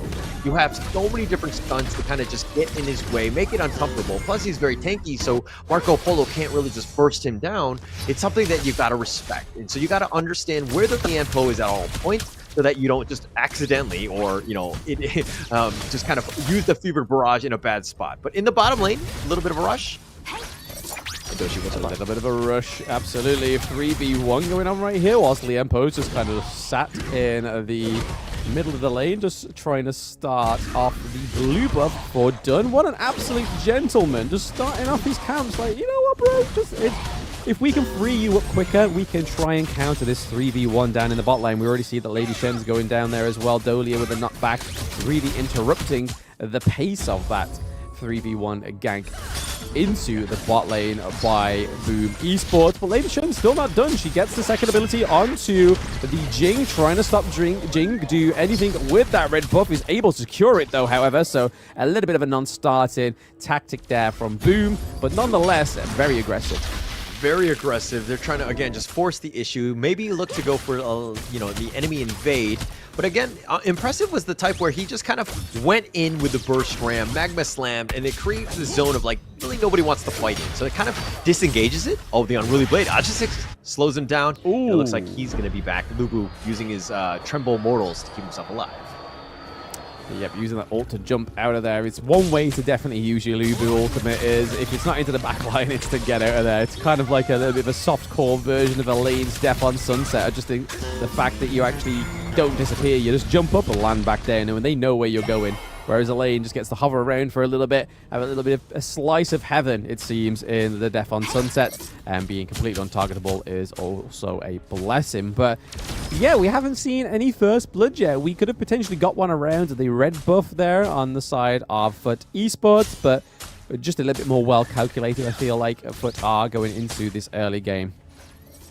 Yeah, play it safe, right? I think Foot Esports need to understand that, hey, we're here for the long run. We just got to make sure that we don't lose out on the early game. I mean, they were down, 0-8 in the last game. They do not want to be in that same situation, so they need to play safe. Just play, a conventional, Honor of Kings, right? Just get as much farm as possible. We'll take it to the late game. Let Void get his farm so that he can kind of control the late game and just take over at that point. So it's, again, just looking for the long term in mind. Yeah, long-term investment rather than short-term investment. That is definitely the economic status of Foot Esports. Almost getting caught out again is the Angela. So double knock-up from both the Liempo and the Lady Chen whilst still staying alive, which is more than what most could say in that situation. That 2v1 would not go in the favor of most players. Yeah, definitely not. But look at Impressive and Dragon. I mean, providing vision in the front, Impressive just like a scout, kind of just seeing what's out there. Just taking notes, I would say. He's going to want to walk into Ryuga here. And, when two roamers go at it, it's like a wet noodle fight. They'll just hit each other. And if anything, this is a better love story than Twilight.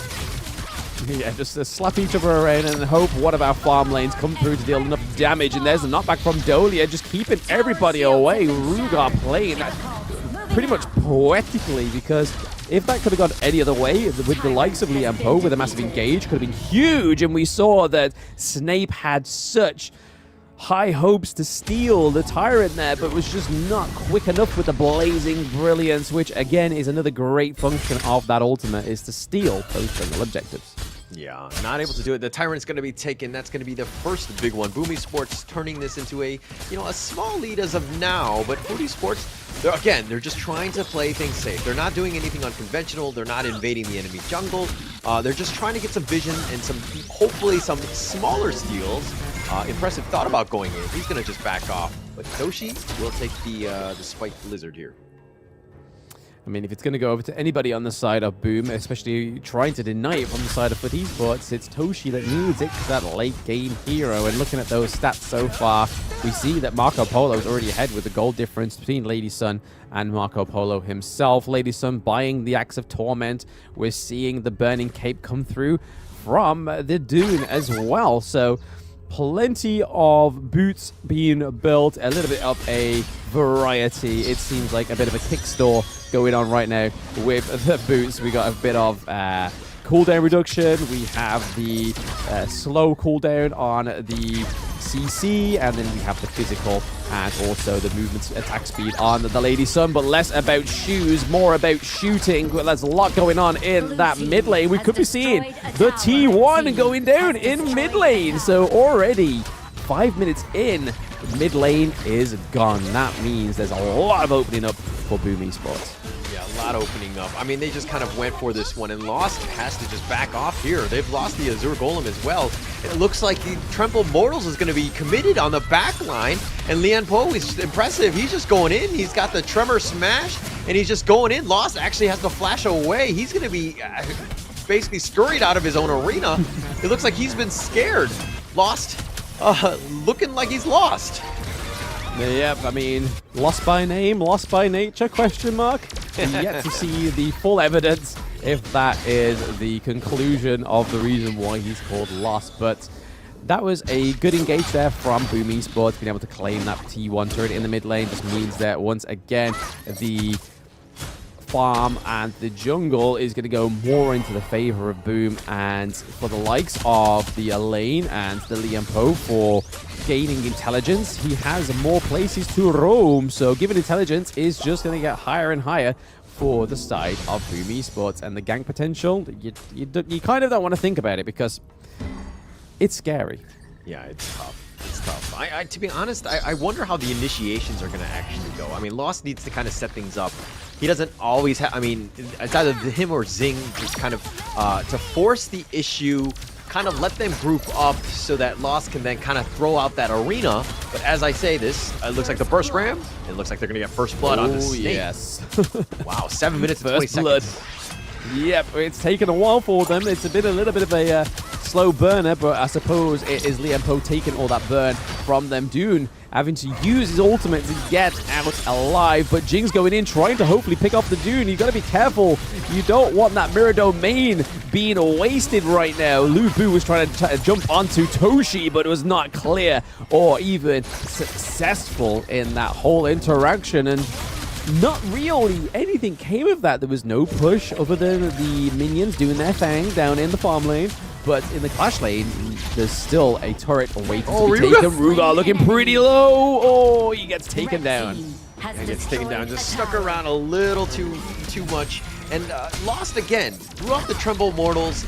Completely whiffed. It zoned more than anything else. He wasn't actually able to capitalize on that. So again, these ults need to be on point, especially if we're going to go for the kills. They're not able to do so. And now they're down 2K. This is a tough situation for Foodie Sports. Boom Esports right now just taking free farm of all of the main objectives. Atix tried to go for the steal. He images back, and he's not going to get on. He's not going to get anything, but he does come out with his life. Ooh, another miss. A nice flash there from Dragon, almost getting caught out by Lubu's ultimate. So nobody getting caught in the Lubu ultimate, kind of feeling like a non-starting hero in this team comp. Lost actually not doing as well as I thought he would on that Lubu. Again, more of a potential in the mid to late game for that hero. We have Migi going on with Void. Void may be getting, there was a lot of poke, but just nothing concrete. There was no killing and no confirmation of death or gold going over to Void there. But we are seeing Atix looking to take one of the side lanes once again. So if there's anything that Foot Esports are doing, it's taking turrets, which they struggled to do in game one, especially this early. Yeah, and if you're looking at just 6 is a little bit on the lower side. Here we go. That's a Tremble Mortals. That's a decent one, but there's no follow-up. The rest of the team are just hidden in the back, not able to kind of take advantage of this one. And it looks like Lost on the run. They do end up getting Miggy. That's a big win for them. So Foodie Sports got the kill. They're still down about 3K, but what can they get? It looks like it's just going to be nothing but the smaller jungle camps. Yeah, using Angela there and Snape as a carrot on the stick for Migi, because we knew that the Death on Sunset was going to negate the whole experience of the Blazing Brilliance, but it was just used as a, yeah, you come over to us and we will come behind you as a 5v1, and there was no way that Boom could actually get in by the time that Migi was already gone. So I feel like that was a really good play by Foot Esports, getting them a kill onto the board finally, and a really good way of using Snape in a very certain situation that you knew that he was going to be safe, you knew he was going to be fine, and you knew you were going to come out with a positive outcome in that interaction. But we still see a little bit of a push here in the mid lane for Foot Esports. Are they going to be able to take some more from Boom? Boom are just going to back off. They're going to take the Tyrants. They're just going to kind of push. I mean, they're going to take what the enemy's giving them. And it seems to be a free one right here. If you look at Impressive, just kind of zoning out the Ethics, he's going to be scurried away. And Impressive, just very tanky at this point. But Impressive does need to be careful. His burst ramp over the wall. Now he's going to be chased. The Resplendent Revolver a little bit off the mark. And Lian Po is just styling, so to speak. He's going to be arena'd on top of it. And Tremble Mortals it is as he goes down. Shows a little bit of weakness. Dragon is down for the count as well. And a Tix with the flex and the images. And I don't know which one's the real one. Oh yes, it's hard to catch, and it's hard to even consider which one is not the clone, but well played to Foot, getting another 2 kills on the board. Yes, it was across the map, and Impressive was pretty much getting an impressive amount of suppression from the side of Foot Esports, having to flash, having to use your ultimate to try and stay alive, and then ultimately still dying is a negative interaction for Impressive so far. So this really opens up the side of Foot Esports to try and get the Shadow Overlord. Toshi is taking a lot of damage in the backline thanks to the Lubu, but Lubu goes back over the wall to try and keep the Overlord from not resetting, and it has. So unfortunately, all that effort from the beginning, the Overlord really, for the Overlord, the Shadow Overlord, Foot Esports was basically just wasted and used as a little bit of a bait, but didn't actually cement anything really useful within that whole interaction, other than taking down Edgizix, which means that the jungler is down. But are they going to go and try and take the Overlord again whilst they're all looking a little low? Yeah, it doesn't look like they're going to go force for this one. But Void coming to life, he needs to really carry this team. He's second in terms of his net worth. He's been meteored, killed, and it looks like the death at sunset, but they're going to change targets, and they're going to try to force out Ryuga. He's been backed up and isolated. Optics, on the other hand, taking this 1 versus 4. He's trying to image away, but Toshi snipes him down the Resplendent Revolver, but the Fever Barrage is on point. It does get the kill. Toshi is finally down, but it looks like Void will die in return. Dragon says, I'll take that.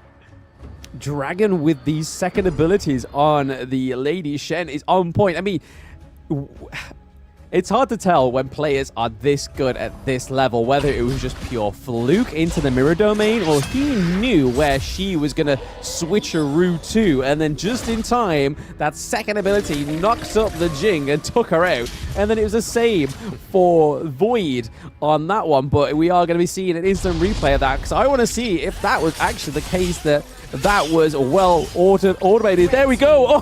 Oh, he saw the mirror and he just knocked her back up again. So Dragon with the on-point knockups, and you see it there. Not quite as eloquent on the knockup to Void, but on to Atix. Oh, that was beautiful, Hola.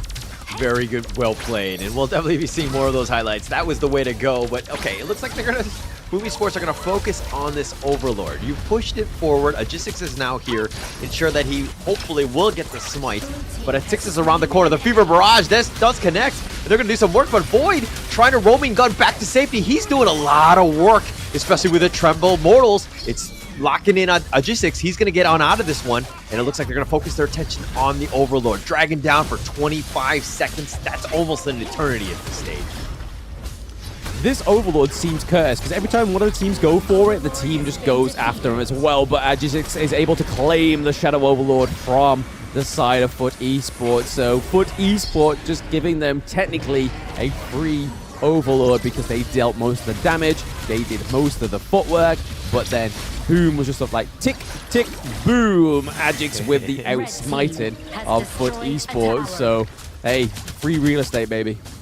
They'll take it. They'll take it. All the real estate and more. And it looks like they're going to make their way to the Tyrant in the bottom lane. Again, Void somehow survived that one, which is huge. If he dies, this could have been a game over at that point. Void needs to just get a little bit more farm. He needs to find Toshi, somehow figure out a way to knock him out. Because again, a lot of the damage is coming through him as well as Dragon. They need to be careful. They need to understand where those players are at all moments. And it looks like they're going to back off. Whew, dodges the Unruly Blade. Dodging the Unruly Blade, we see that the Vanguards are down in the farm lane, but fortunately for Foot Esports, they're able to just counter that straight away, but that could have played into Boom's long-term plan, which was push that farm lane, but let's get the Shadow Tyrant, because again, if they get that for Lady Sun, that's going to be a huge damage increase for her, but then not only that, she gets the Chain Lightning as well, and if you pair that onto Dragon on the Lady Shen, it's going to be even more crucial, but it just helps overall when these team fights are seeming so close going into the 16-minute mark almost. It just seemed a little bit too close to call, Hauler. I'm not too sure what either of these teams can do to try and stop this force that is Boom Esports from pushing any more turrets, or to just completely become unruly on the side of Foot Esports. It's tough. And Foot Esports right now, I feel like they're just like a split second behind from being where they need to be. Like, that Tremble Mortals just a little too late. I think if it was like, 2 or 3 seconds earlier, they would have had a much better chance of maybe contesting that Tyrant.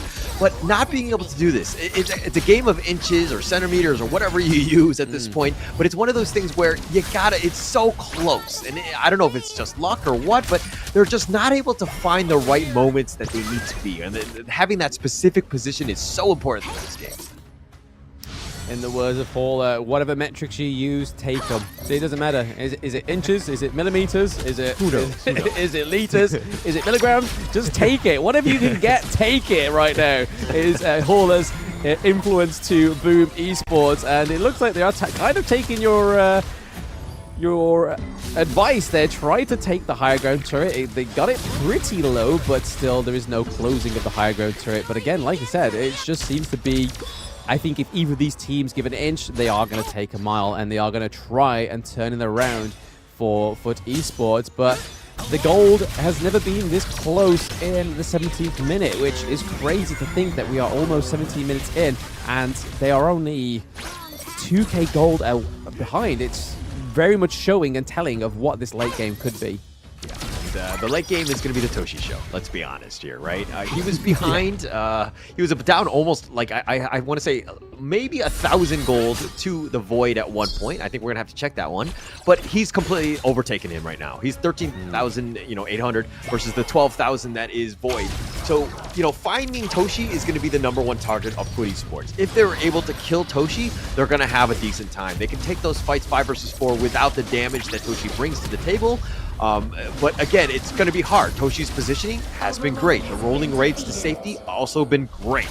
So Toshi is the #1 target. FUT Esports need to figure it out.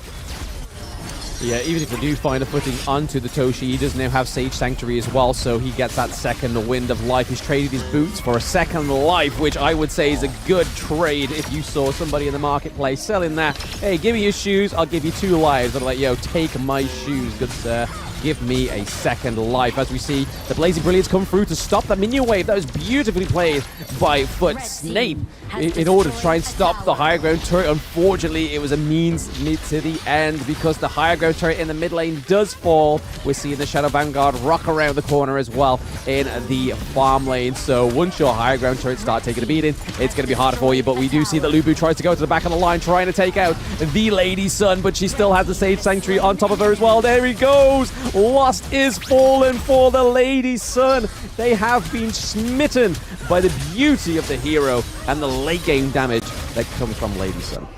Yeah, and Lady Sun, impressive on all aspects of this game. I mean, just the amount of damage that she's been able to provide. Toshi just playing it to the limit, understanding the outskirts and the maximum range that you need to be in, almost kiting the enemy team to just kind of maybe force it out, and it forced it onto Lost. Toshi somehow still surviving. That's going to be life '1 for Otix. He's continuing to fight though, but he's going to get blown up. Toshi says, thank you for that free meal. I will take that as well. Toshi does go down. He's going to be back for life #2, and they did find a way. Impressive has been killed, and they've doing some work. The Chaos Cinder is doing a lot of damage onto Dragon, but now they need to deal with the base, which is wide open. The minions just assaulting the crystal at this point.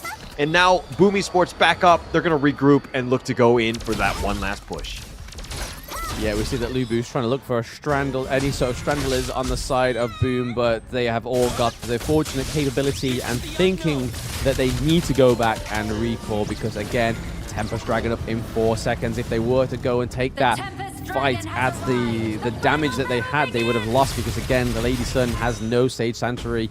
It was pretty clutch for the side of for Snape on the side of FUT Esports, using the Splendor to be untargetable and unkillable for a brief moment. But we do see that Dune has now gotten his Sage Sanctuary back up, so that means he has got that second win. So going in for an engage is not necessarily going to be the be-all or end-all for taking down the Dune, and from what we know so far, FUT like to put the pressure onto the Dune, but we're seeing that Elaine is running down across the gorge just to make sure work of Snape. Snape looking pretty low. Is he going to get the knockups for the blade onto Dune? And it is. Dune takes down the Angela.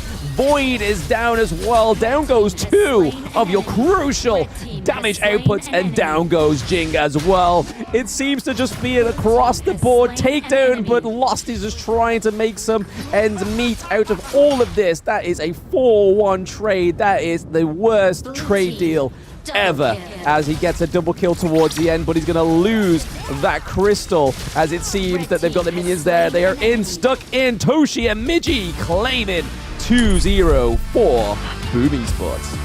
Yeah, Toshi was just like, okay, yeah, you can kill the rest of my team now. I'll just take the crystal. The minions are pushing. I know how to end this game. We'll just figure this one out. And they closed it up, right? This is what you needed to have done. They found it out. And again, I talk about the Angela in the draft phase. It's way too static. Elaine was able to just jump on, Death at Sunset. There's no way you're getting away from this. And Angela has a tough time. Again, wants to be very static, not able to do so. And, you know, in that last team fight, it was very scattered throughout. Lost was really not in the fight. There's a lot to break down on this one. And I think that while Boom Esports came out the victors, there was a decent number of mistakes from Food Esports. But we're going to see what Choo Choo has to say and to ask Boom Esports coming up right now. Thank you so much, Carson. So back on the live stage here with me, Choo Choo, your host for the entirety of the event. Congratulations for Team Pilipinas! Boom! Okay, I'm gonna starting off the. Don't worry, line up. Don't be shy. It's okay. I won't eat you. I won't bite. Okay, we're gonna starting off the day with Toshi. I think Toshi had a really tough game here today. Toshi. Yeah, Toshi, can you hear me? How about you come next to me? There you go. It's easier that way. Okay, Toshi, I noticed that 2 games in a row and you playing the marksman. It's such a tiring day for you because the game dragged all the way to its late game. What was the issue? Every single time you guys want to finish the game, but it seems to be so difficult. I mean, Food Esports basically got himself a bit of a comeback there. So what's the case? Because we rush things and we don't wait. Who tried to push you guys too much? Everyone. Everyone. Who's the biggest one that we need to end this? Who shouted that? Any of you guys shouted that? Who's the one that really make it like trying to force you to finish it? Any of you? Miggy. Miggy! That's why we won last clash. First. I think at the same time that's actually a good mindset, but sometimes forcing out too much might actually have a bit of a backlash there as well. Now I'm gonna toss it the mic to Impressive. Impressive. Yeah, you're gonna swap this. Yeah, it's gonna be a bit of rotations here. Thank you guys. Okay, Impressive.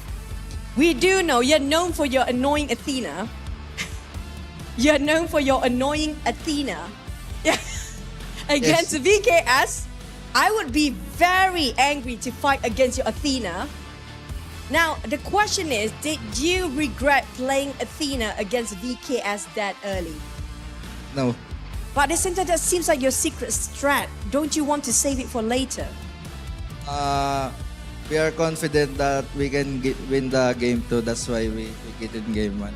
But then you don't get to play Yeah. Athena after that. No, I mean in game 2 we just really choke. That's what it disappoints us.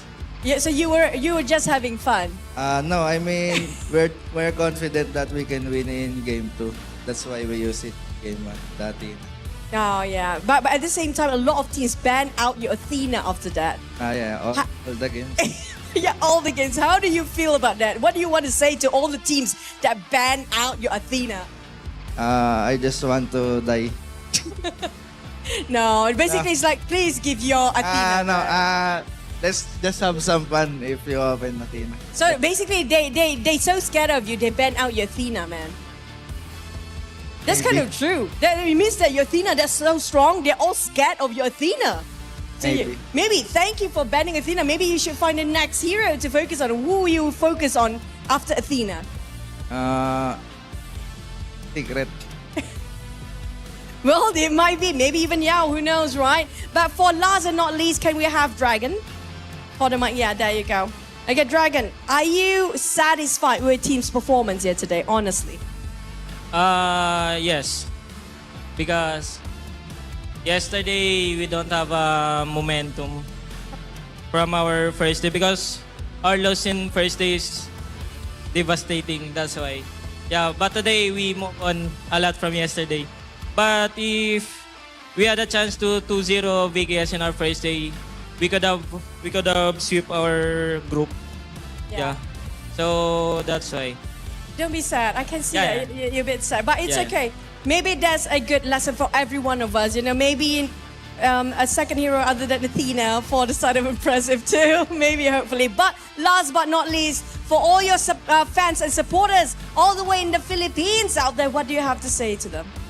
First of all, we have to thank for our boss Gary of Boom Esports, and our coaches, Coach Yao Yao and Coach Olchu. And also to our manager and Akasa coach for now, Sian. And for everyone, for all of our fans in the Philippines, thank you for supporting us. Because, sorry to disappoint you, because every one of you is expecting a lot from us. So, yeah, sorry. But still, thank you for supporting us. We will come back stronger in our future games. That's gonna be it from the Philippine teams, Boom Esports. Maring salamat po. Thank you so much. Thank you. I hope to see you guys more in the future. But back to us, the Casas.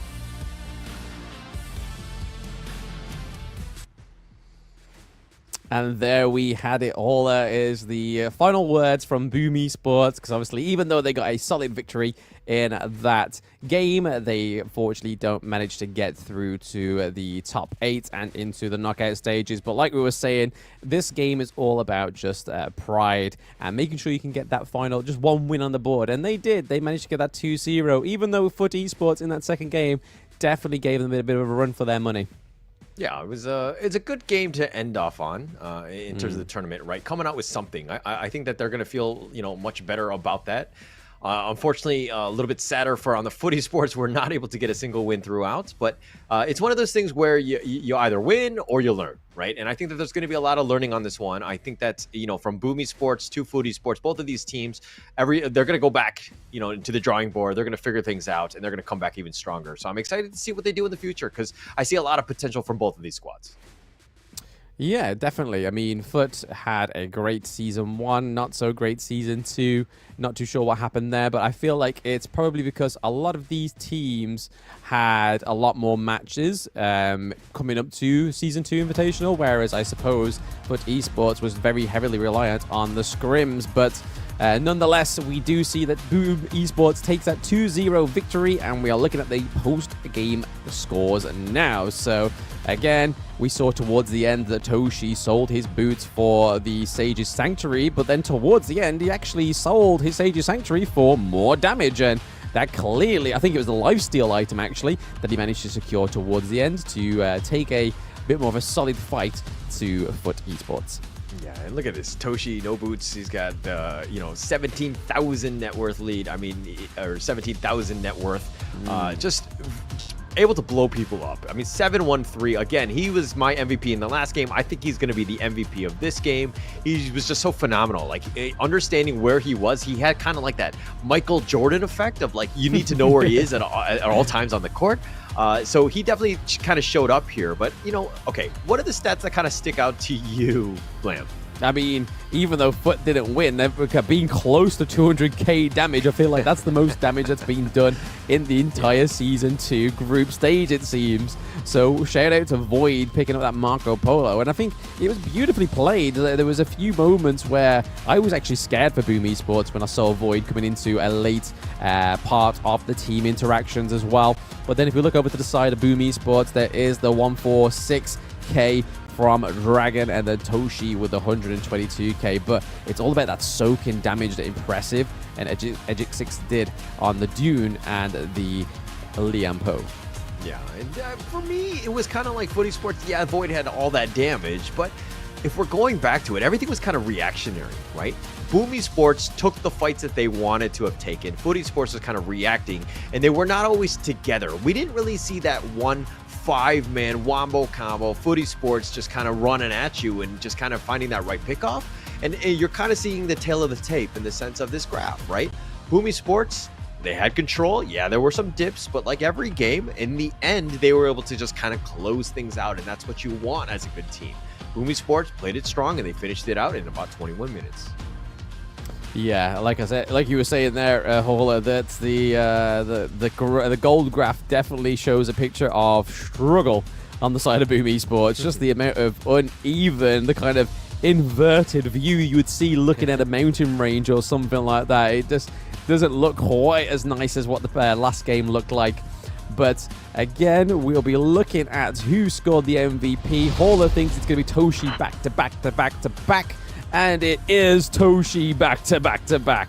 MVP for Boom Esports. 713. 122k damage dealt. And then, like you were saying, Hola, that's 17k total gold.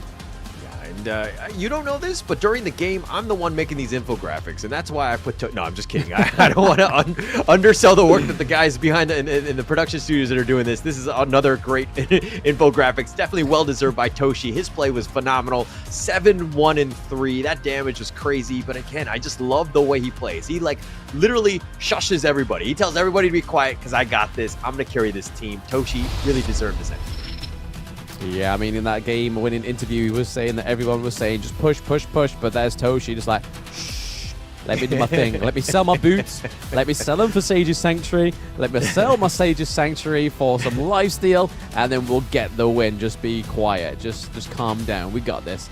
But like I was saying, I don't think it would have been possible at all if it weren't for the Dune or the Liam Poe, because such a fantastic front line was given because of these two heroes. The Liam Poe being able to soak so much damage, having to be able to dash in, have a triple knock-up if he needs to as well. So plenty of assists there from Impressive, and we saw a Jig6 on the Dune. So well played to Boom, all down to Toshi for the damage and the gold as well. But if you don't play Lady Sun that way, you don't get the win that way. Like this part, look at this fight. Like Toshi, like he has a sliver of life, but he rolling raids out, dodging everyone. The Blazing Brilliance, yeah, he's got the second life at this point, but I mean, even throughout, just being able to survive and stay, you know, in the fight, doing your damage as long as possible made it very difficult for them, right?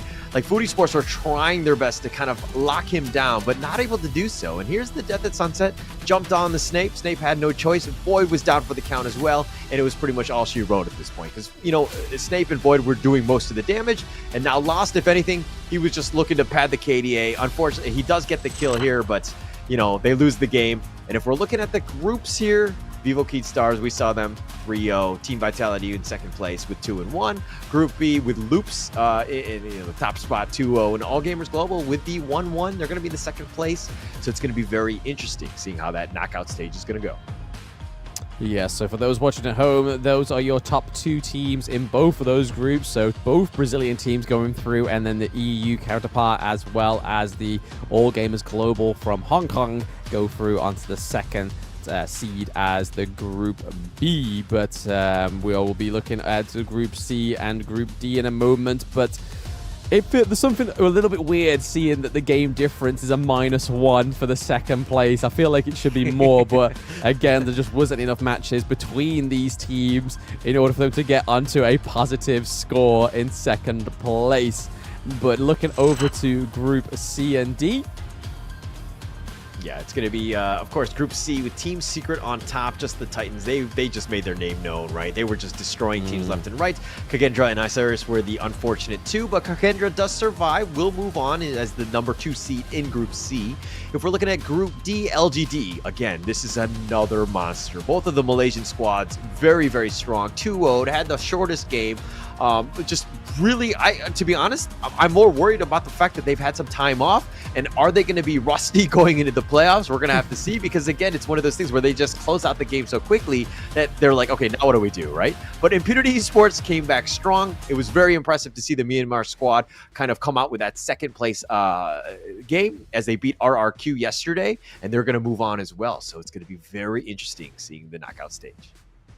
Yeah, I'm not going to comment on that Impunity Esports one. I wanted RRQ to go through, but hey-ho, I can't get everything in life. But just for those watching at home, just make sure that you don't confuse LGD Gaming with the Chinese team. This is the Malaysian team, so that is why. But they are still just as impressive. But what is impressive is my first game on Yao, and he is now available to you guys onto the Gorge. So again, if you are fancying a new jungle main and you feel like your jungle mechanics and jungle playstyle has become a little bit of a bland playstyle, you can now be the shining star Yao within the jungle and make everybody envious of your glitz and glamour.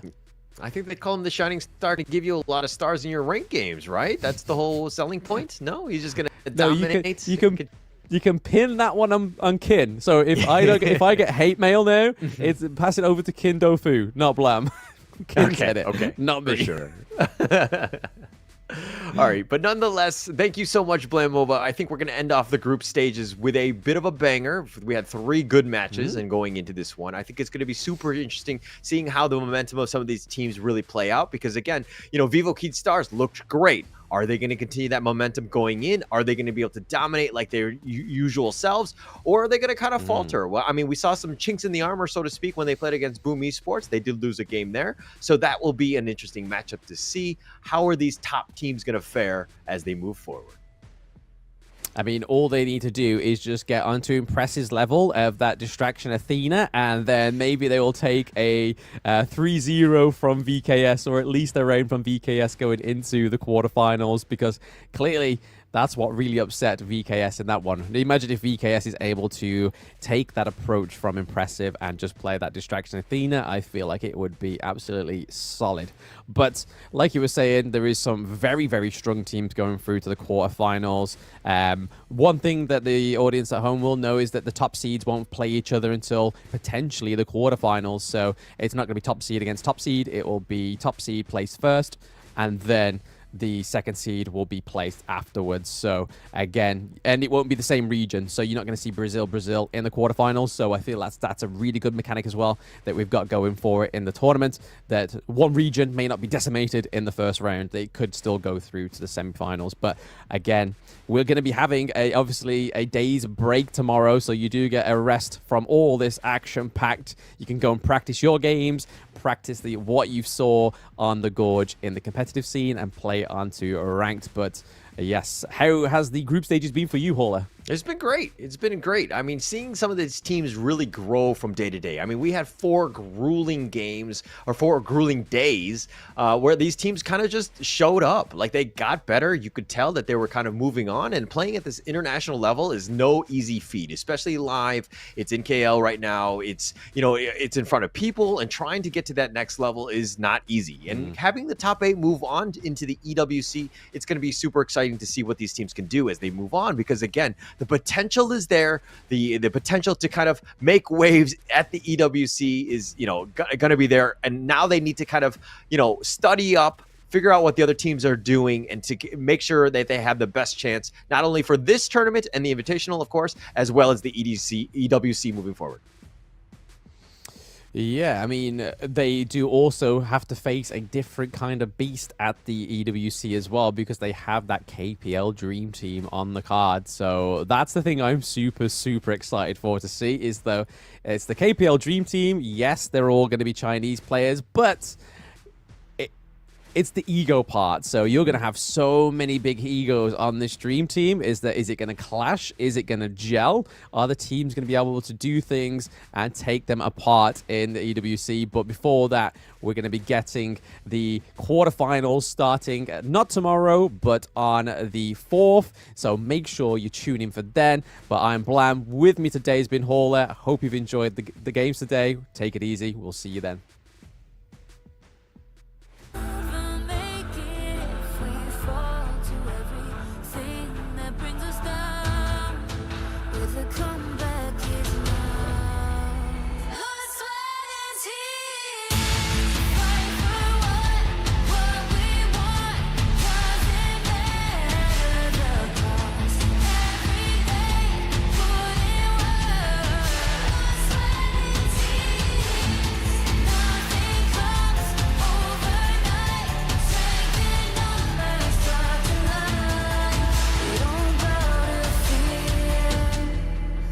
Sweat and tears.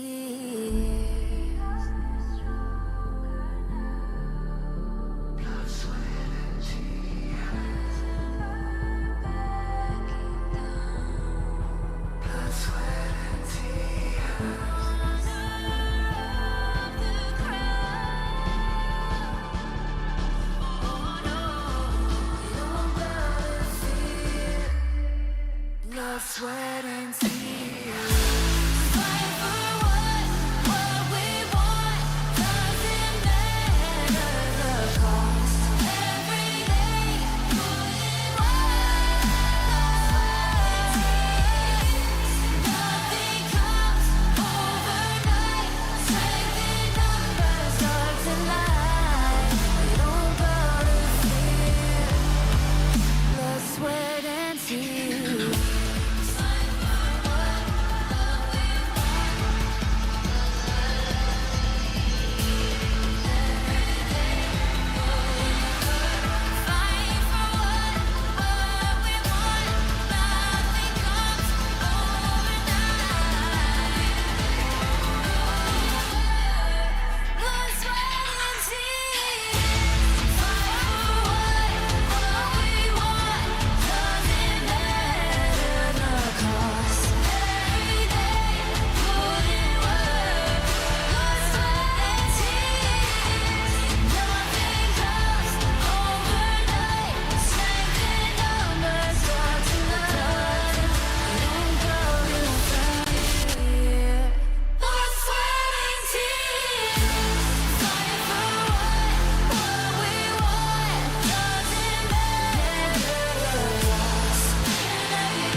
Stranger to the fallout, it's what got us here.